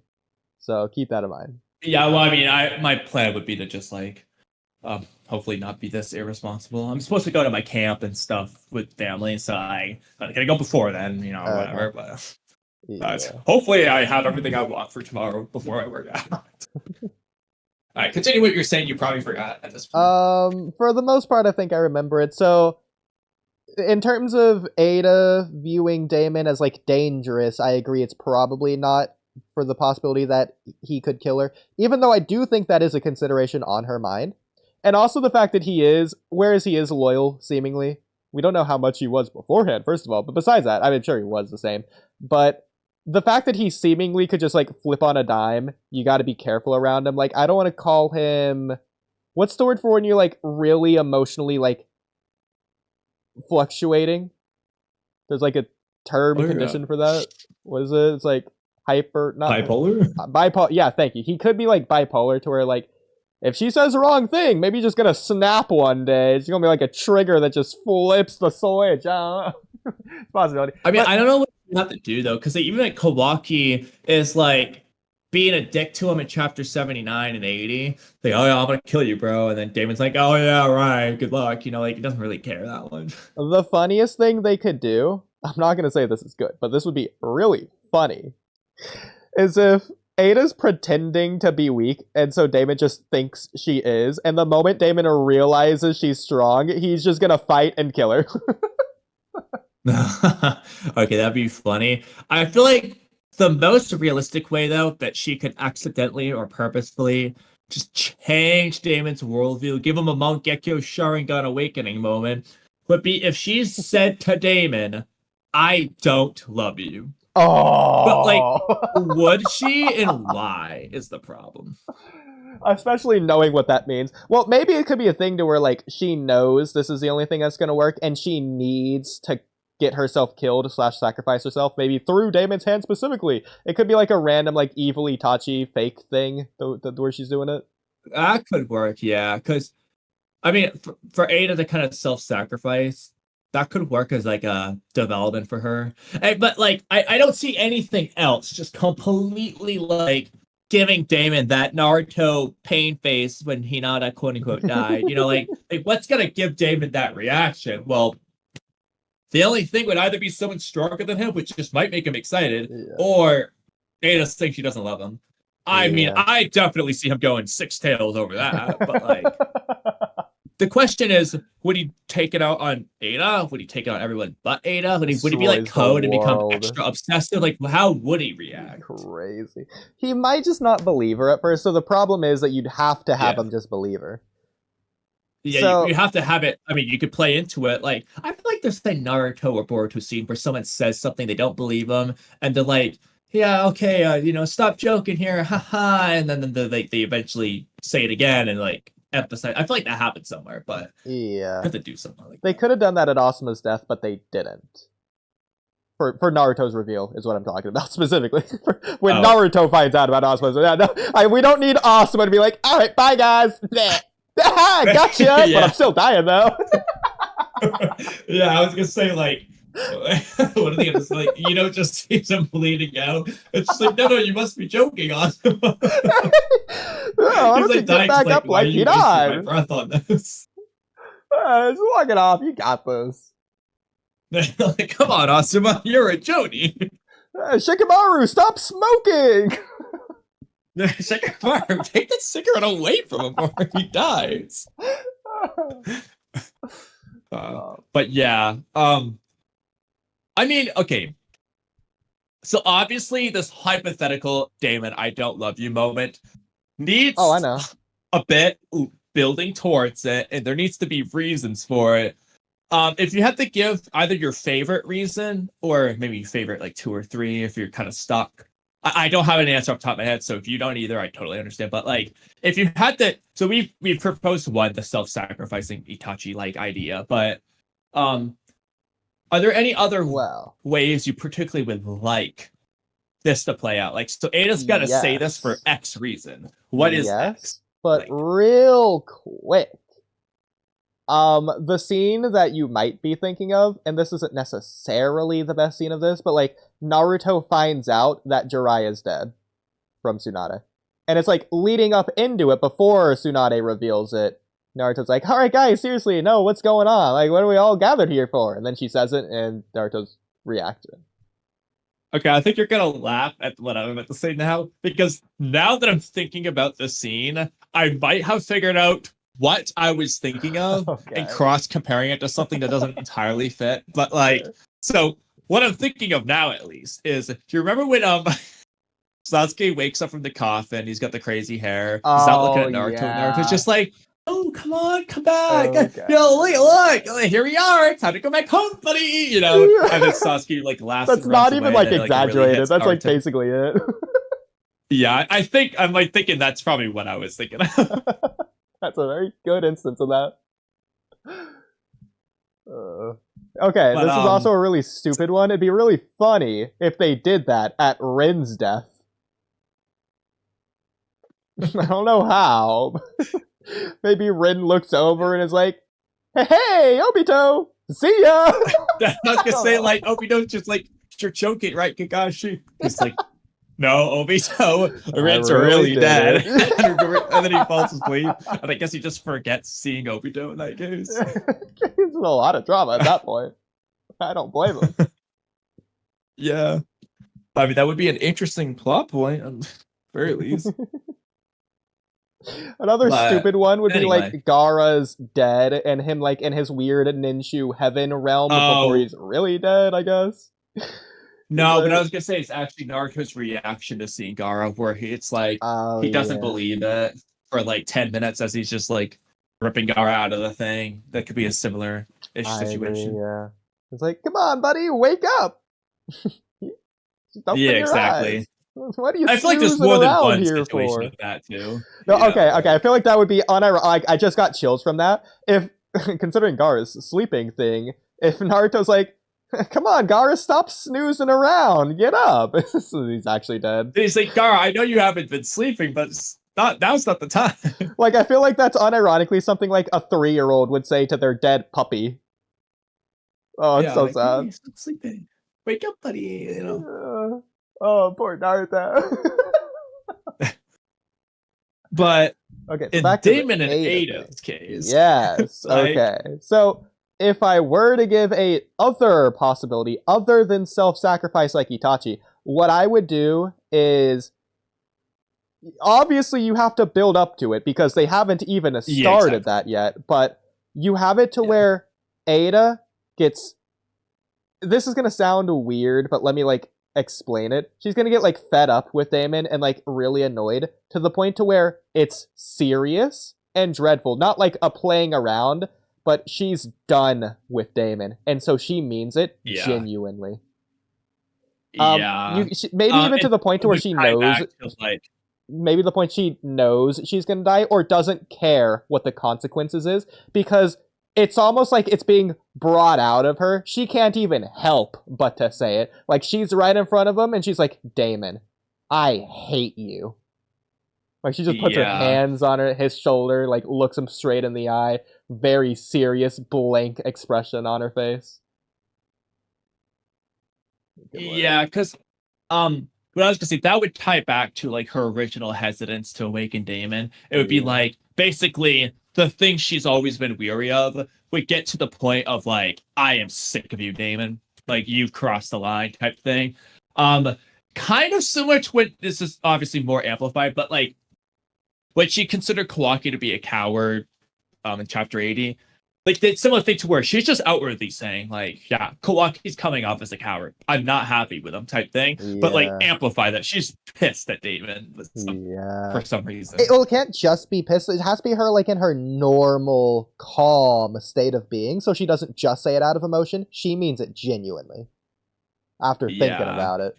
So the only instance that I could think of comparing it to, you're going to laugh, The Walking Dead! Okay, so in Season 5 finale, might be it's actually the mid-season finale, I think. Yeah, it is the mid-season finale. Season 5 mid-season finale, there's a certain character whose name starts with B, I guess it's Beth. So Beth, she's had this whole, like, the entire half of the season has been dedicated to her and showing her, like, state of being or whatever. At the beginning of the series, Beth was, like, trying to take her own life, and then she's, like, been going on and on since then. But here, she's, like, fed up with a person that she met at, like, the hospital. And that person has a gun, and, like, she's about to leave. But she's done with society's rules or whatever, quote unquote, or like the rules, the stipulations, the strictness of blah blah blah. She's done with it. She's just gonna be her own person. She's accepted her death at this point, knowing that what she's going to do is going to kill her, but she's saying, no, I don't care. This is more important to me than my own life. Screw you. And she just stabs the person with a gun, and the person with the gun just shoots her, knowing that she can just walk out right there. But it's almost like a middle finger to not only her, but the world itself at that point. And it's so yeah, emotional. I feel like there's a few examples of this in Naruto or Boruto somewhere that I'm like, I feel like I have at the tip of my tongue, but I'm just gonna pull it up. I feel like I'm missing something, but I feel like this general concept has definitely happened.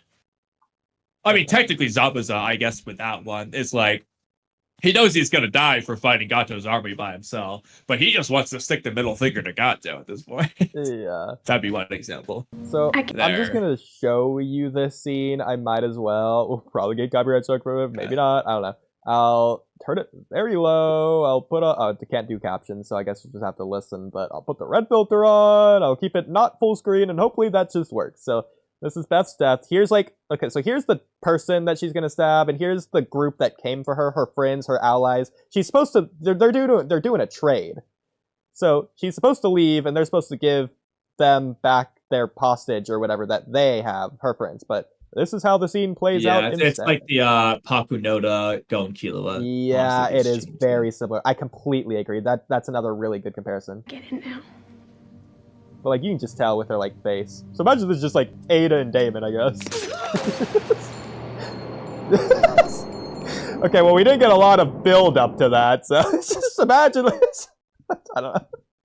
Yeah. But either way. As far as copyright goes, that's probably the best the best way you could have done that. Yeah, but here it's like they come for her. They're like doing their thing or whatever. They're like, yeah, giving a hug goodbye. And it's like, oh yeah, so many hugs. Oh, but you? Like, look at the look in her eyes, and she's just walking. She doesn't need to do this.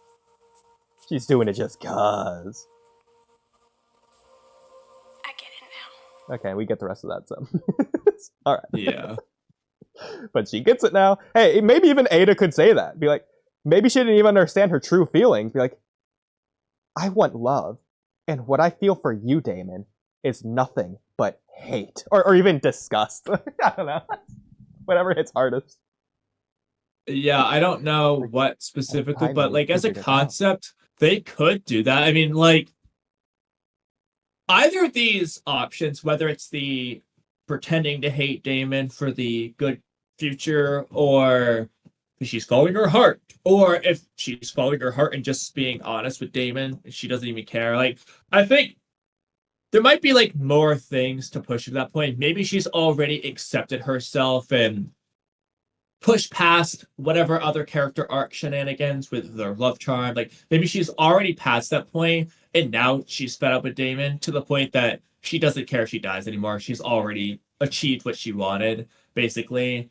Either one could work. Like, I think in either case, she probably would have to overcome her own character arc problems first, then get to this Damon point. But either way, this is actually giving Damon, whichever way you want to go, this is giving Damon, like, actually something for his character, because otherwise he's just the protector and or comedic figure, which is fine.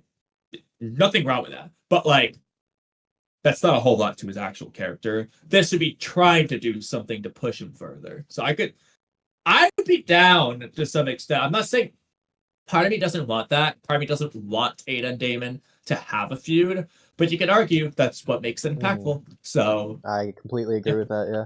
It's just like Naruto Sasuke. We want to see them be best friends, but like, ooh, they're enemies. Bitter enemies. Yes, I love it. Exactly. So, like, you know, it all really comes down to, is it believable? Is it impactful? And does it do, you know, good in the long run? If the answer is yes to all three of those, oh, absolutely is better for the story. But if you're missing one or two or definitely three of those, then you start to say, maybe not a good idea. If it's completely unrealistic, that kind of takes away your immersion.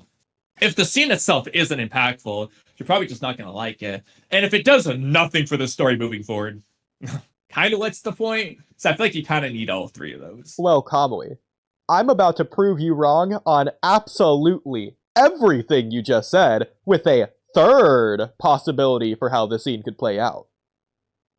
Okay. So Damon's So gonna something say unrealistic, not impactful, and will do nothing with the story. But we're gonna like it. But you're gonna love it. You're gonna be full on board. This is gonna be your primary one that you want to happen now. Damon's gonna look over at Ada. Ada, why do you keep checking your watch? Ada says, because, Damon. I hate you. Shout out Naomi Misura! Okay, but... Right? Okay. You'll love it? You're not wrong, because what I thought you were going to do is somehow weave in, like, Urashiki or something, where it's like, Damon, you're not my brother. Urashiki.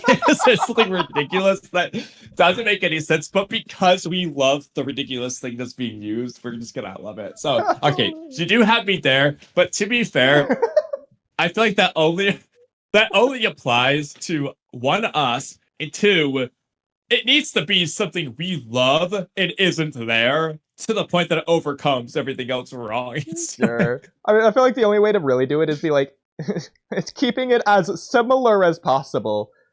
Ada, why do you keep checking your Senrigan? Because, Damon, I'm not even your sister. You know, it's like, so I don't have to look at you.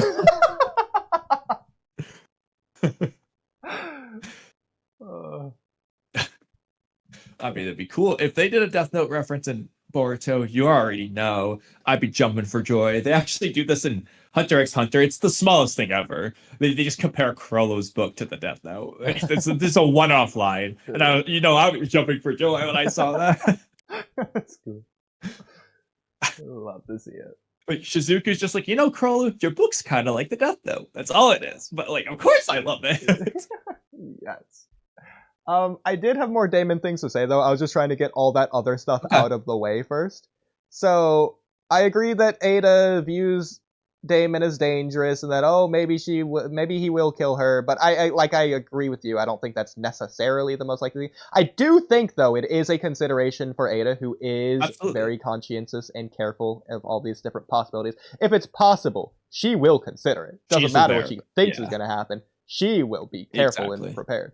So that being said, I think Ada views Damon as dangerous in the sense that not because he's a powerhouse, but because he's a unpredictable piece on the chessboard. I think that's really where he's an unpredictable piece who you don't know what he's gonna do, but whenever he does something, he can make the craziest impact. Exactly. It's not just that you don't know what he's gonna do, it's that when he does something, it matters. Like, hypothetically, I'm sure Ada was just anxious from the moment she arrived at the village that Damon, even if it's weak, he's just gonna go, like, fight and kill the Hokage and get Ada banned or make Kawaki hate her or something. Yeah, exactly. Like, if he just pisses off Kawaki so much that he just ruins the chance with him. Especially with someone as hot-headed as Kawaki, who would just get... Borderline happened. He pissed Kawaki off by beating him up. He tried to fight him. And he says he's gonna kill her, like, when in chapter 80, and then, like, it doesn't look like Ada or Damon are doing that. Exactly.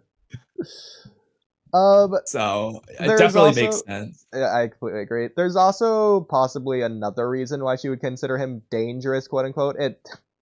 This is gonna sound goofy or silly. Not dangerous in terms of, like, actually dangerous, but dangerous in terms of, like, threatening to what Ada wants. To where I can view Ada similar to Part 1 Sasuke viewing Naruto, to where he is just a loser, goofball, knuckleheaded ninja. The whole point, Sasuke's supposed to be this elite, prestigious Uchiha, like toughest class, etc., etc. Naruto is just embarrassing to be around, and being around Naruto will humiliate Sasuke in circumstances to where being popular or important in that regard is very important to Sasuke.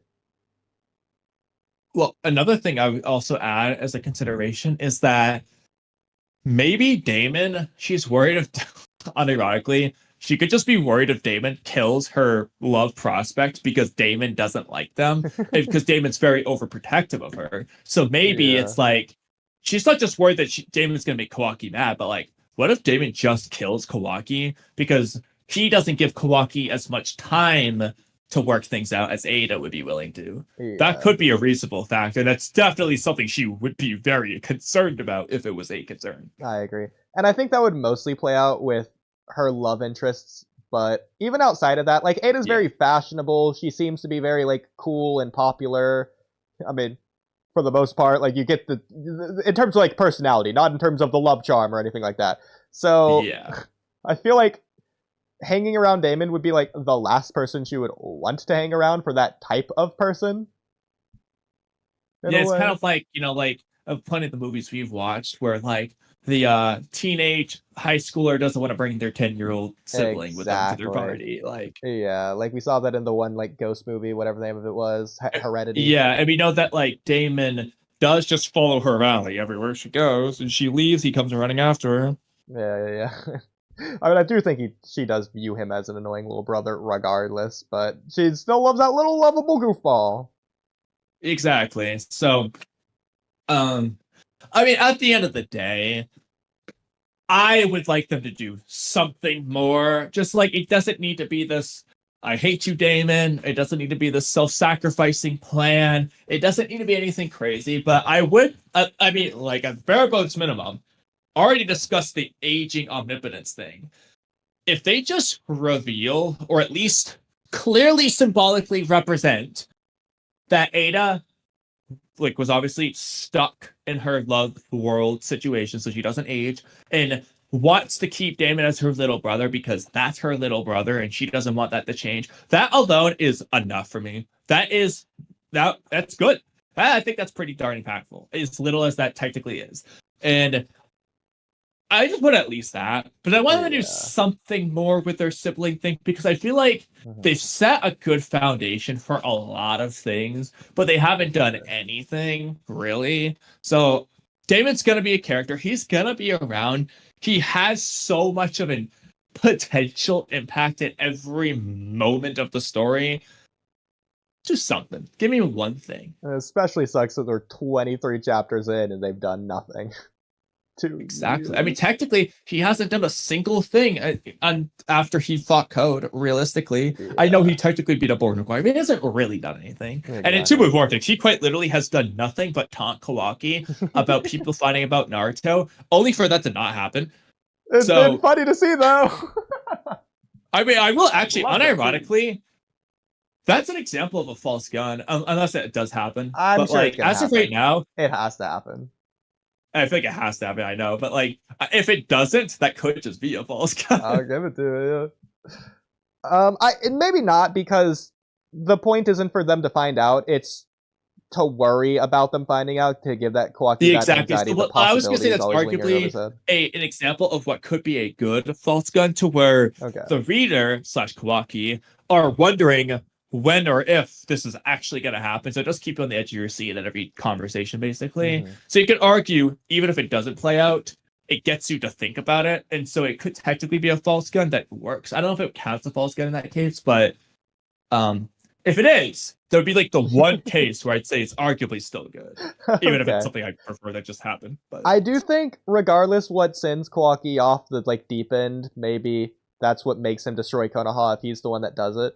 I'd imagine if it's not, though, whenever he does go off the deep end and just get rid of the Shinobi way somehow, whatever that means, when he does that, it doesn't really even matter about omnipotence at that point. I think people are just going to, like, put 2 and 2 together. Or if not, it's not even going to matter. Like, Kawaki's gone too far.